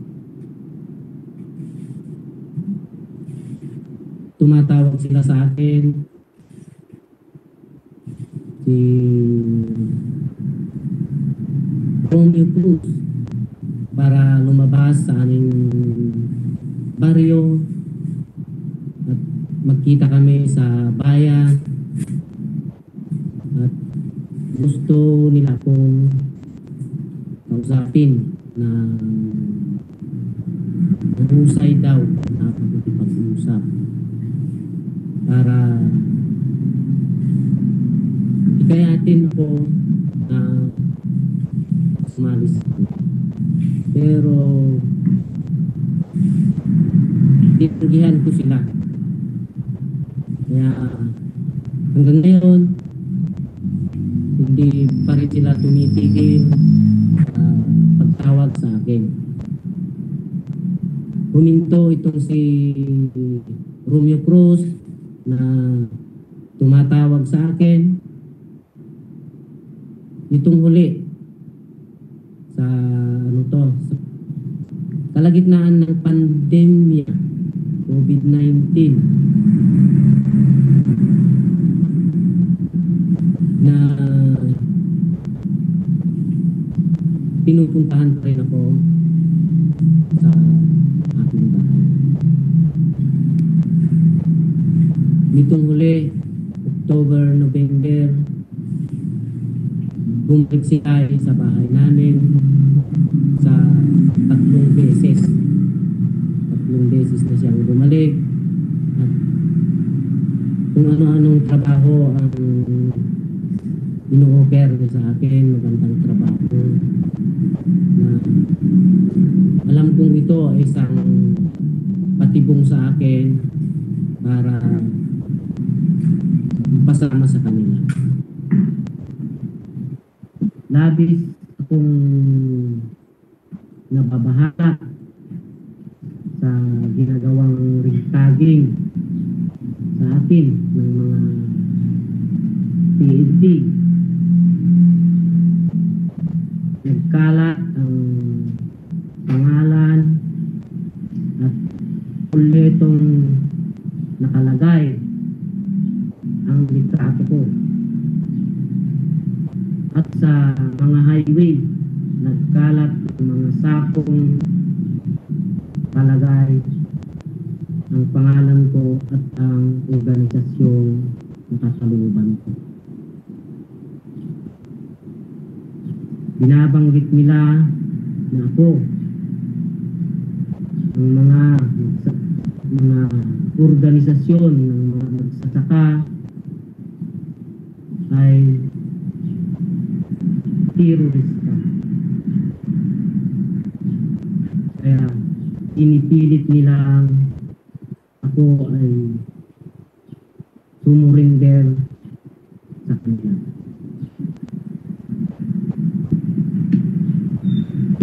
Walang ibang motibo ng mga ritaging na ito ang mga leader at nagtatanggol sa mga karapatan ng mga magsasaka, mahihirap na kababayan natin upang patahimikin nila ang nagsusulong ng mga karapatan ng mga maralitang magsasaka. Labis akong nababahala sapagkat ang mga ginagawa nilang rig tagging na ito ay malaking banta sa ating buhay, sa ating seguridad, malayang pamamahayag at karapatang mabuhay ng matiwasay at mapayapa.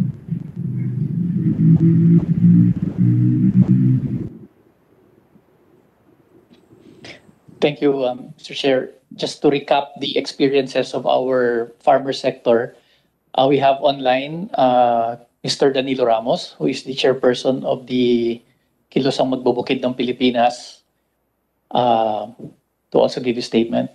Kadaning, kayo na po.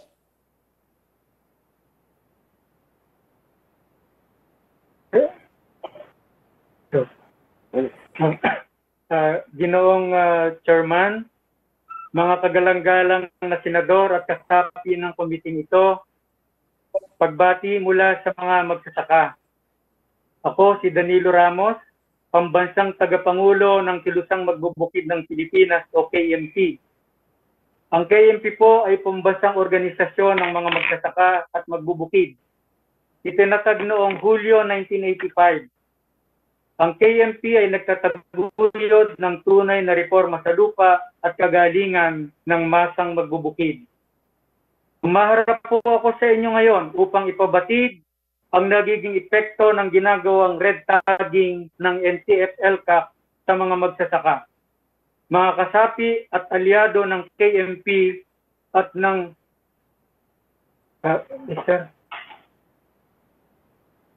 kasapi at aliado ng KMP at ng progresibong kilusang magsasaka. Mr. Chair, bago pa man nabuo ang KMP, nagaganap at malaganap na ang pakikibaka ng mga magsasakang Pilipino para sa kanilang karapatan at kabuhayan. Sa kasaysayan ng Pilipinas, ang pagiging magsasaka ay kasaysayan ng paglaban sa kahirapan at kaapihan. Mula noon hanggang ngayon, dahil hindi nabago ang mga batayang kalagayan ng lipunan, kaya nagpapatuloy ang pakikibaka ng mamamayan. Panahon pa ng mga ninuno natin, nag-aarmas na ang mga magbubukid para sa lupa at justisya. Ang pinakamahabang pag-aalsa sa kasaysayan, ang Daguhoy Revolt, ay pag-aalsa kontra sa mga Panginong may lupa at dayuhan, kabilang sa mga ipinaglalaban ng Katipunan at Rebolusyong 1896, ang lupa para sa mga Pilipino at pagwawakas sa daang taong pag-iral ng sistemang inkomyenda at asyenda. Lupa rin ang ugat ng paglaban ng mga sakdal ng gitnang Luzon, ng mga sumama sa rebelyong Huk noong 1950 hanggang 1960 at hanggang nagpatuloy ng pakikibakang pinangungunahan ng CPP. Umiiral na realidad ang digmaan at giyera sa Pilipinas. Wala pa ang KMP, nariyan na ang mga magsasakang biktima ng kawalan ng lupa at kahirapan sa kanayunan. Wala pa ang KMP, nariyan na ang magsasakang nakikipaglaban para sa kanilang karapatan. Ibig ko lamang sabihin, Mr. Chair, dapat na pag-ibahin ang mga magsasakang kasapi ng mga lehitimong organisasyong legal at demokratiko sa mga kasapi ng armadong kasapi ng Bagong Hukbong Bayan o NPA. Dapat pag-ibahin ang mga sibilyang nakikibaka para sa reforma sa mga armadong puwersa. Walang katotohanan ang malisyosong paratang ng National Task Force to End Local Communist Armed Conflict o NTF-LCAP na kami ay mga magsasaka sa araw at NPA sa gabi. Ang dala-dala lang namin sa araw-araw ay singkaw, araro at kalabaw. Wala kaming mga baril, bala at granada. Napakaraming leader, kasapi at alyadong magsasaka ng KMP ang pinaslang dahil sa umiiral na patakaran ng Estado na extrajudicial killing. Nasa 219 magsasaka na, kabilang ang mga manggagawang agrikultural sa kada na pinaslang mula sa 2016 at walang hustisyang nakamit. Wala ring napanagot o nakulong na mga may sala. Sa buong bansa, daan-daan pang mga magsasaka illegal na hinuli at ikinulong. Ilang kasapi at leader ng KMP ang hinuli at ikinulong, kabilang na sina Norly Bernabe, Ireneo Darbe, at iba pa. Sinasampahan ng mga gawa-gawang kasong murder at illegal possession of firearms and explosives ang mga magsasaka. Kabilang ang Kalakasik sa Batangas na na-dismiss din ang kaso dahil napatunayang planted ang mga ebidensyang baril. Habang may mahigpit na lockdown, pinaslang ang mga leader magsasakang sina Nora Apique ng Surigao del Sur, si Jan Porcilin ng Iloilo, si Alan Aguinaldo ng Katarman, Northern Samar, si Pilahayok Kompok ng Bohol, at marami pang iba. Mr. Chairman, bukod sa red tagging, nagaganap ang fake at forced surrender, fake ambush, fake encounter, mga peking kampo ng NPA sa ngalan umano ng Enhanced Comprehensive Local Integration Program o ECLIP. Ang bawat taong mahuhuli at baril na makukumpiska ay may katumbas na pera. Mr. Chair, mga kagalang-galang na senador, dapat malaman ng lahat ng nanonood ngayon na itong AFP, Philippine Army, Philippine National Police, kapag mayroon silang mga sundalo na namamatay o nasusugatan sa mga ambush o encounter, ang ginagantihan nila ay ang mga magsasakang sibilyan na hindi armado. Kapag hindi mahabol ng Philippine Army ang mga NPA sa kabundukan, ang babalikan nila ay ang mga magsasakang nasa baryo, kukunin sa bahay o sa sakahan, dudukutin at itotorture, papatayin, bababuyin ang bangkay at saka ipaparada at sasabihin kasapi o commander ng NPA na napatay sa encounter. Napakadali nilang patayin ng mga kagaya ni Randaletani, Randy Malayaw, mga magsasakang minasakir sa Negro, mga magbubukid na walang kalaban-laban. Isa itong malaking paglapastangan sa mga magsasakang lumilikha ng pagkain para sa sambayanan. Magsasaka po kami, hindi terorista. Kami ay mga magsasaka na naglulunsad at lumalahok sa mga rally at mobilisasyon.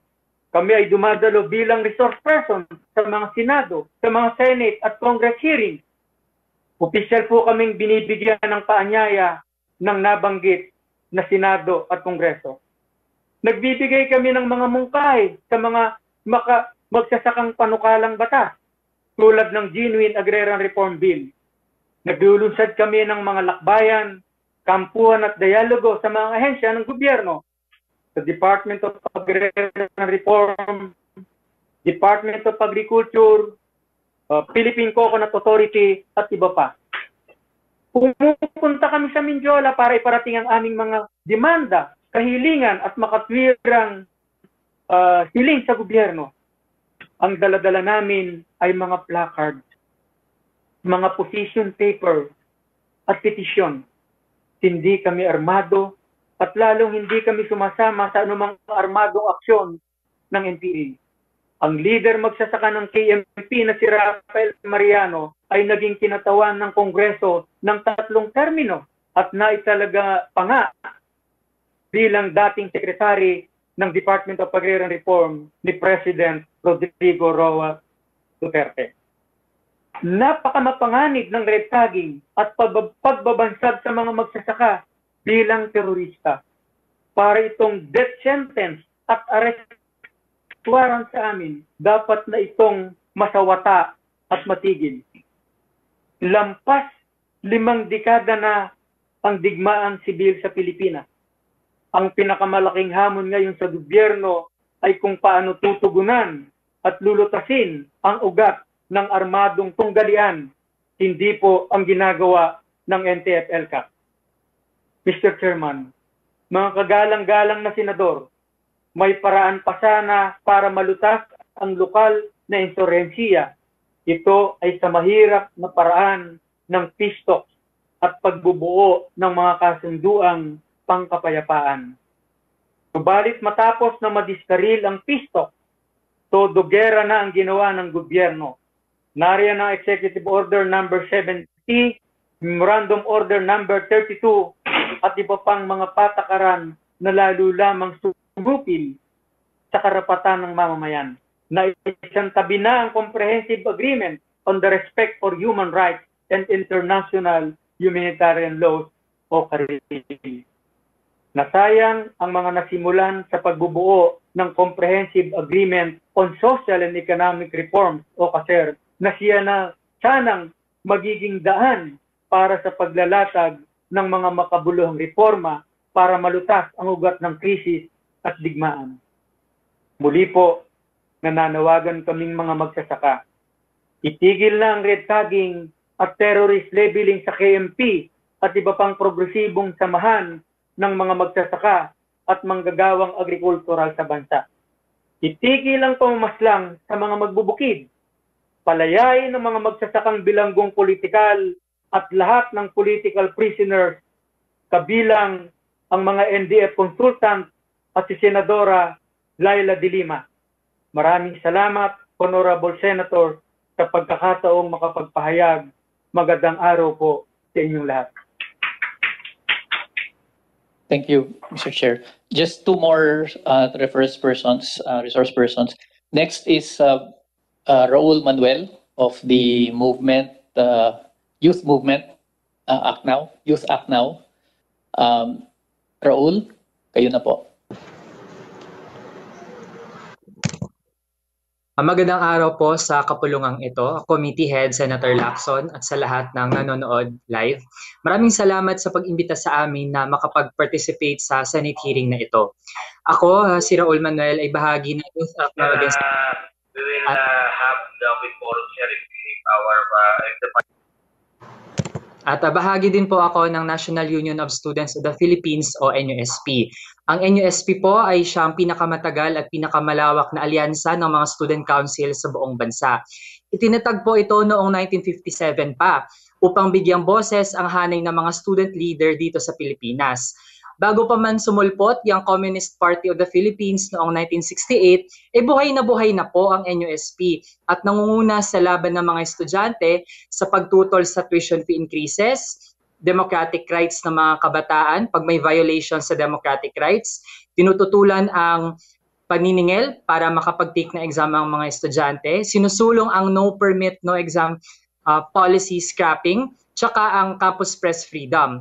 Ang mga miyembro ng NUSP ay napunta sa iba't ibang larangan, naging kongresista, senador, opisyal ng LGU at maging administrador ng mga paaralan. Sa kabila nito, pinagpipilitan pa rin po ng AFP na bansagang front ng NPA at ng CPP ang organisasyon namin. Sa pag-red tag sa mga organisasyon gaya ng NUSP, nire-red tag na rin po ng pamahalaan pati ang mga student councils and publications na mga recognized institutions sa kani-kanilang mga paaralan. Ang mga inaasahan na magsalita para ipagtanggol ang karapatan at kagalingan ng mga estudyante at kabataan ay siya mismo tinatawag na mga terorista. Kaya ang ganitong ginagawa ay paraan para busalan kami mga kabataan na ang hangad lamang ay maisulong ang aming mga interes. Madami po kasi kaming gustong isangguni sa ating mga mahal na senador kasi maraming urgent concerns ngayon ang mga kabataan dahil napakalaki ng epekto ng pandemya at kalamidad sa aming karapatan sa edukasyon. Kami po sa NUSP at iba pang organisasyon ng kabataan ay naging abala sa relief operations nitong nakaraang linggo. Naglunsad kami ng mga konsultahang kabataan para malaman kung ano ba talaga ang nangyayari on ground. Paano pa mas makakabuti ang kalagayan ng mga estudyante at paano pa kami makakapagpatuloy sa pag-aaral sa gitna ng pandemya. Ang aming hiling po ay napakasimple nga lang, pagaanin ang academic requirements o ang academic easing, pagkakaroon ng academic break sa mga paaralan at mahusay na pagtugon sa pandemya para makabalik na tayo sa normal, magkaroon ng ligtas na balik eskwela ang kabataan at kaguruan.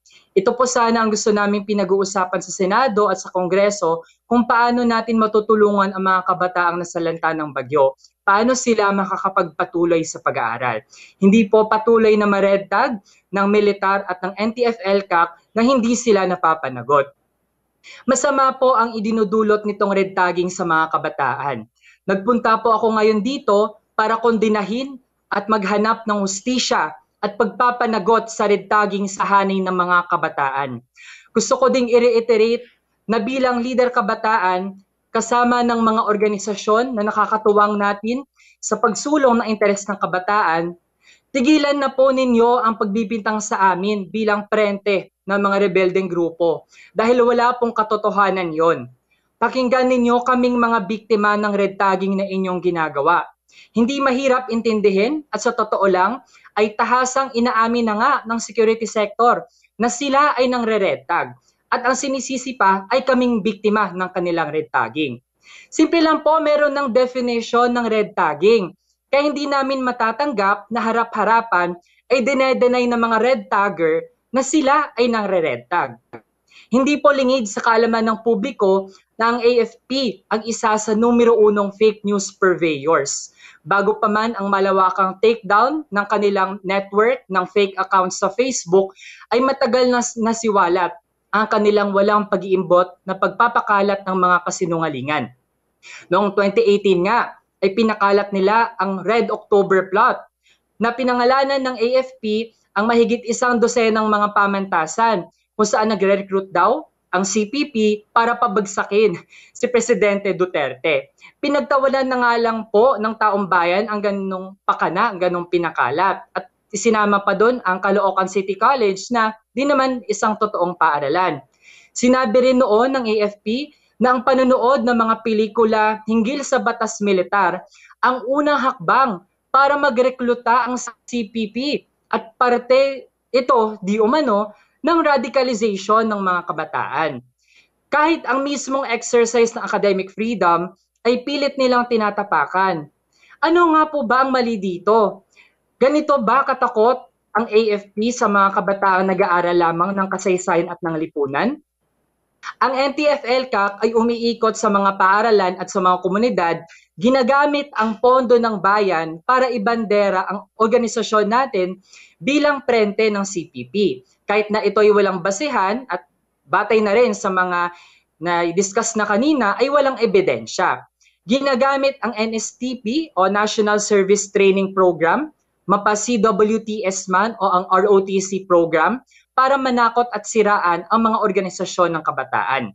Dito pa lang makikita na natin kung gaano kasahol ang pagpapakalat ng maling impormasyon nitong NTF-ELCAC. Sa lahat ng narinig natin ngayong araw at nitong nakaraang Senate hearing, litaw na pawang mga kasinungalingan at atake ang ginagawa ng security sector. Nagdudulot po ito ng takot sa aming mga kabataan at mga estudyante. Dahil ano ba ang nangyari sa mga aktivista, sa mga magsasaka, mga kabataan, indigenous people, at human rights workers na ni-red tag? Kung hindi man tinakot at hinaras, sila ay ikinulong at ang pinakamasahol, sila po ay pinatay. Habang tumatagal ay nagmimistulang parang bumabalik tayo sa panahon ng mga Espanyol. Bawal na po ba magtanong? Bawal lang magsalita? Bawal lang magpahayag? Anong mangyayari sa amin na gusto lamang na mag-express ng dissent? What is supposedly a hearing about red tagging is turning into a hearing to red tag. Is this a prelude to prescription of our organizations under the terror law? Lubos na nakakadismaya na umabot tayo sa puntong ang pagsambit lamang ng pangalan ng isang personalidad at ang pagpapakita ng litrato nila ay pwede nang maging ebedensya o patunay sa mga bagay na wala namang batayan.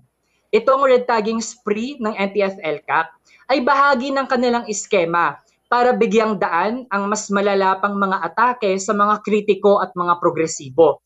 Ang tingin pala nila, na inamin na rin naman mula sa bibig po ni General Parladi kanina, ay armado raw ang mga miyembro ng CPP. Sa mata ng NTF-ELCAC, walang pinagkakaiba ang armado at di armado. Kaya ang ginagawa nila sa mga pinaghihinalaang komunista ay tinatamnan ng baril at bala at ire-red tag para ma-justify sa mata ng publiko ang mga illegal na pang-aaresto. Hindi naiintindihan o pilit na hindi iniintindi ng militar, kapulisan at NTF-ELCAC na ang nagpapatuloy na digmaan ngayon sa bansa ay hindi dulot ng recruitment o manipulasyon o radicalization pa nga. Hindi po tanga ang mamamayang Pilipino. Walang hahawak ng baril dahil sila ay nalinlang lamang ng ilan. Kung mag-aaral tayo ng kasaysayan, makikita natin na ang paghihimagsik ay dulot ng kawalang hustisya at nanunuot ng kahirapan sa ating bansa. Kanina po ay may pinakitang graph ang NICA. Isang inaccurate na graph na may misleading na label sa gilid. Ako po, applied mathematics ang aking background, kaya nakita ko po agad kung gaano ka-misleading ang pinakitang graph.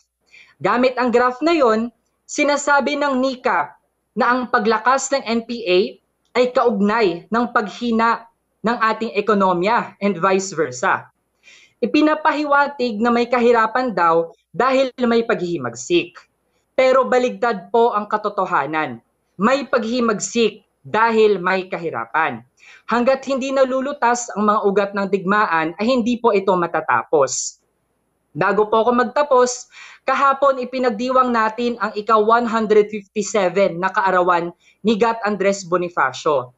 Na kagaya po namin ay isa ring kabataan nung siya ay lumaban. Wala siyang pag-iimbot na inalay ang kanyang buhay para ipagtagumpay ang pakikipaka ng sambayanan para sa kalayaan.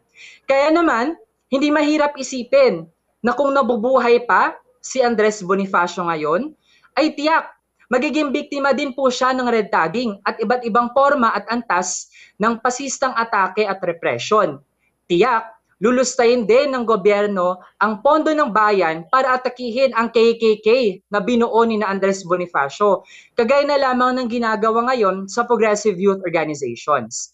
Mr. Chair, this red tagging obviously does not offer any solution to the problems of students and youth.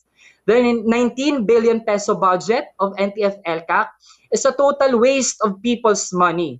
We, the youth, call on Congress to take back this 19 billion peso budget allocation and instead appropriate it to gadgets and modules for students and teachers. We also call for the usage of this amount for relief and rehabilitation of areas struck by typhoons. Sa panghuli, hayaan po ninyo akong sabihin na wala pong mali sa paglaban. May mali po, kaya lumalaban. Ako, kasama ang libo-libong lider kabataan at mag-aaral mula sa mga konseho, publikasyon at organisasyon sa mga pamantasan at komunidad ay nananawagan na itigil na po ang red tagging. Dapat ay may managot sa walang tigil na atake sa karapatan ng kabataan at mamamayang Pilipino. That would be all for now, Mr. Chair. Thank you, Raul. Before that, Mr. Chairman, before you, lest we are misunderstood here in the Senate and in Congress, the Senate and Congress, for that matter, has already infused 15 billion for the pandemic. No, for the typhoon victims, 15 billion. At pagkatapos, I think for the pandemic, an additional 20. Ano, dahil baka akala nung nagsalita walang ginawa ang Kongreso at Senado tungkol doon. Mukhang ang gusto yata ay madagdagan pa. I confirm that kasi ako yung nag-introduce ng institutional amendment.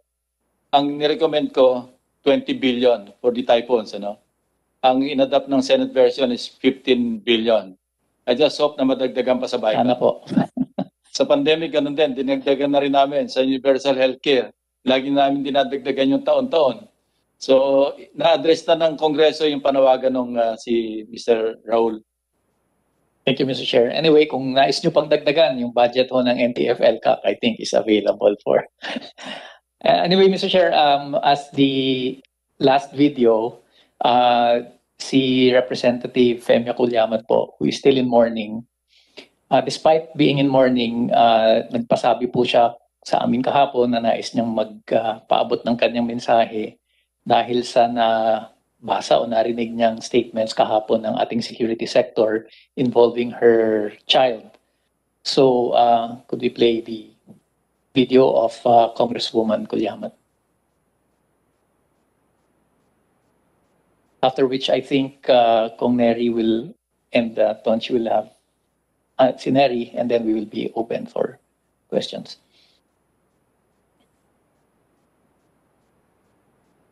Yung video po na Femia.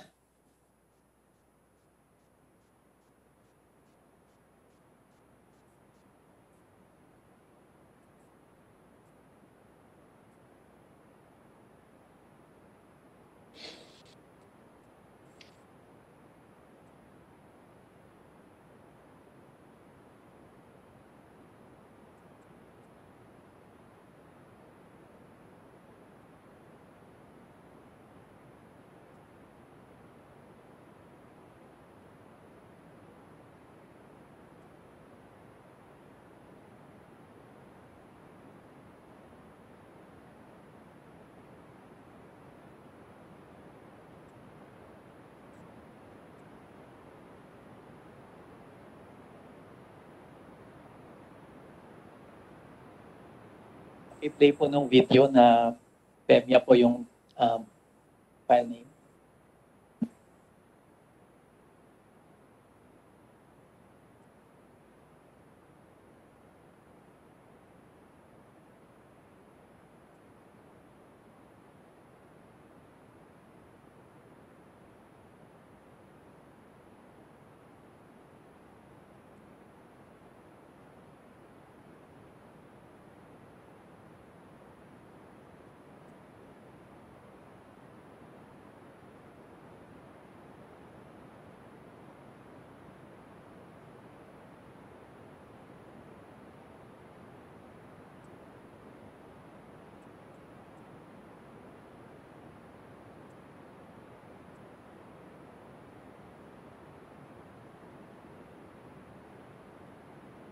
While waiting for the video, pwede ko lang tanungin si Commissioner Dumpit ng CHR. May pakiusap lang kasi kanina, kaya ko siya sana kinulang attention doon sa pahayag ng taga-kadamay. Baka pwedeng pakitingnan ninyo. Ano naman yan matitrace naman nasa Pandi, Bulacan. Sige po. So, Good afternoon po. yes, Commissioner. Ano lang, pakiusap na lang yan doon sa dinagdag ko sa budget ninyo. Opo, sige po. Sige, salamat.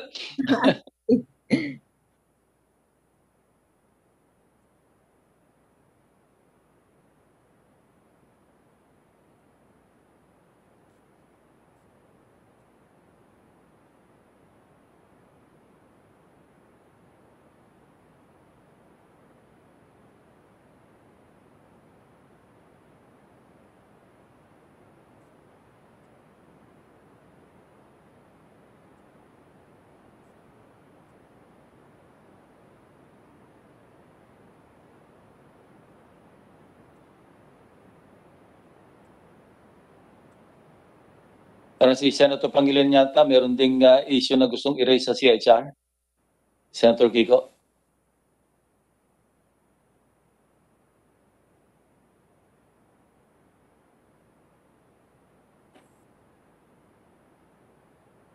Mr. Chair, while we are waiting for the other video, maybe the CHR Commissioner would like to...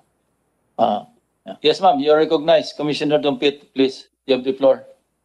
Thank you very much, Your Honors. Thank you for allowing CHR to be part of this hearing. Let me just siguro share with you our response to the red tagging issue. And as you know, last July we actually issued a resolution adopting our report on our inquiry on human rights defenders and the human rights situation, or the situation of human rights defenders in the country. And it actually devotes a portion of it on red tagging. So allow me, if I may, to read to you some portions that may be relevant to this meeting, and then perhaps I will segue into some figures that we have already. If I am allowed to do that, Your Honor, and yes, just please proceed. how many minutes do I have so that I can budget my time? Kung gusto niyo, 2 oras, okay lang. Wala kami session. Sige po.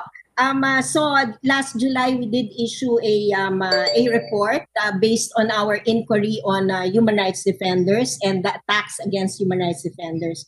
So a part of that is on red tagging, and just to be able to quote some portions, but this is available also in our website.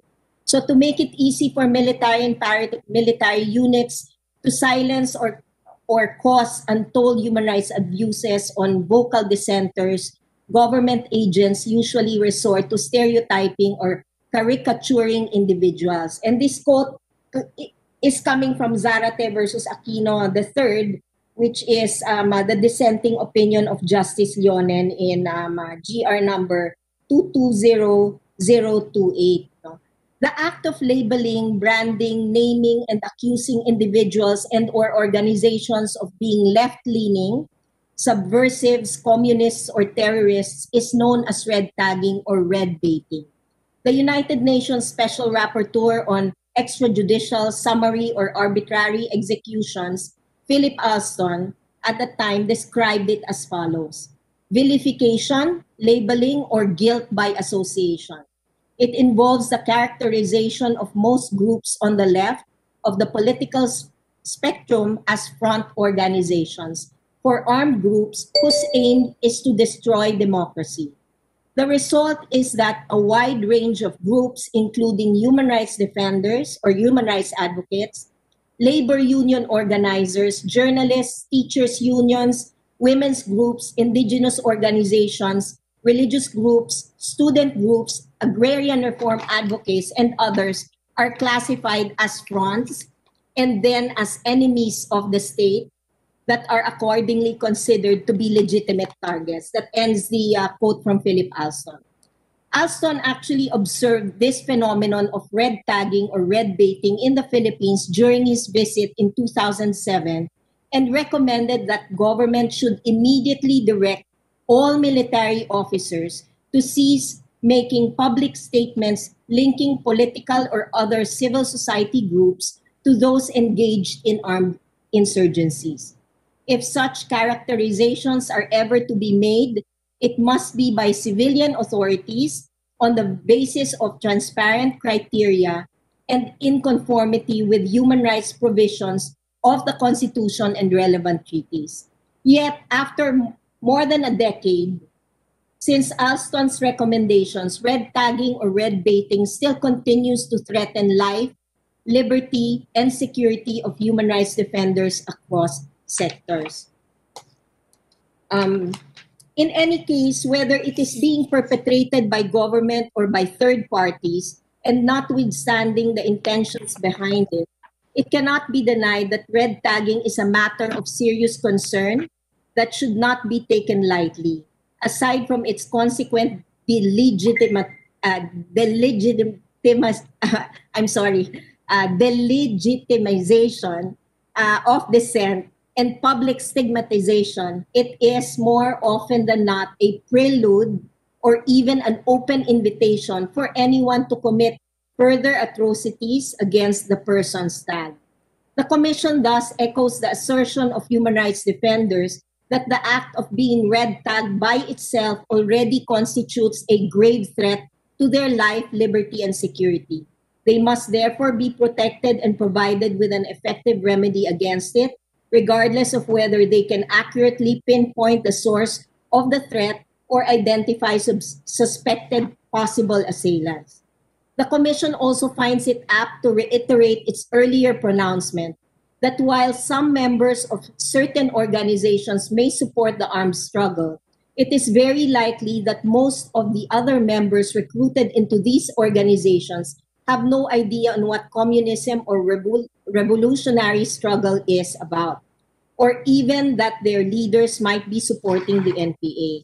Many of them may be devoid of revolutionary ideology, joining movements merely to articulate discontent or to advance specific advocacies such as the preservation of ancestral domains or the implementation of agrarian reform or improvement in the delivery of justice, healthcare, education, and other social services. The existence of these groups and the freedom they exercise in articulating issues should be viewed as badges of a vibrant democracy and not as attacks against the state. We also recommended the following, among others. Pursuant to the state's obligation to protect and promote the internationally recognized human rights of all individuals within its territory, and subject to its jurisdiction, the Commission recommends that the executive publicly acknowledge the legitimacy of the work of human rights defenders and seek to actively protect and promote the right to defend rights. Adopt as part of the national policy the principles and rights defined in the Declaration on Human Rights Defenders and other international instruments. Combat impunity by investigating all allegations of extrajudicial killings and forced abductions of human rights defenders and hold to account all those proven guilty of such criminal acts.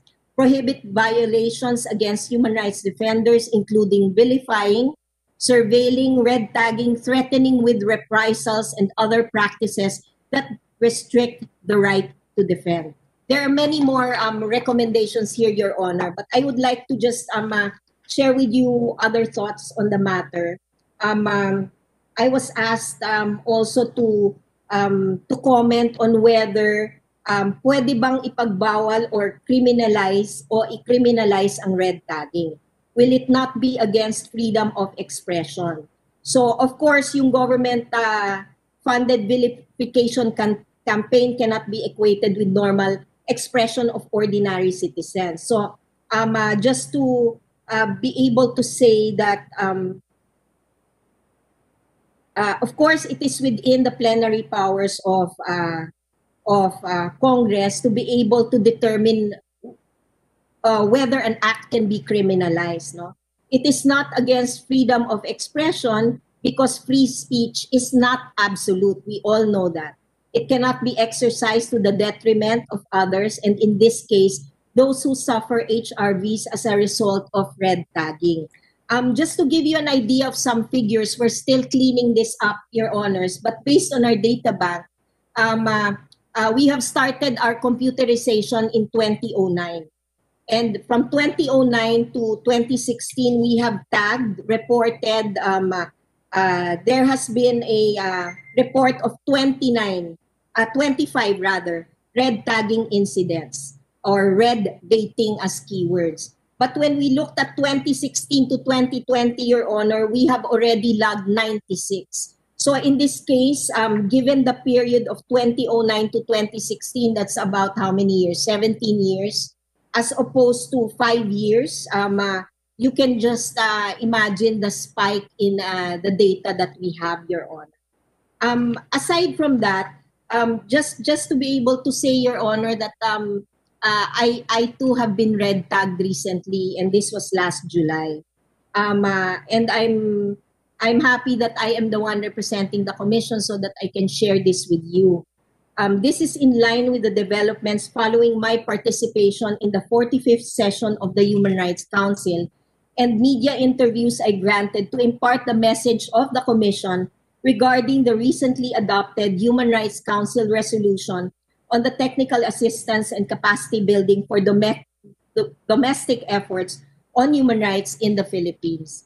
Our social media monitoring team has flagged a post coming from the official Facebook page of the Southern Luzon Command of the Philippine Army. It is a message from General Antonio Parlade Jr., Commanding General of the Southern Luzon Command, and he is part of the Regional Task Force to end the Communist Local Armed Conflict. The post and the link we can share with you later, Your Honor. And this is entitled Response on the Statement Made by CHR Commissioner Karen Dumpit against the Human Rights Council, the UN Human Rights Council. Your Honors, in the 27 years of me being in the Commission on Human Rights, I have never witnessed such brazen disrespect for the institution coming from a military officer, an active military officer at that. More astonishing even is the enabling environment for this kind of behavior to thrive within the administration. I and we have always maintained professionalism and fulfilled our role to the best of our abilities as an independent monitor. I have expressed our message with great care to balance the views of both government and civil society anchored on the human rights situation that we have observed on the ground.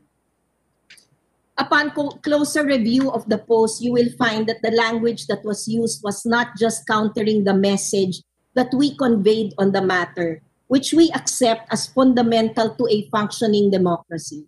However, disturbingly, it uses dehumanizing language that incites hatred. It described us as termites, Your Honor. I recall this language similarly used in the context of the Rwandan genocide. So it associates me, Chairperson Chito Gascon, and our institution, among others, with the Communist Party of the Philippines, National People's Army, and National Democratic Front, or CPP-NPA-NDF. And if I may quote, that is an endless source of attacks of terror against the Filipino people. And this is red tagging, as we call it. This is in the wake of the Anti-Terrorism Act, which was recently passed and is now subject of an unprecedented 38 petitions questioning its constitutionality in the Supreme Court. Incidentally, Your Honor, we have also submitted our amicus brief on the matter, and we will be happy to furnish you with a copy of that. It is in this context that I share this information with you. Just to be able to say also that in line with the Human Rights Council resolution that was recently adopted, there is a specific paragraph there that actually in the preambular paragraph, if I may quote, it says, and the Philippine government has accepted this in the Human Rights Council, that it condemns all acts of intimidation and reprisal, both online and offline, by state and non-state actors against individuals and groups working to promote and protect human rights, and those who seek to cooperate or have cooperated with the United Nations, its representatives and mechanisms in the field of human rights. And we have just issued, or we're in the process of completing the issuance of an advisory on the UN Human Rights Council resolution offering technical assistance and capacity building to the Philippine government. And we want to be able to say that it strives towards, we want to strive towards ending reprisals and red tagging of human rights defenders and organizations, and discern their work as monitors of the Philippine government in the fulfillment of its obligations under international human rights norms and domestic laws. And with that, Your Honor, we want to be able to advise the legislature if we can expedite the passing into law the Human Rights Defenders Bill. And within that bill, we can indeed seek to criminalize red tagging to ensure the protection and promotion of the rights of human rights defenders and the prosecution of perpetrators of violations against them. Last point, Your Honor, siguro just to be able to say, no, Statements like this hurled against us and human rights defenders at the very least may amount to a violation of the Philippines Code of Conduct and Ethical Standards for Public Officials and Employees, RA 6713. It's we are grateful because it is really important to inquire as to why the current administration, specifically the Armed Forces of the Philippines, and other mechanisms, has not taken action to discipline its ranks to ensure that public officials and employees comply with the highest degree of standards and ethics in public service required by law and demonstrate respect, protection, and fulfillment of their human rights or obligations, Your Honor. So that's all, Your Honor. Thank you for the time. Medyo napahaba, pero maraming salamat. Thank you, Commissioner Dumpit. Senate President is recognized. Yes, Mr. Chairman, thank you. While the CHR representative was giving us a report on and her manifestation, Senator Lacson and I were talking about some points about issues of the comments of Supreme Court justices. Anyway, iba na yun. Ito na lang. I just want to give the lawyers and some of our legislators food for thought. I've heard it thrice already from this morning up to now, from the CHR also, that we should study or we should criminalize red tagging. I think, why don't you just file a libel case? Because if we criminalize red tagging, we have to criminalize narcissist tagging and fascist tagging. Ano? Samantalang it falls in the category of libel. Pwede, file naman ang libel. I think that's should be a food for thought for those who are offended by being called Reds. I don't know why. Ano? Just for the record, as they say, in the so that you may think about that instead of having Congress discuss it and file a case, file a bill criminalizing red tagging, which at this point would be very difficult to do. I think so. Thank you, Mr. Chairman. Mr. Chair. Thank you, Senate President. Yes, Congressman.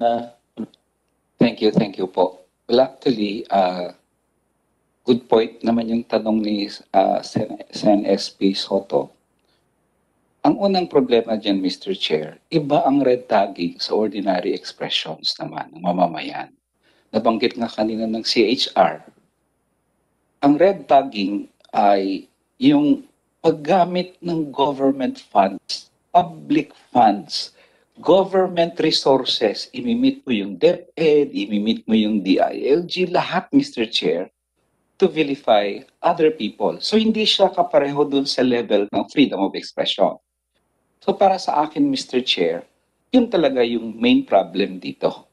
At ang pangalawa, maliban siyempre sa claim ng mga media people na yung libel hindi dapat i-criminalize yan, I would also like to add, kasi dito, Mr. Chair, ang pwedeng defense lang palagi dyan nila as government officials kasi is good faith. Public duty namin, ganon, good faith ito. Kaya ang ordinaryong tao will have to hurdle that na parang trabaho namin. Pero ang problema, Mr. Chair, is good faith yan, sabihin nyo. Pero klaro naman, Mr. Chair, ang malis. Kaya yun ang isang reason bakit hindi madali. Pangalawa, lastly, yung mga ordinary people, hindi naman ganun kadali ang mag-file ng mga cases. So, hindi yan parang, hindi sila equal Yung hindi sila pwedeng ipagtabi. Kaya, you have to look for lawyers, you have to look. Kaya nga, china-challenge na lang sila na, if you think na tama yung nyo, then, kasi otherwise, magsasabi tayo, hindi, sige, free for all tayo. Di ang gulo ng bansa natin yan. Kayo, pwede yung ganyan. Sila, pwede rin. Hindi pwede, Mr. Chair. Maraming salamat po, Mr. Chair. Just rejoin the government is not exempt from libel. Mr. Chair. Thank you. Mr. Chair. Mr. Chair, I think we have one more. Ready na? Ready na yata. I think. Okay. Baka pwede na po i-play.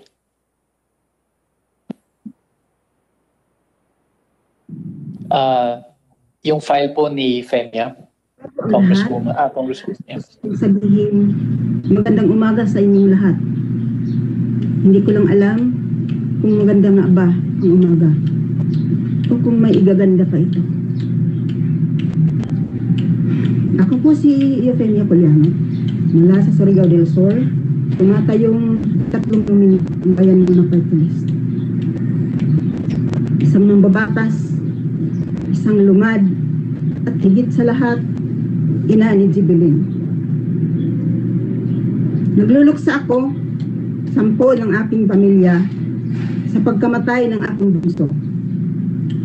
Walang kasing bigat ang aming dalamhati, pero minamarapat kong magsalita sa hearing na ito dahil paulit-ulit na pambabastos at paninira sa aking anak kahit siya ay patay na. Pilit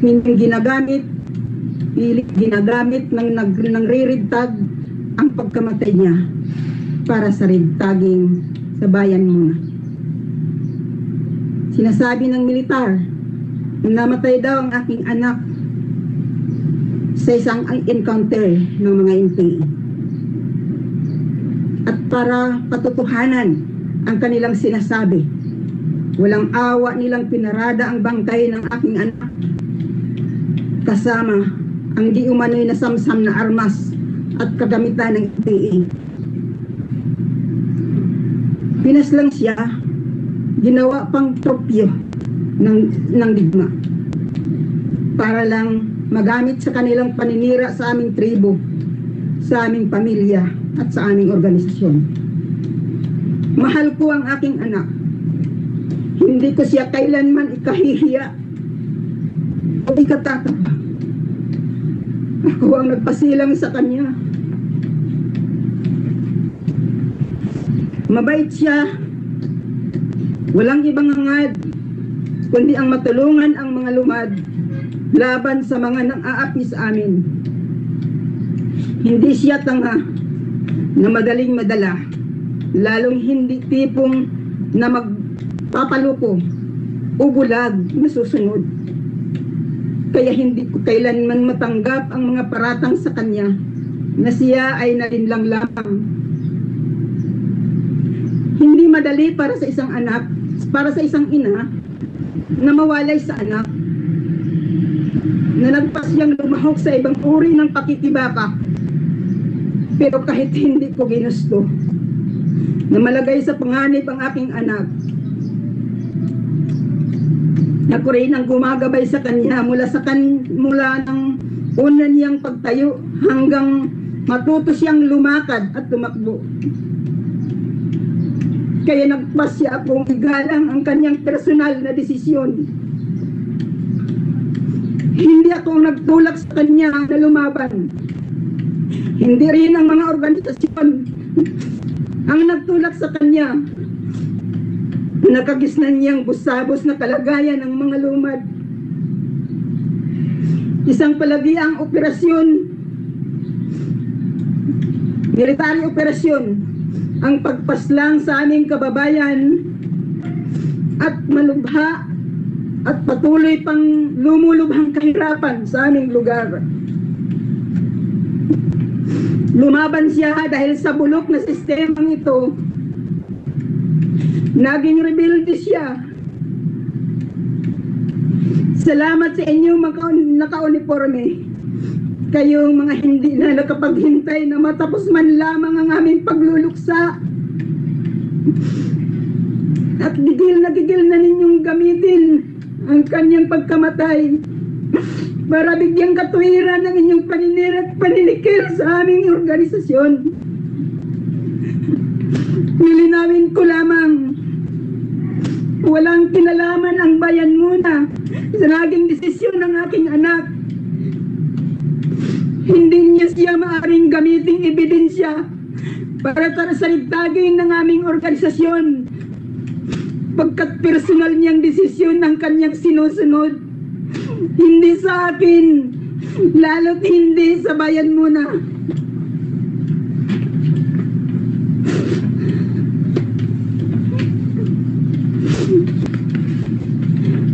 Gusto ninyong kondenahin ng bayan muna si Zibleng? Hindi po.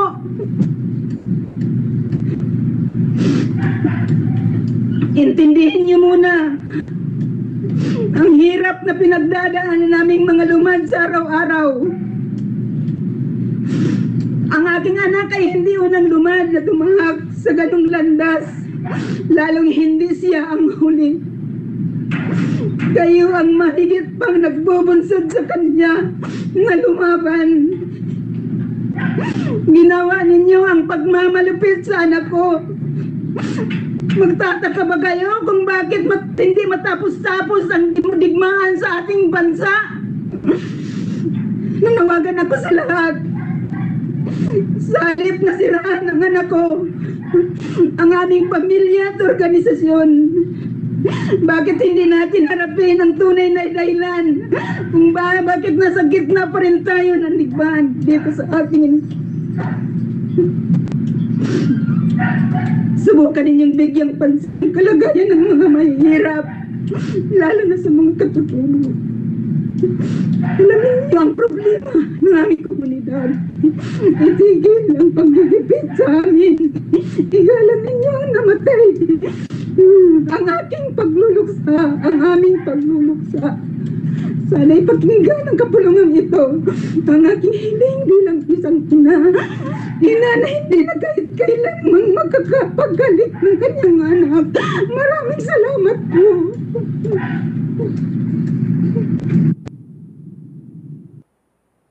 Thank you, Congresswoman Kulyamat. I'd like to recap.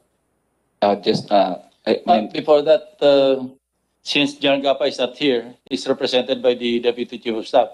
Would you like to react? No more. Reserve that for later. Time muna nila. Okay. Congressman Colmenares, please. Mr. Chair, na-mention lang kasi ang pangalan ko kanina ni Mr. Celis, so I felt it necessary din na mag-rejoinder ako. Ang problema una, kasi sabi ni Mr. Celis, pumunta ako sa Iloilo to meet with the CPP committee doon during 2001 electoral. Mr. Chair, hindi totoo na pumunta ako sa Iloilo para makipag-meet sa mga CPP committees, Mr. Chair.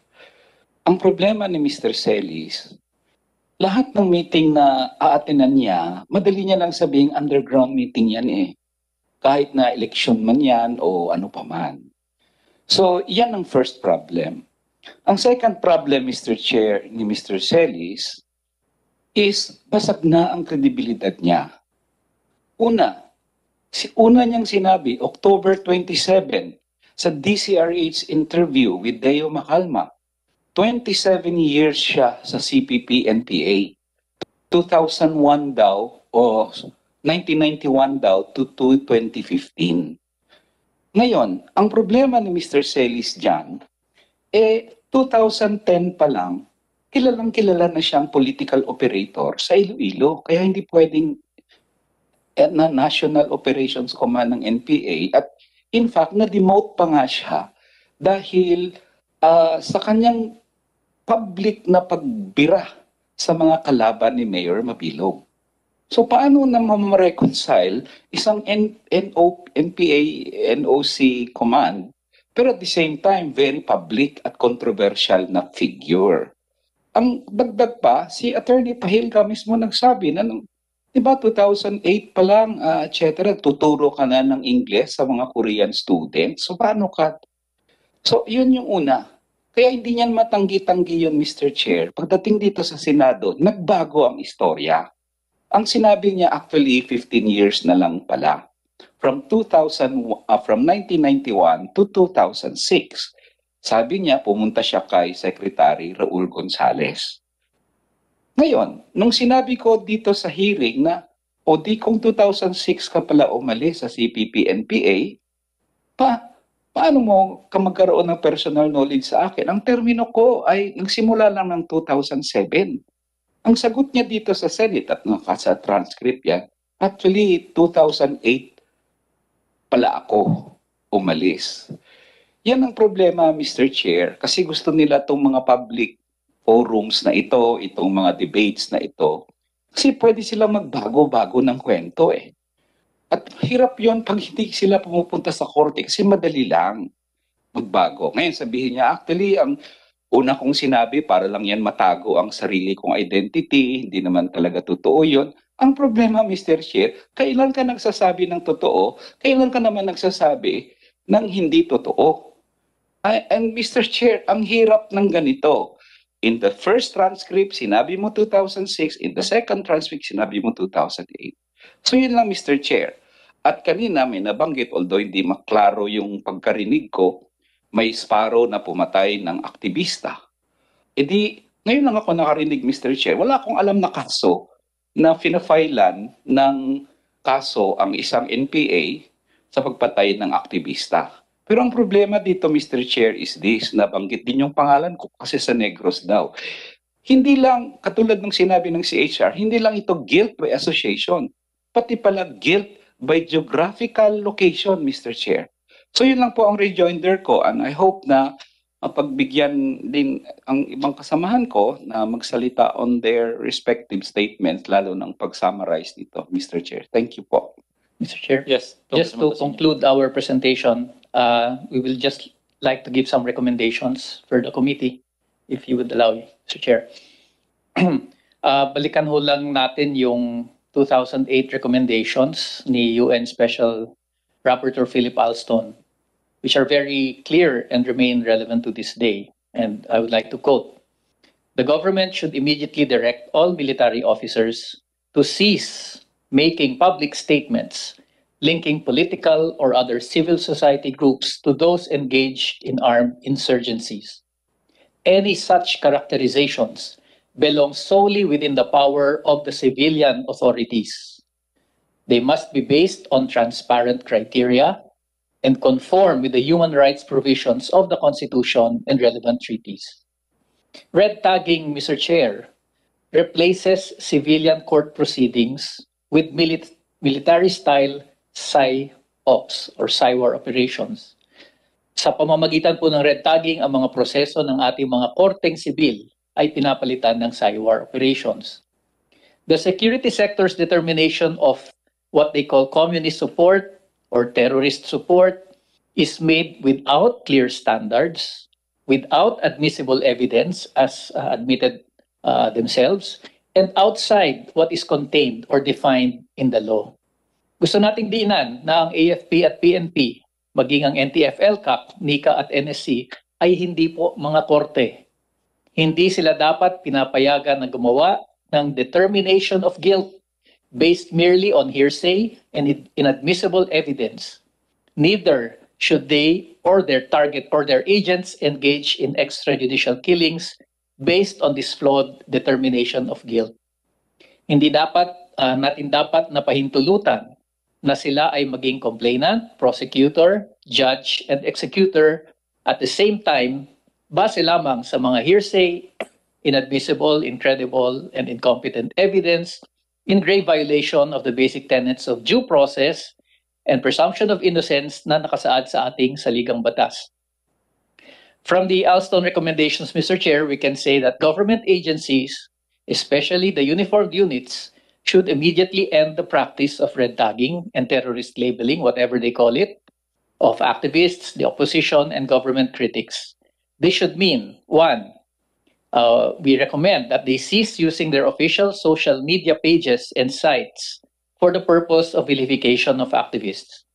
Military and police units should be required to adhere to existing social media community standards, as well as the Code of Ethical Conduct for public officials. In fact, Facebook itself has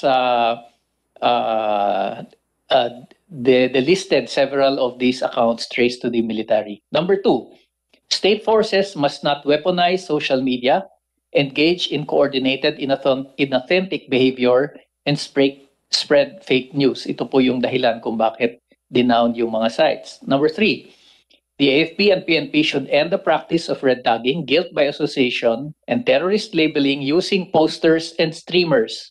And these are what the witnesses said earlier. These should also include the persona non grata streamers that undermine the authority of the LGUs. Number 4, the AFP should also end the policy of forced or fake surrenderies, as exemplified by the floating surrenderies from Masbate, who were photoshopped by the military, and the forced surrenders of non-combatants in Bulacan, for example, or Cagayan Valley. Congress should review appropriations for the ECLIP, as the questionable surrenders make the program prone to corruption. Number 5, there should be a swift investigation into the killings of unarmed activists. The principle of command responsibility should be observed in areas where there has been a high incidence of extrajudicial killings of activists. Very clearly, the issuance of AO number 35 that creates the Interagency Committee on Extrajudicial Killings, Enforced Disappearance, Torture, and other grave violations of human rights to life, liberty, and security to persons did not resolve these cases of EJKs. It, in fact, failed to stop this political violence. We strongly recommend, Mr. Chair, the creation of an independent commission that will investigate these cases of EJKs, enforced disappearances, and other rights violations. Number 6, the Philippine government must uphold the right to organize, unionize, freedom of association, and academic freedom in schools. Legal organization should not be the subject of harassment, surveillance, and demonization. And number 7, Congress to pass the Human Rights Defenders Bill, authored here by in the Senate by Senator Laila de Lima, that principally aimed at providing mechanisms that will protect the life, liberty, and security of human rights advocates and defenders in the conduct of their work. In relation to legislation, Mr. Chair, maybe the Senate would also like this to study the possibility of that proposed measure to prohibit red tagging. Sa kabuuan, Mr. Chair, dapat ay panindigan ng Philippine government ang kanyang mga obligasyon sa International Covenant on Civil and Political Rights and the International Covenant on Social, Economic, Cultural Rights. Dapat ay panindigan din ng pamahalaan ang nilalaman ng Comprehensive Agreement on the Respect for Human Rights and International Humanitarian Law na isang landmark agreement na nilagdaan noong 1998 sa pagitan ng gobyerno at ng National Democratic Front. At this point, we would like to address what we believe to be is the underlying issue in the practice of red tagging and terrorist labeling, the existence of armed conflict in our country. 5 dekada na po itong armed conflict na ito at tulad ng nasabi na, marami na hong namatay, marami ng counterinsurgency plans and government deadlines ang lumipas pero hindi pa ho natatapos ang gera. Ang pinakasentrong tanong po na mananatili pa rin hanggang sa ngayon, bakit patuloy pa rin ang armadong tunggalian sa ating bayan? At ano ang pwedeng gawin para ito ay mabigyan ng solusyon o katugunan? Kami po ay naniniwala na ang katanungan o usapin ng armadong paglaban ng mga revolusyonaryo ay hindi isang legal or moral question. Ito ay isang political and historical issue. We have always recognized that armed struggle exists because of certain social conditions, katulad ng malawakang matinding kahirapan, kawalan ng hustisya, oppression, human rights violations. Kaya po mas mainam sa palagay namin at mahalaga na matugunan ang mga social conditions na ito sa halip na gumawa ng mga sweeping condemnations of the struggle of engaging in red tagging or intensified militarization. Ang pagkondena sa mga nakikibakang armado ay totoo lamang sa tahasang pagkaila at hindi pagkilala sa ugat bakit mayroong armadong tunggalian sa ating bayan. Condemning it will shut the door to a possible political statement. Now, the question is taking up terrorism. Sa ating pong paniniwala, not necessarily. Terrorism is well defined. We actually have now a new anti-terrorism law. The right to rebel against an oppressive government is accepted even internationally, in the same way as the right to secede and the right to self-determination are also recognized. Nations were born through armed conflict. None of these were considered legal at the time. It would only be later in the history that would judge the correctness of such actions. Ang pinakamabisang paraan para masolusyonan ang problema ng armadong tunggalian ay tugunan ang mga ugat nito. Sa loob ng mahigit 5 dekada na ginamit ng pamahalaan ang mainly militaristang approach sa problema, hindi ho nalutas ang problema. Working for peace costs less in terms of government resources and human lives. Kaya po minumungkahi namin at hinihikayat ang national government na buksan muli at ituloy ang usapang pangkapayapaan para matugunan ang sinasabi nating roots of the armed conflict. The peace talks were so close to forging an interim peace agreement that would achieve important gains for the people in terms of socio-economic reforms. I'm talking about the last rounds. This would have been a major step in addressing the social basis of the armed conflict. The interim peace agreement na hindi na ho napirmahan would also have led to coordinated ceasefire between the two parties in the armed conflict.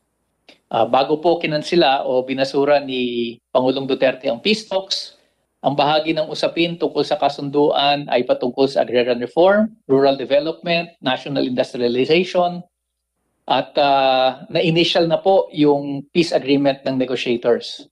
And there were optimistic projections of a ceremonial signing that could have been done in the country. Noong Christmas po, New Year ng 2019, nagkaroon pa ng hiwalay na ceasefires. Yung dalawang partido bilang confidence building measures. Nagkaroon pa ng separate ceasefire declarations simula ng COVID, etc. etc. Sa kabila ho ng mga ganong positive development sana, the hawks and militarists in the cabinet were opposed to this track as military operations continued and skirmishes happened during the pandemic. The hawks in the cabinet, Mr. Chair, and the NTF-ECLAC were determined to see that the peace talks failed. Dahil sa totoo lang naman, kung may peace talks in place, mawawala na po ng silbi ang NTF-ELCAC. Kung ang kapayapaan ay kayang maabot at makamit sa negotiating table sa pamamagitan ng isang political statement, bakit pa kakailanganin ang isang NTF-ELCAC? Bakit kailangan pa gumastos ng 19 billion para dito? So Mr. Chair, mariin naming nire-rekomenda na kasabay ng iba pang mga recommendations, buwagin na rin po ang NTF-ELCAC. At sa halip ay i-reconsider ng GRP ang pag-resume ng peace negotiations para matugunan na ang ugat ng armadong tunggalian sa ating bayan. We propose that the government also withdraw Executive Order 70 and similar issuances and pick up where the peace negotiations left off. Ang ibig pong sabihin ito ay itulak po natin bilang panimula ang minimum agreement for socio-economic reforms which already had been initialed, the freedom of political prisoners, and the interim peace agreement that includes a coordinated ceasefire. These are all doable measures, Mr. Chair, that are far more beneficial than the militarist red tagging approach and terrorist labeling that the NTF-ELCAC wishes to pursue. So yun lamang po, Mr. Chair. Maraming salamat po. Maraming salamat. It's all now part of the records of the proceedings of this committee hearing. Now, would you like to respond to the assertions made by Representative Kulyamat, Vice Admiral Kagawan, particularly on the issue of desecrating the lifeless body of her daughter? Please go ahead. Mr. Chairman, this is the on the side of the Armed Forces of the Philippines. Jeveline Kulyamat died as a combatant member of a non-state armed group, the CPP-NPA, already declared armed terrorist organization. Contrary to the statement of Representative Kulyamat, the AFP did not cause the suffering of her daughter. She died in the midst of a legitimate gun battle with soldiers of the 3rd Special Forces Battalion of the Philippine Army. The AFP responded to reports of civilians and village officials about the presence of armed groups in their community, which disturbs the peace and tranquility in their area. the NPA's presence in their community violated the provision of Republic Act 9851, which says these armed groups are not allowed in non-dependent localities or they pose a safety and security threat to the people in the communities.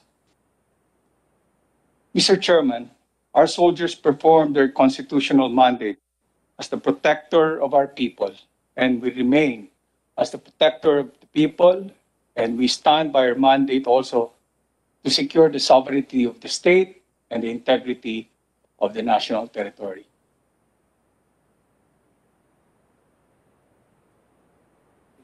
Did you, yung mabigat na allegation, did your people in the armed process desecrate the lifeless body of No, we did not, Mr. Chairman. We treated the body of Javelin Kulyamat with respect and dignity. In fact, our soldiers carried her body for almost half a day just to make sure that her body will reach the family. Based on the after operations report, can you narrate to us the sequence of events para lang malinaw sa committee kung ano talaga nangyari? Sir, I have the after operations report. We'll submit it to committee. It's a long. Yung salient, sabi ko particularly on that portion, nung napatay na, ano nangyari? Anong ginawa ng mga sundalo natin sa ground? Yes, Mr. Chairman. Let me just go through my notes.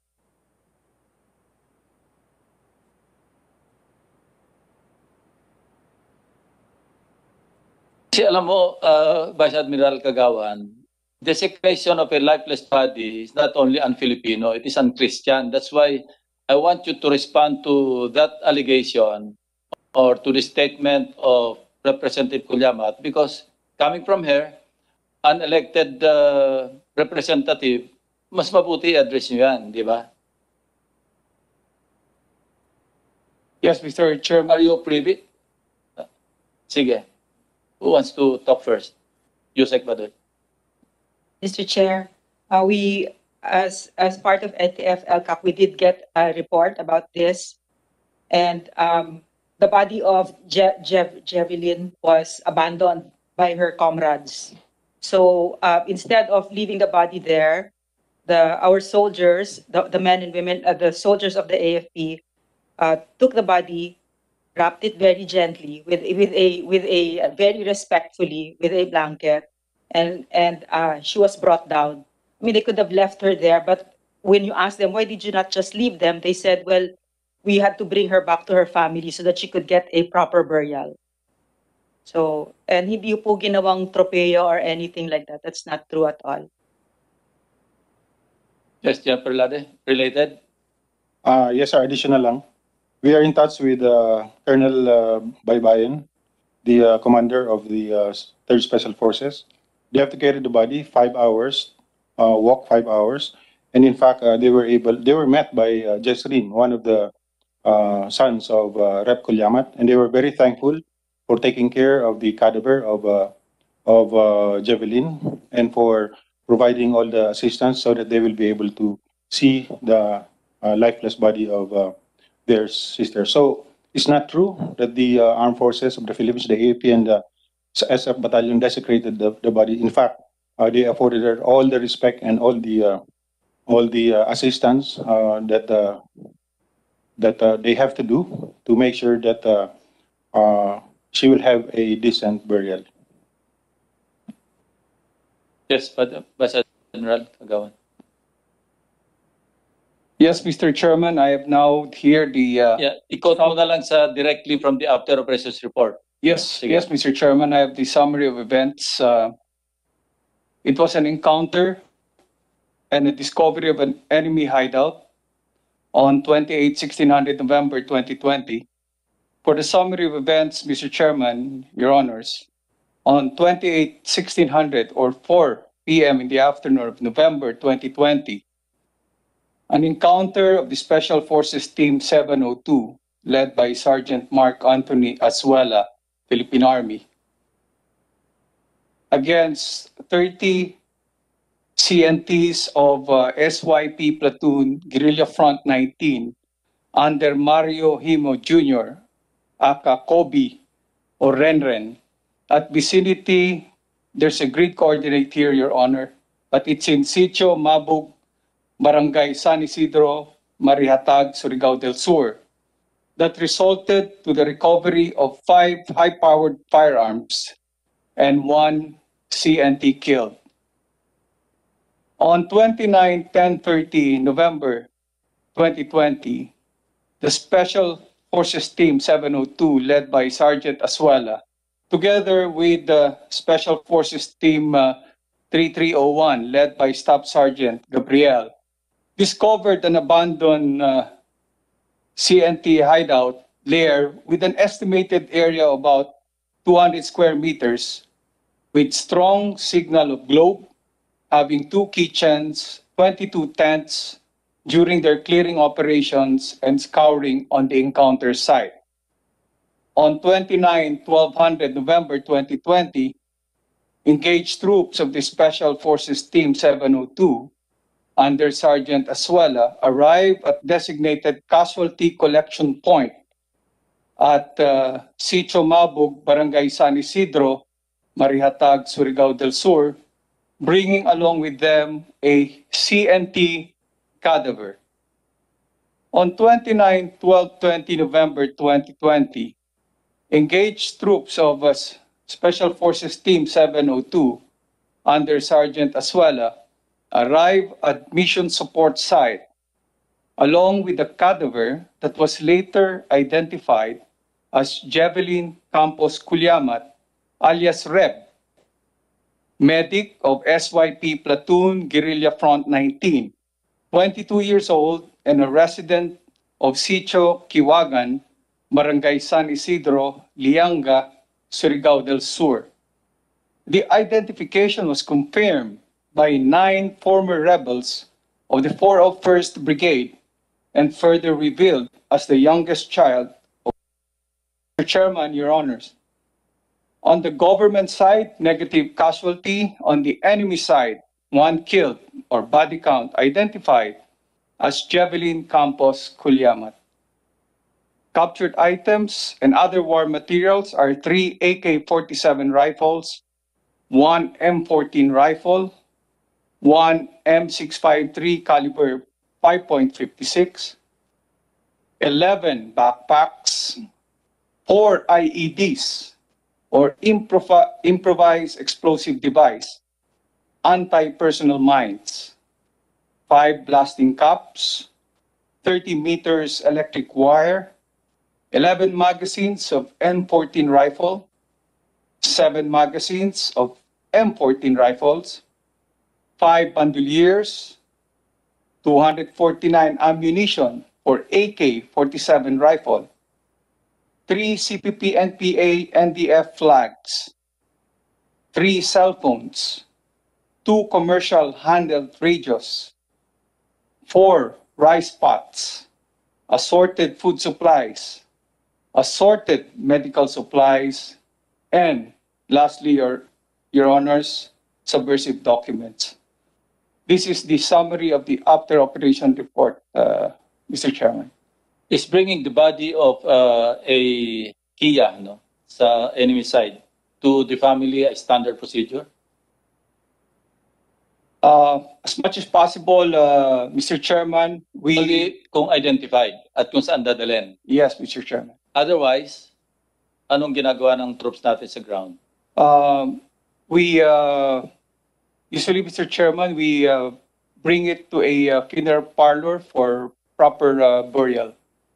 In this case, kasi identified later, sabi mo, as that of the daughter of Representative Culyamat, minabuti niyong ihatid sa bahay? Is that what happened? Mr. Chairman? Yes. As a standard operating procedure, when our troops discover cadavers, we bring them down on the principle that we have to give dignity to the cadaver and be interred with honor, even if they are rebels. We also recover wounded and bring them to the nearest hospital. Those are SOPs of the Armed Forces of the Philippines. Unlike people who kill indigenous peoples and even gouge the eyes. And this is particularly true in the case of Dato Jomar Bocales, who is also in the same locality. And by the way, Mr. Chairman, Marihatag has been cited as the site of several CPP-NPA anniversaries. And the encounter happened in that area. So that is really a guerrilla base, an encampment. And so if there are insinuations that it was not a real encounter or there was disrespect, that is not in the SOP of the armed forces. Long time ago, we know the ramifications of desecrating cadavers. We do not do that in the armed forces of the Philippines. Mr. Chair. Yes, Congressman. Just for the record, Mr. Chair, I would be submitting to the committee the picture that was posted on the various sites of the AFP and even the Philippine News Agency showing the body of Jeneline Culyamat sprawled, wala pong balot. So I don't know where Undersecretary Badoy got the idea that they binalot daw nila sa kumot. Ito po ay walang balot in front of 11 men. At kasama po sa nakahanay sa bangkay ni Jeneline ay yung iba't ibang mga materyales na kanilang nakumpiska. It is a post photo. It is a war trophy kind of photo. The faces of the men are blacked out, probably to show that they are not smiling, but it certainly appears that they are very proud. And I think this is what Congresswoman Culyamat pointed out, na na-desecrate ang katawan. If it were for mere identification, Mr. Chair, they could have took the picture. Bakit nag-post pa sa harap ng 11 mga sundalo? Bakit pinost pa ito sa social media? Bakit pinadala sa Philippine News Agency at pinakalat ng Philippine News Agency? I think that is the complaint of Congresswoman Culyamat. So I will be submitting this, Mr. Chair. Undersecretary Loren. I think it's really funny how Teddy Casino finds a photo more No, there's nothing funny about more this. offensive. Sorry.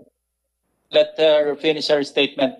He finds it a photo more offensive of a 22-year-old that was slain rather than a slain 22-year-old for a cause that's senseless. He will not condemn it. That's the outrage here. There are no winners in this war. If you think that NTF-LCAC is goading, we're gloating because a 22-year-old child died, just because she's an NPA, you are so wrong. This is a tragedy, and there are no winners in this war. Thank you. Yes, John Perlade. Mr. Chair, on that statement that the soldiers were seen in that photo with covered faces, that's not because they are smiling, but that's because that's standard operating procedure on special operation forces. We know that because I'm also a member of that unit once, and we don't do that to our enemy, even if they're dead or captured. Now, the only reason that we took those pictures is to make sure and to have an evidence that Jeveline died with a firearm sling in his body. No other purpose for that. Mr. Chairman, aren't we straying away from the sense of the hearing? It's about the issue of red tagging. Nagkakaroon tuloy na sagutan dito na para tayong hindi in a parliament and parliamentary procedures are not followed. I think we should call it to order and go back to the subject matter. Mr. Chair? Yes, Yusek Badoy. Mr. Chair, Mr. Senate President, with your indulgence, I'd like to put this whole thing in perspective. This is not the first time that these groups, the Bakabayan Bloc and groups that are identified with them, have brought the government to court for red tagging. They've done it with President Arroyo, with President Aquino, and now they're doing it with us. And if you don't mind, could I kindly read They did it with us, and I would like to read the decision of the court, if you don't mind. Okay, so this is Karapatan, Philippines, Rural Missionaries, Gabriela et al. Versus the President and the rest, General Secretary Esperon and the rest. So, okay, petitioners here allege that they were viciously red tagged as front organizations of the CPP-NPA-NDF, which puts their life, liberty, and security at risk. The Court of Appeals ruled, and I'm quoting, "There is no substantial evidence to establish the petitioner's allegations. With the foregoing in mind, this court finds that the allegations in the petition and documents submitted did not fulfill the evidentiary standard to establish that petitioner's right to life, liberty, security, and privacy were violated or threatened by the respondents. There is no evidence of extrajudicial killings, enforced disappearances, arbitrary arrests, malicious prosecutions, and defamations. First, the petitioner's general statements that some incidents of extrajudicial killings and enforced disappearances of human rights workers happened during the present administration are empty averments. The case briefs attached to the petition are self-serving, being entirely prepared by the petitioners and their organizations. Verily, the petitioners' bare allegations are not facts and do not have probative value to justify the issuance of the extraordinary writs. The broad generalizations of alleged threats and violations border on the contemptuous and do not deserve any judicial action. Second, there was no evidence that the alleged killings and disappearances are on account of the victims' membership in organizations tagged as legal fronts of the communist and terrorist groups. The petitioners merely lumped together the purported violations and threats against individual officers and members absent proof that they were committed because of their humanitarian works. Third, the supposed inclusion of petitioners' names in the gallery of activists and communist rebels failed to demonstrate an actual threat to their life, liberty, and security. Here, the inclusion of petitioners' names in the gallery likewise has no direct relation to the circumstances of extrajudicial killings and enforced disappearances. There is no evidence that the petitioners have been susceptible to harassment and to increased police surveillance because of the gallery.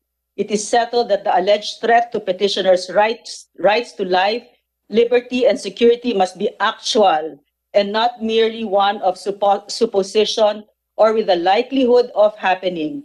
Fourth, the petitioners anchored their fear on Trump charges against them to justify their detention. The petitioners submitted online news articles with their statements accusing the government of illegal arrests. However, the filing of cases cannot be characterized as an unlawful act or omission. The fact remains that the charges against the petitioners are duly filed and ruled upon. The cited arrest, detention, and prosecution of the individual officers and members are lawful. The pending petition for proscription is a remedy provided by the law. The creation of the NTF-LCAC is pursuant to a legitimate state objective to maintain peace and order. Yet, the petitioners failed to show how the legal cases against them translates to threats of extra illegal killings and enforced disappearances. On the other hand, the respondents sufficiently explained that the investigations conducted were in relation to the criminal cases in which the petitioners were implicated.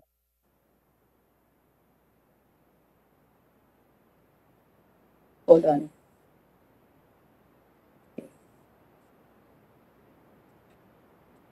The Supreme Court ruled, this is another one, the petitioner's general statements to the effect that 143 members of Bayan Muna, this is in another administration, were victims of extrajudicial killings during the Arroyo administration, and that 12 members and leaders of Bayan Muna have been killed under the Aquino administration, 15 from 2015 to 2010 to 2015. More than 150 peasant leaders, farmers, and fisher folks have been killed, while scores of others have suffered from other forms of abuses. mere membership to these organizations or sectors cannot equate to an actual threat that would warrant the issuance of a writ of amparo. And moreover, the fact of death of one of the Karapatan's workers without corroborative evidence that his death was on account of his membership in Karapatan is not an actual threat that will pass the test of substantial evidence. On and on. And they know this, yet they keep using that word red tagging, even though our courts of law have already ruled very clearly that what they have is amorphous. It's just part of their imagination. And why do they do that? They do that because it silences us. And how can we do that, Mr. Chair, when it's our job to protect the Filipino people? Now we have to be free to give our people the accurate information, because there is verifiable proof that our children are really being recruited by Gabriela, Bayan Muna, ACT teachers, all of that, and they become NPAs and then they die. Now, this is part of our job. Okay, thank you. Now, Mr. Chair, Mr. Chair, a very brief Sige, comment, Mr. briefly. Chair. Doon sa binasa ni Yusek Badoy, binabasa niya yung isang Supreme Court resolution on a petition for writ of amparo by a number of human rights workers. At tama siya, ganun na ang naging ruling, dinismiss. And Yusek Badoy says amorphous daw yung claims ng mga petitioners. Let me just point out as a fact na isa sa mga petitioners na humihingi sana ng writ of amparo bilang protection sa kanya, si Zara Alvarez. Sometime later, she was in fact killed after being red tagged, Mr. Chair. So let me just put that on the record. Mr. Chair, may we rejoinder from the... Who has to... Okay, here's the situation now. We're done with the presentation of the Makabayan Block. Naputol yung presentation kanina ng security sector because of technical difficulties. Would you like to proceed with that remaining presentation? Thank you, Mr. Yes, sir. Thank you, Mr. Chair. You can present that and then we go back to question and answer part kung meron pa mga tanong or may mga rejoinders. Go ahead. Yes, sir. While James Durimon is preparing, I'd just like to again go back to the last hearing where Jean Lindo of Gabriela is again saying something like Hanimade Suaso, Karapatan Secretary General in Mindanao is missing, as if saying that the AAP took her. But she's not saying anything about the malversation case that Hanimade Suaso is facing with the CPP for malversing the funds of Karapatan as well as the Communist Party of the Philippines. Now, I'm saying, and I'm telling you this, sir, because I'm sure Hanimade Suaso will be again a target of liquidation. And for this, we'd like to present James Dorimon or Kajuros, a Sparrow, a surrendery, but a former Sparrow of Negros, where he will present him. Yes, please go ahead, Mr. James Duros.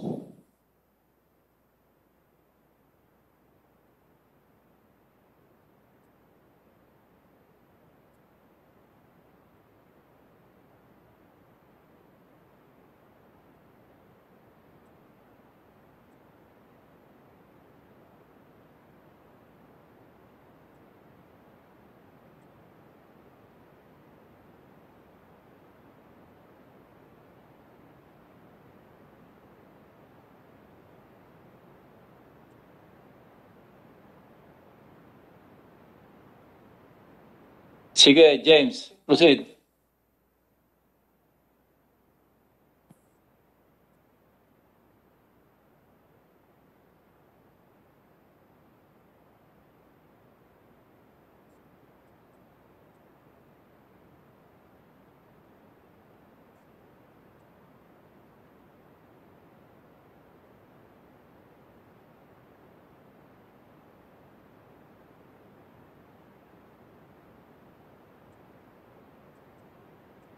Technical, nandun siya, yung naka-crew cut, please, yung kaninang nagsasalita na naputol.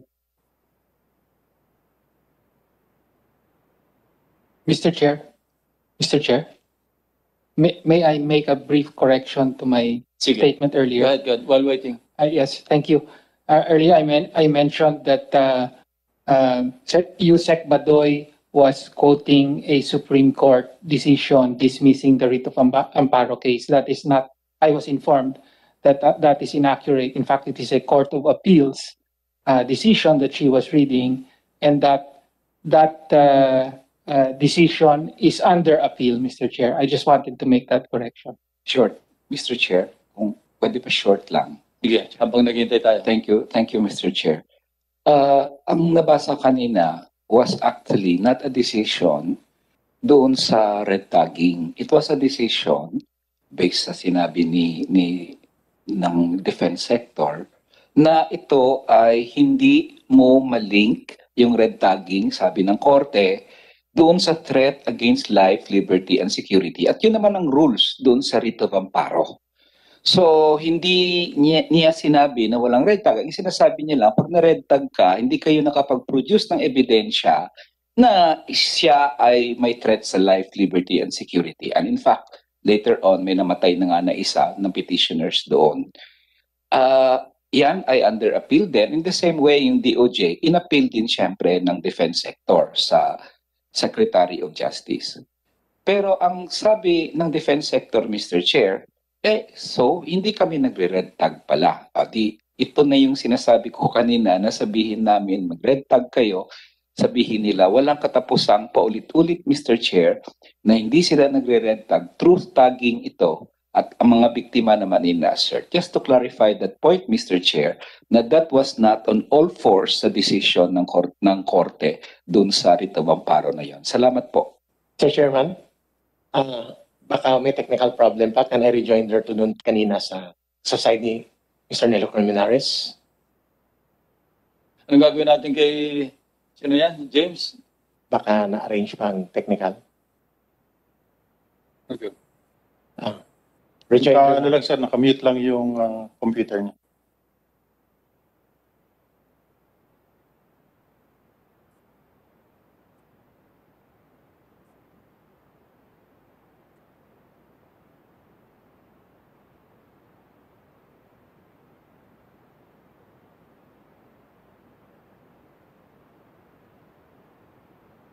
You better follow it up. We cannot wait all day, ha? Mr. Chairman. Sige. May I, having been secretary for the peace process, as a peace advisor, may I... Sorry, what did you say? I was the presidential advisor for the peace process, and may I just make a comment on their recommendation for peace talks? Okay, proceed. Mr. Casino was, of course, recommending for the peace talks as the solution to all of... Sorry, John. Naka-ready na raw yung ano. Okay, para matapos na yun. Just to... Besides, you can also submit your recommendation. Yes.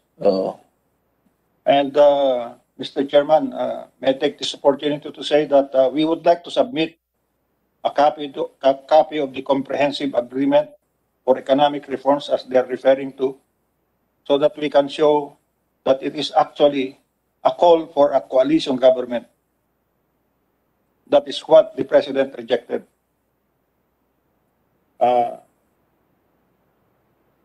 We will have that submitted to the committee, Mr. Chairman. Yeah, so noted. If the constitution of the CPP Communist Party has not been submitted, Mr. Chair.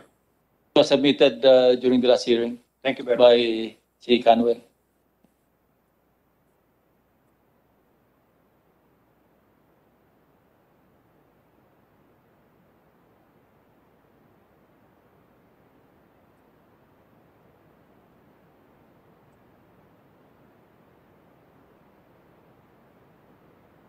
Yeah, according to the committee secretary, ang problema wala dito nando sa end ninyo.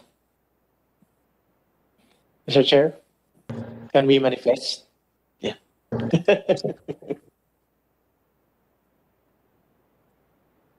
Oh, 1 minute lang po, sir. Okay, 1 minute. This is all about on the issue of red tagging. When I say that, for example, Mr. Chairman, anyone here in the Senate that is not connected in any way in the CPP, maybe it is red tagging. But when I say that the Makabayan Black representatives are members and cadres of the CPP, I am not red tagging them, but I am identifying them that indeed they are truly members and cadres of the CPP. Thank you. Magandang hapon po sa lahat.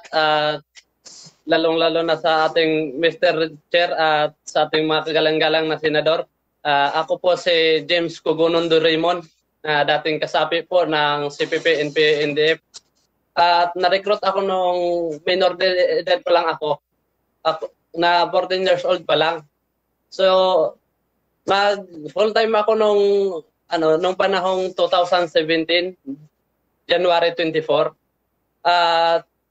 Doon nung una kong pasok sa CPP-NPA-NDF, puro tama naman lahat yung sinabi nila, pero nagtagal na ako doon ako nakakita ng mga anti-government na pagsasalita at hanggang nagiging isparo po ako, naging special partisan unit ako.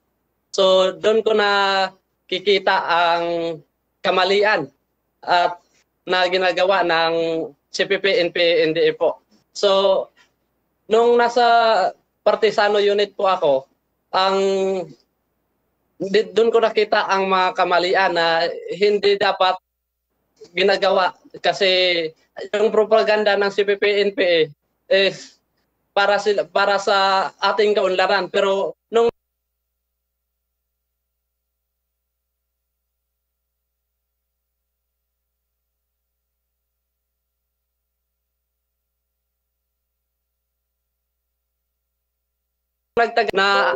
nakita ko po yung pagpamatay ng tao kasi kami yung inuutosan nila Kadodo o si Ramon Villan at si Kailay na si Charity Amakan. Inuutosan kami nila na pag meron silang pinababa na order na galing sa kanila na merong taong nakahadlang o asset ng militar na kailangan natin itumba. So yun yung ginagawa namin. So dalawang beses po yun nung nangyari na sa pag-utos nila, sinasabi nila sa amin gamitin namin yung uniforme ng pulis at sa sundalo. Nung noong 2018 November po, doon sa Barangay Bagong Silang po, ginagamit namin yung ng pulis po kasi yan yung order na binaba sa amin nila Charity Amakan at ni Ramon Villar. At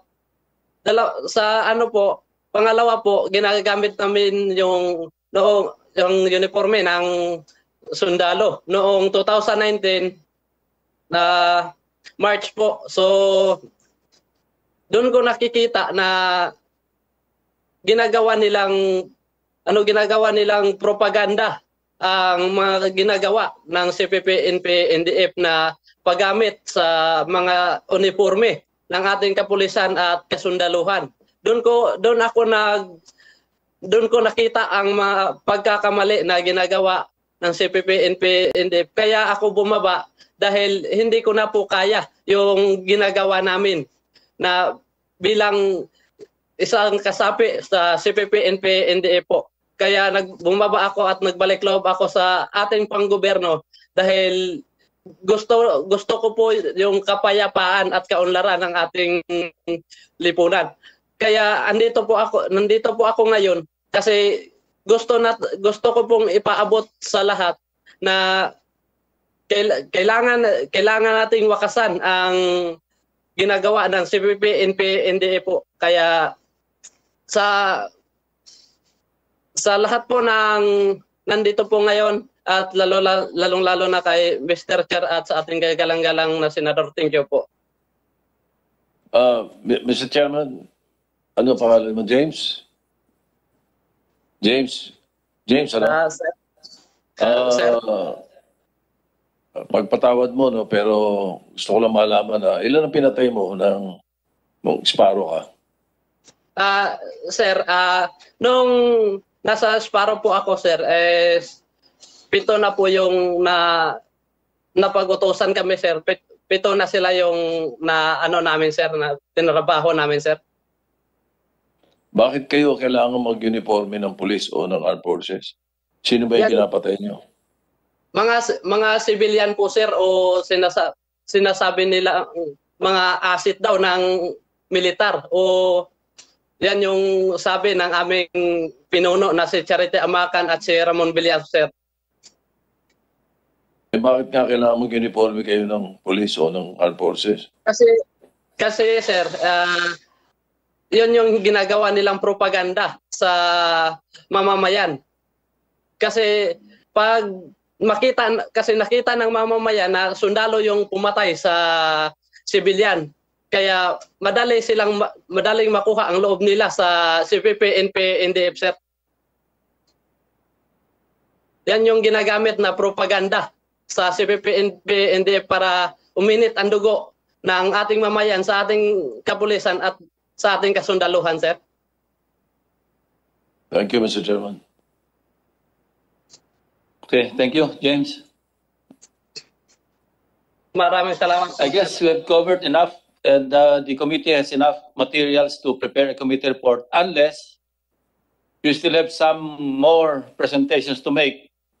We will just adjourn this hearing about the security sector. Kulang pa ba yung oras ninyo? Kasi ready na kami ready na yung committee magawa ng committee report. Secretary Alan, sir, wants to. We are ready to present. Teka muna, si Secretary Anyo pala. Nakikiusap pa niya. He was raising his hand. Mr. Chair. Secretary Anyo, are you still there? Si Allen Capoyan, Mr. Chairman. Secretary Anyo yung nakikiusap kanina. Tapos na si Secretary. I will give my time to Secretary Capoyan, Your Honor, Mr. Chairman. Sige. Okay. Secretary Allen.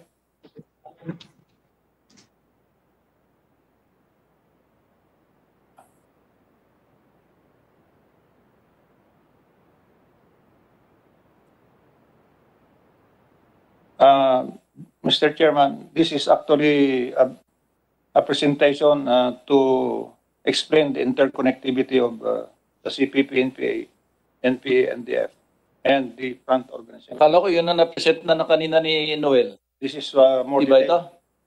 This is more diba detailed. when yung video presentation mo look similar eh. This is more detailed, Mr. Part and partial lang po yun kanina, Mr. Chairman. Mas comprehensive po. Mas detalyado ito? Yes po. Sige, go ahead. Thank you, Mr. Chair.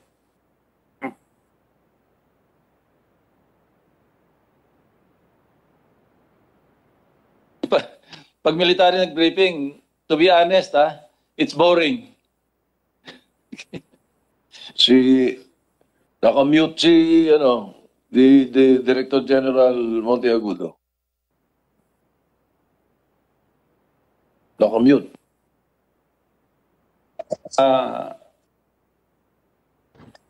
The Executive Director of the NTF-LCAC. Yeah, si Allen. The CIP Chairman. Concurrent, Mr. President, Mr. Chairman. Allen. Good. Allen, go ahead. Tutulog pa yata.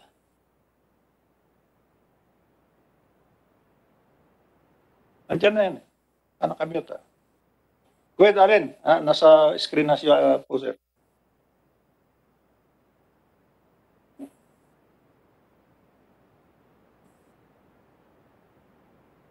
Baka nakamute ka dyan, Mr. Chairman, Allen.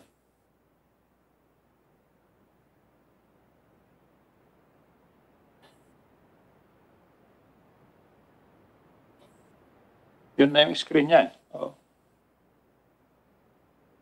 Allen, break. Audio.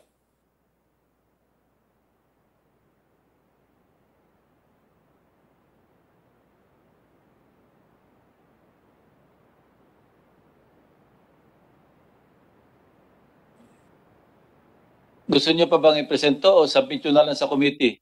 Si Senate President, papuntang Malacanang, may alas 5 to doon. Ayoko naman maiwanan mag-isa dito. So, Allen, can you start in 1 minute? Ojo, mayroon pang I don't think he hears you eh. Yung hindi nakamute dyan, yung hindi nakamute. Can I be heard, sir?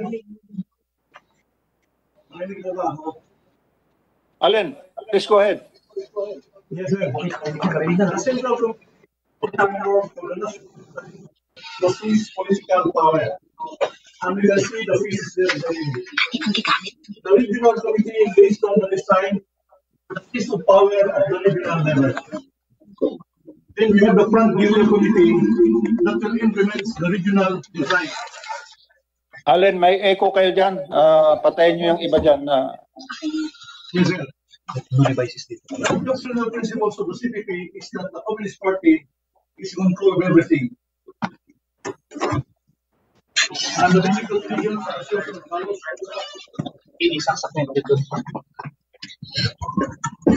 Naririnig po ba?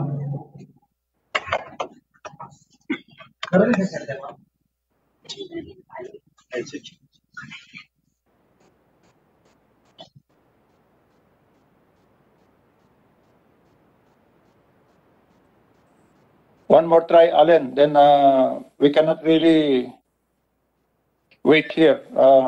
Meron pang ibang... Parang ano to parang passcode sa cellphone, 3 failure, wala na. Ito sir, itabi mo ko sir.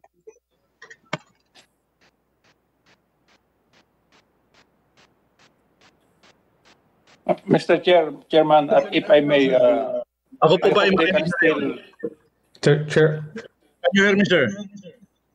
Okay, go ahead. Okay, sir. Can you see the screen, sir? I am now at the International Department of Operation. Don't see your screen, Allen. Hindi po makita, sir. Hindi makita. Ikaw lang nakikita namin.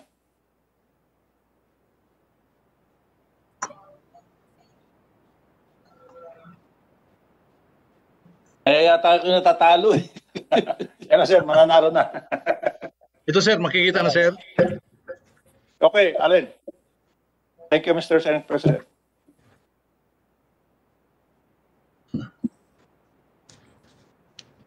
Makikita niyo po ako, sir? At saka yung screen? Please proceed. Please proceed, Allen. Nakikita na namin. Okay, sir. There is the CTG's doctrinal principles as basis for their operation. Meron silang tinatawag na democratic centralism.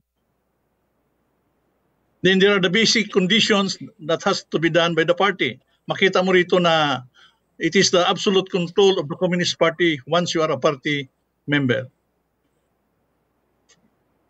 Further, there is the category of leadership within the party, as shown also on the screen. Furthermore, the Central Committee, or the KTKS, serves as the core of the leadership of the Communist Party of the Philippines, as shown also on the screen. Then they have Executive Committee and the General Secretariat. They have also the International Department Operations.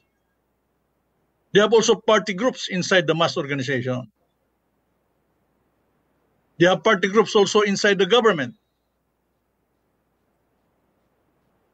And here is the Communist Party relation to the New People's Army, where the party exercises absolute control of all NPA operations.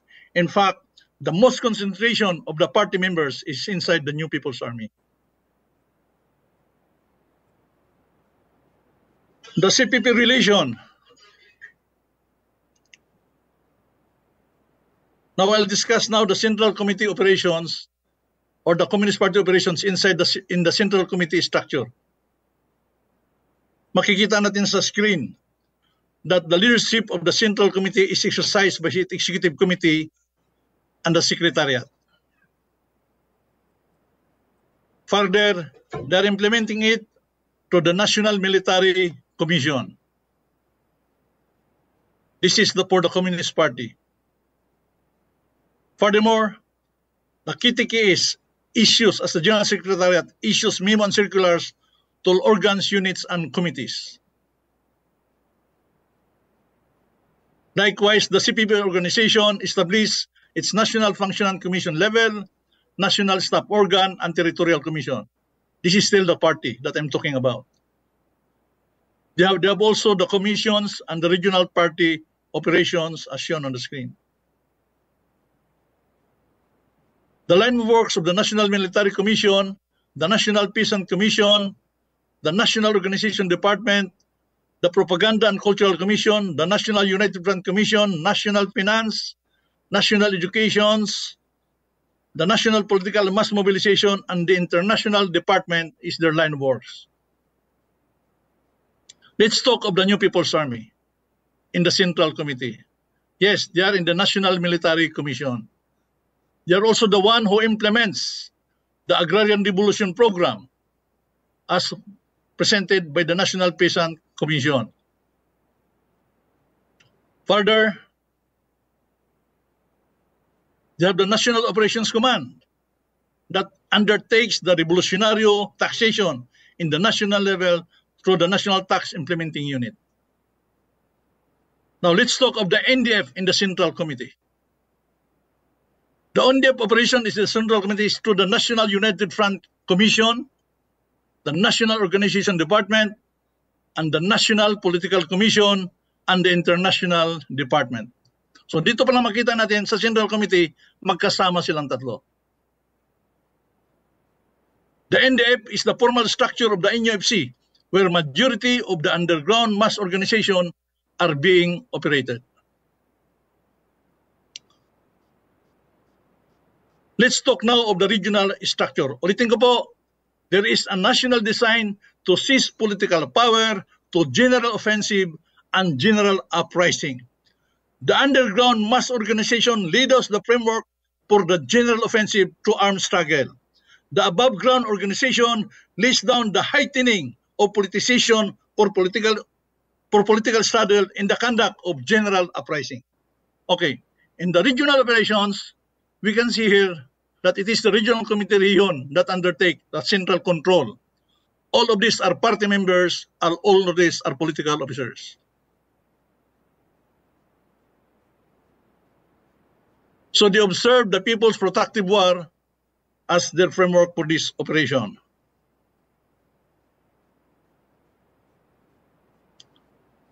Now, ironically, the regional committee undertakes its regional education department in the conduct of PADIPA, schools programs, and all above ground organization, legal and open organizations undertake these PADIPA courses. So this is the composition. And by the way, it's worth mentioning here that the white area operation is crafted in the different regional party committee. It is not in the front committee.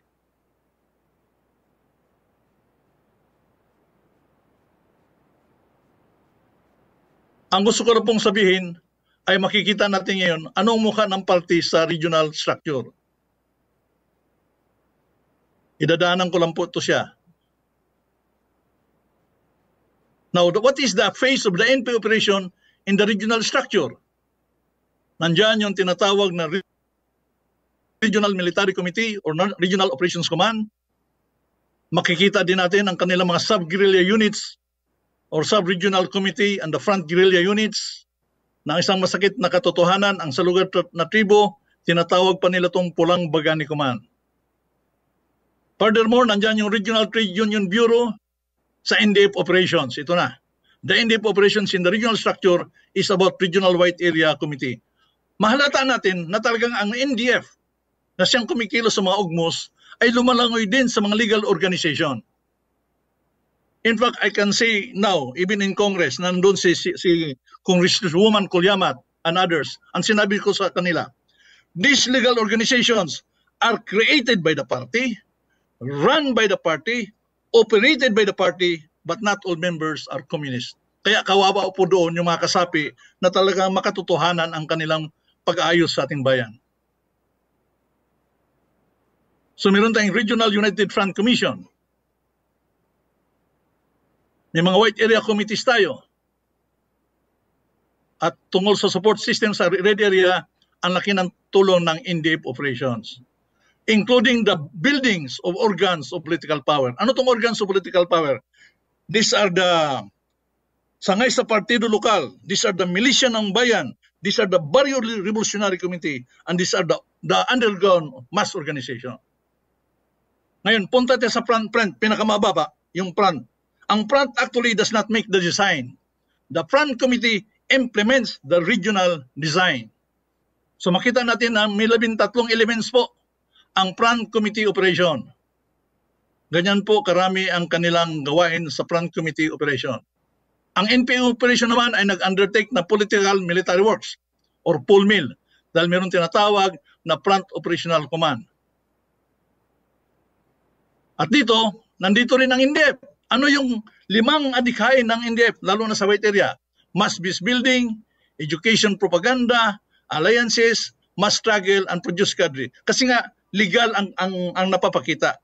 Yan ang irony na hinaharap ngayon ng National Task Force ILCAC.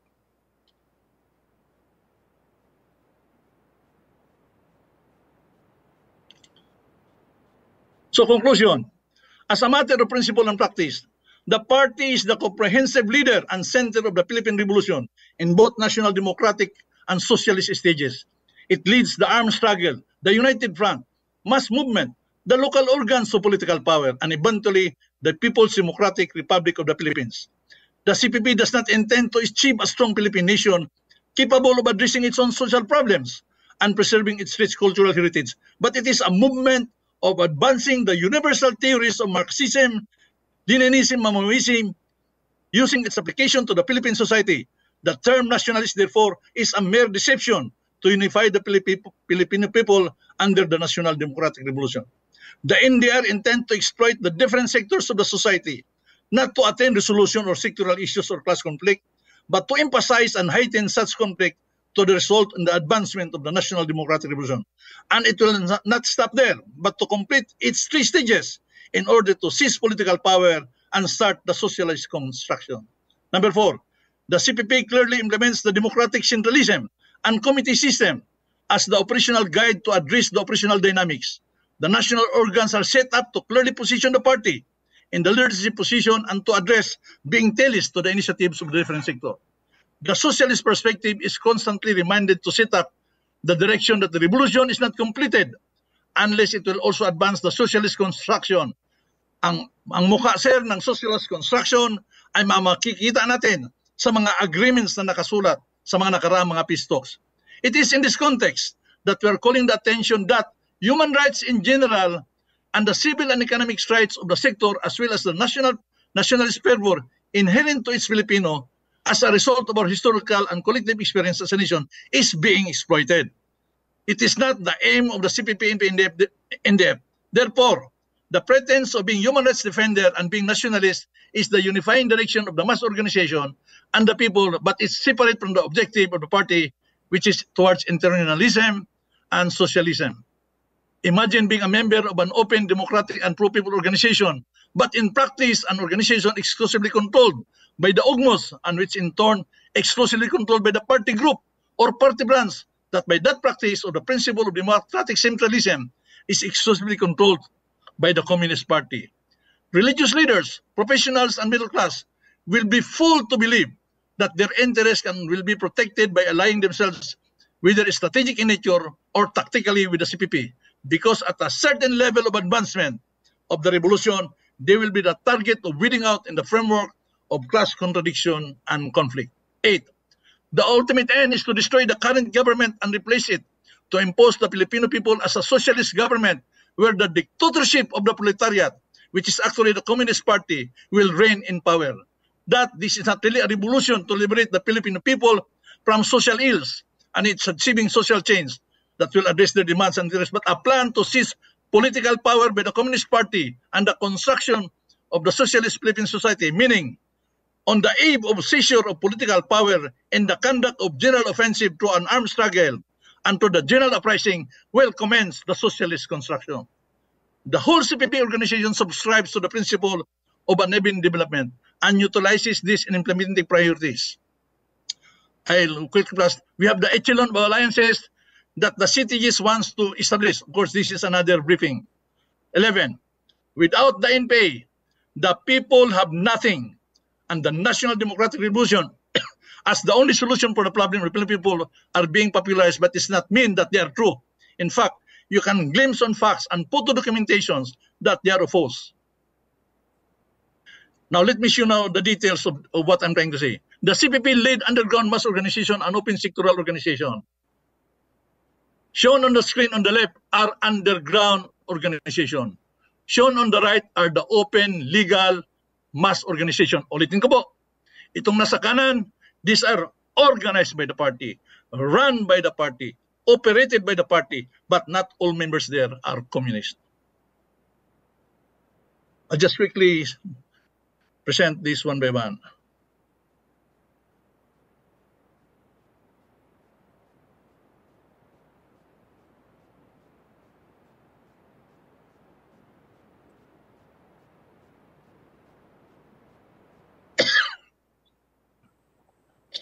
So ito po ang mga pagtatapat ng ugmo at saka legal organization. In conclusion, number 13, the CPP lead party list organizations with NDF ugmo core cells inside.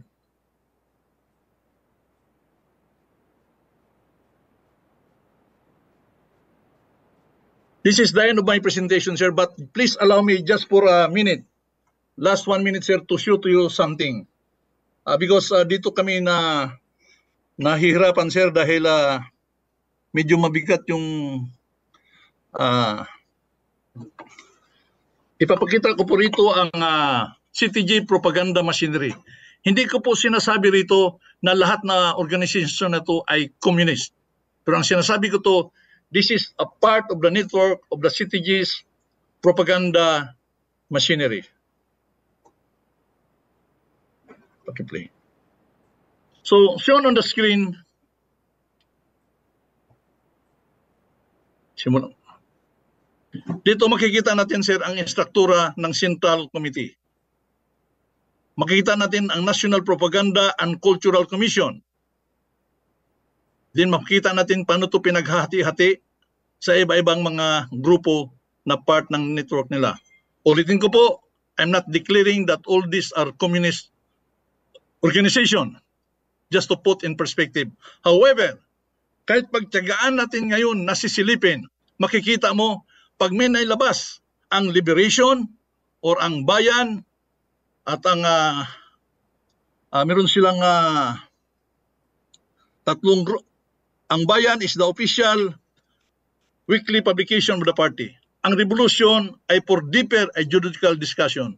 Ang liberation ay hindi publication. Makikita niyo po, paglabas nito sa tatlo, tuloy-tuloy na yan sa baba. Para silang isang web of connection na naglalabas ng mga propaganda laban sa gobyerno. Ang tanong ko ngayon, sirs, your honors, mananahimik ba tayo if the last so many years they are using this to corrupt the minds, to radicalize the mind, to politicize the mind of the Filipino people? If indeed truth-telling is a crime, then ako mismo, sir, I'm willing to go to jail for that, just to liberate and speak for the truth. I also want to put on record here, kasi nagsalita kanina ang Commission of Human Rights na Executive Director. Hindi niya sinasabi na ang NCIP, ang NTF-ELCAC, went to the office of the CSR. I volunteered to them all PowerPoint presentation, all documents of the NTF-ELCAC, and I told them, sir, ma'am, kung may nakita kayong mali dyan, salamat, magpapasalamat ako. Kasi imposible naman na perfect yung aming ginawa. Sabihan niyo po kami at sama-sama natin pagtutulungan ayusin ito. Sir, the head told me na sige, magtandem tayo sa tinatawag natin na Human Rights Watch, etc. Nag-aantay po kami. Nagsimula na sila, hindi kami inimbita. Nung umikot ako sa Mindanao from August 3 to October 6, 68 days to be exact, inikot ko 124 clusters of ancestral domain. Anong ginagawa ko araw-araw? Hinahanap ko po ang Commission of Human Rights. Pag hindi nag-attend, pinatatawagan ko ang kanilang opisina. Bakit? Gusto kong ipakita sa kanila na wala kaming tinatago. In every gathering, we requested the CSR to speak and even put their numbers so that all that are listening can make a report tungkol po dyan. So, marami pa sana akong sasabihin, pero sa totoo lang, ay okay na to na napresenta ko ang framework. But there's the last one.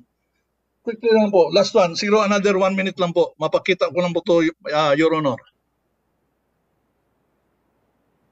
Kasi ito yung mas detalye. Makikita na naman natin dito ang mukha, paano naglalaro ang party, paano naglalaro ang NDF at saka NPA.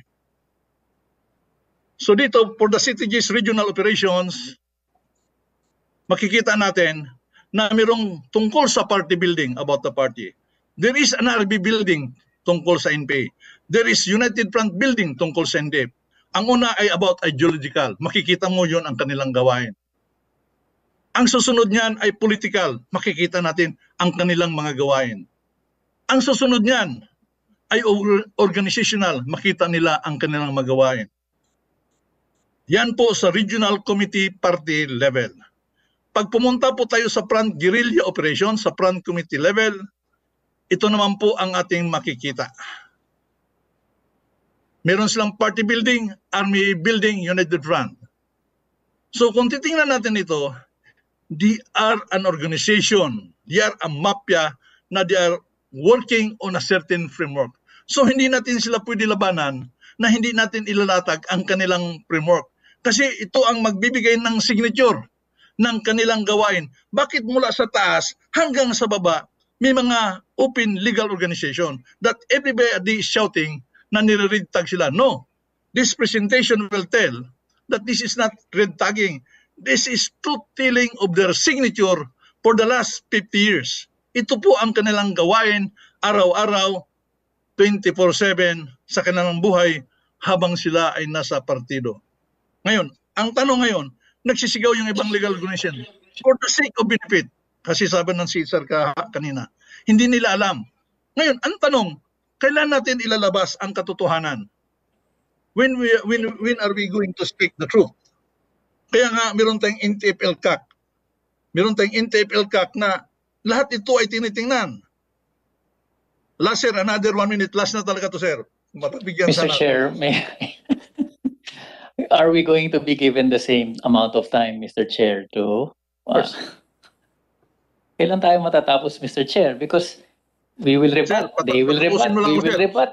Mauubos na po ang oras natin. 1 minute to, sir. Mabilis to, sir. Papatapusin mo lang ako. Kahit itong copy na to, sir, ibibigay ko to sa Makabayan Block. Alam niyo po ba, nung nag-print out kami ng National Accomplishment Report of the National Task Force LCAC, doon sa Congress memo, galing sa printing press, I give a copy of the NTF-LCAC annual report to Congresswoman Colyamat, including the annual report of the NCIP. Kung iisipin ninyo, hindi ko pa nga naibigay ang kopya kay DG Nica at saka Secretary Spiron. Binigyan ko na si Congresswoman Colyamat. Binigyan ko na siya ng copy ng NTF-LCAC at saka NCIP. Ano ibig sabihin doon? We are transparent. Wala kaming tinatago. Kahit anytime, pigayin nyo ko. Kahit ito ngayon, itong main thesis na to, kompleto to, sir, sa details. Just to give you an example, let's talk of one activity, basic services. Ito ang mukha ng ating ganyan. Any point dyan, pwede natin pag-usapan. Punta tayo sa local government empowerment. You can click there anything. Mapag-usapan natin. Andyan ang objectives ng NTF-LCAC. Wala kaming tinatago dyan. Puntahan natin ang programa ng CPP. Andyan, pinapakita din namin. If Congressman Tenyo and others want a copy, we will give you a copy. But let's discuss this truthfully. So, dyan na lang po ang aking presentation, sir. Maraming salamat. By the way, last na lang, sir. Si Congressman Colyamat po ay aking distant relative. Dahil siya ay manubo, ako ay manubo rin. Nidugo lang ako nakangkanay. Ang problema, doon sa Marihatag sa lugar niya, I was there 2 months ago. For the first time in years, nagtayo tayo ng eskwelahan doon. Itinaas ang flag ng Pilipinas. For the first time. Andun yung mga bata, elementary students, they don't know how to sing the national anthem. Anong kinakanta nila? Ito ang kinakanta nila. Bangon sa pagkakabusabos. That is an international song.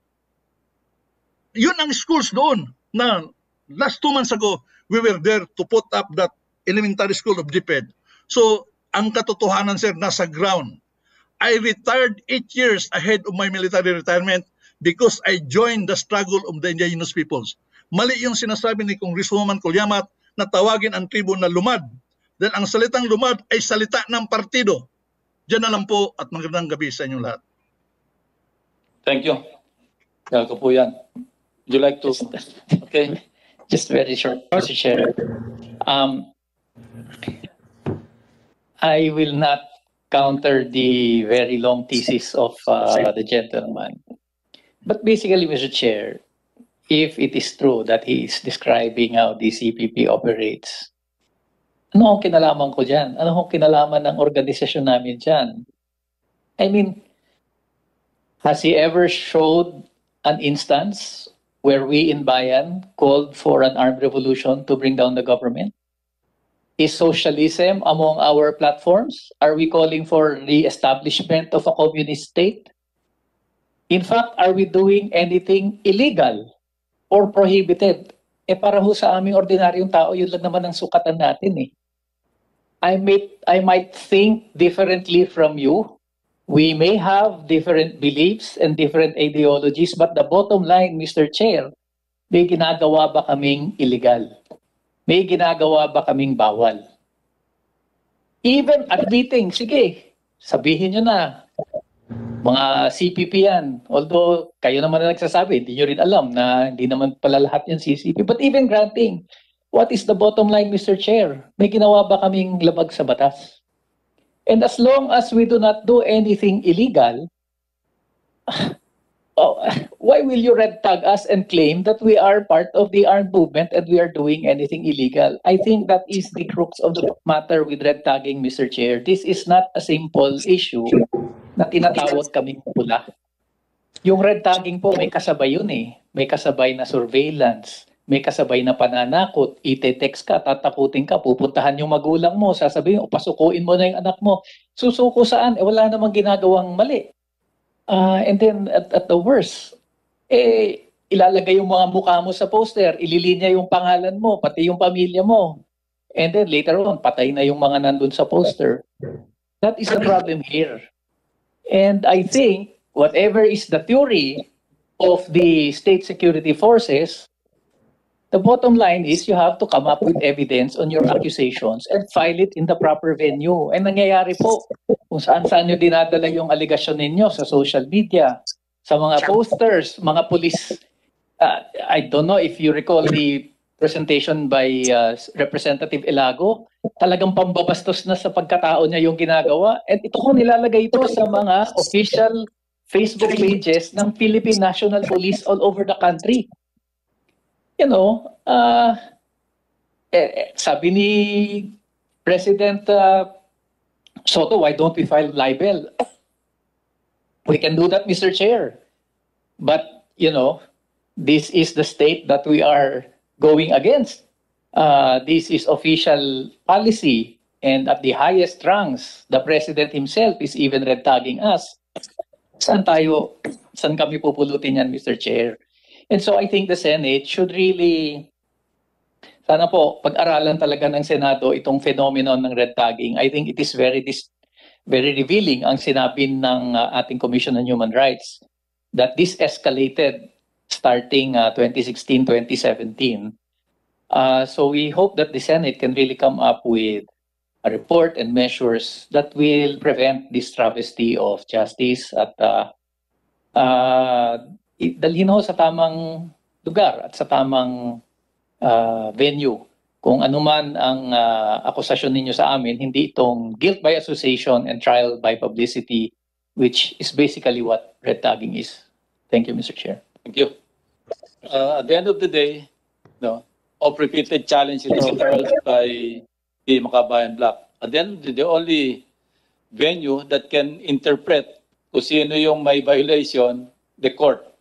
So kanina ko pa gustong itanong sa inyo, if you believe that you have the evidence necessary to file the necessary charges, of course this is an inquiry in aid of legislation. This is different. No? Pero kung meron kayo, kasi sa dami na naipresenta ninyo, if you believe that you have enough evidence to secure a conviction or at least get past the probable cause level, then go ahead. Nobody's preventing you. In fact, they're challenging you to do that, precisely. So, sige, Secretary Esperon. Then after that, we will just, Indeed, marami we pa. will, indeed, we Sige. will go to court, as we have done in the Inupakan case, when we filed in 2006 a case of multiple murder for their internal purging. We went for it, and the case, I just appeared as the 29th witness, the last witness in that case. We also filed a case against the couple, the Chamsons. We went to that, and we will continue filing cases. But this is also an opportunity for us to inform the public of the true face of the CPP-NPA.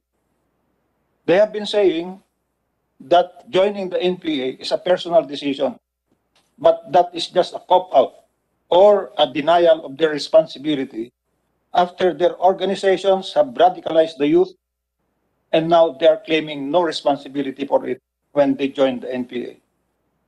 When they become NPAs, they will not even consider them as enemies, even if they're killing people, destroying public or private property, or exacting illegal taxations. What kind of government officials, which they were, would not consider them as enemy people who are bearing arms against government? Mr. Chair, I'm reminded of the tricks that they do, and this was discussed by columnist Mr. Bobby Tiglao. One of the tricks that they do is to make their organization a secret by way of taking advantage of underground mass organizations that are actually in control of legal fronts or organizations. And when they are found out to be so, they simply say that their organizations are doing or pursuing good causes, as if they are the only organization that could do that. The truth is, they are not at all an incognito organization. We know that as a result of this armed struggle that they are pursuing, they have left a broad trail of bloodshed across the land. And the death of two ladies that for whom we asked for 1 minute prayer earlier at the start is part of this bloodshed. Unfortunately, and we condole with the Colmenares family, it's their daughter that died last November 28. Mr. Chairman, we have not been red tagging them. They are the ones that have red tagged themselves. Mr. Season had a video clip. Their actions tell us that they are part of the CPP-NPA complex. And therefore, we can only say that we really have, as a matter of responsibility, we really have to inform the public. And we thank you, Mr. Chairman, Mr. Senate President, and all members of the Senate for giving us this opportunity to give our testimonies led by our former rebels, who could be the best witnesses of what had been happening underground and above ground. Just one more point, Mr. Chair. They've been saying that they could not condemn the NPA or their comrades, and this in the same manner that they could not condemn the MNLF and the MILF. Let me just point out that the MNLF and the MILF, when we signed peace agreements with them, there was a portion for decommissioning of firearms. In the proposed CASER, the CPP-NPA would be the one that will be redistributing lands, and there will be a reduction of forces of the armed forces. Parang baliktad. Hindi lang coalition government, parang sila pa ang nanalo. That's why the peace talks at this point, the peace talks is not our priority. We want to settle this communist armed conflict by way of addressing the political, social, economic problems, and also defeat their armed group, the New People's Army. Again, Mr. Chair, we thank you so much for this opportunity Thank you very much. that you have given us. Let it not be Thank you so said that this Senate hearing is a platform for only one particular party or group. This is your platform as much as this is their platform to present both sides, di ba? And I think the Senate President and I have conducted this hearing in the most fair manner. Before I forget, si Senator Amy Marcos, kanina pa pala ito naka-online. Senator Marcos, would you like to say something before we adjourn? Senator Amy. Meron siya. Anyway. Sige, so let's wind up, and if there are any more submissions to make, submit na lang kayo ng position paper. Okay. Mr. Chair.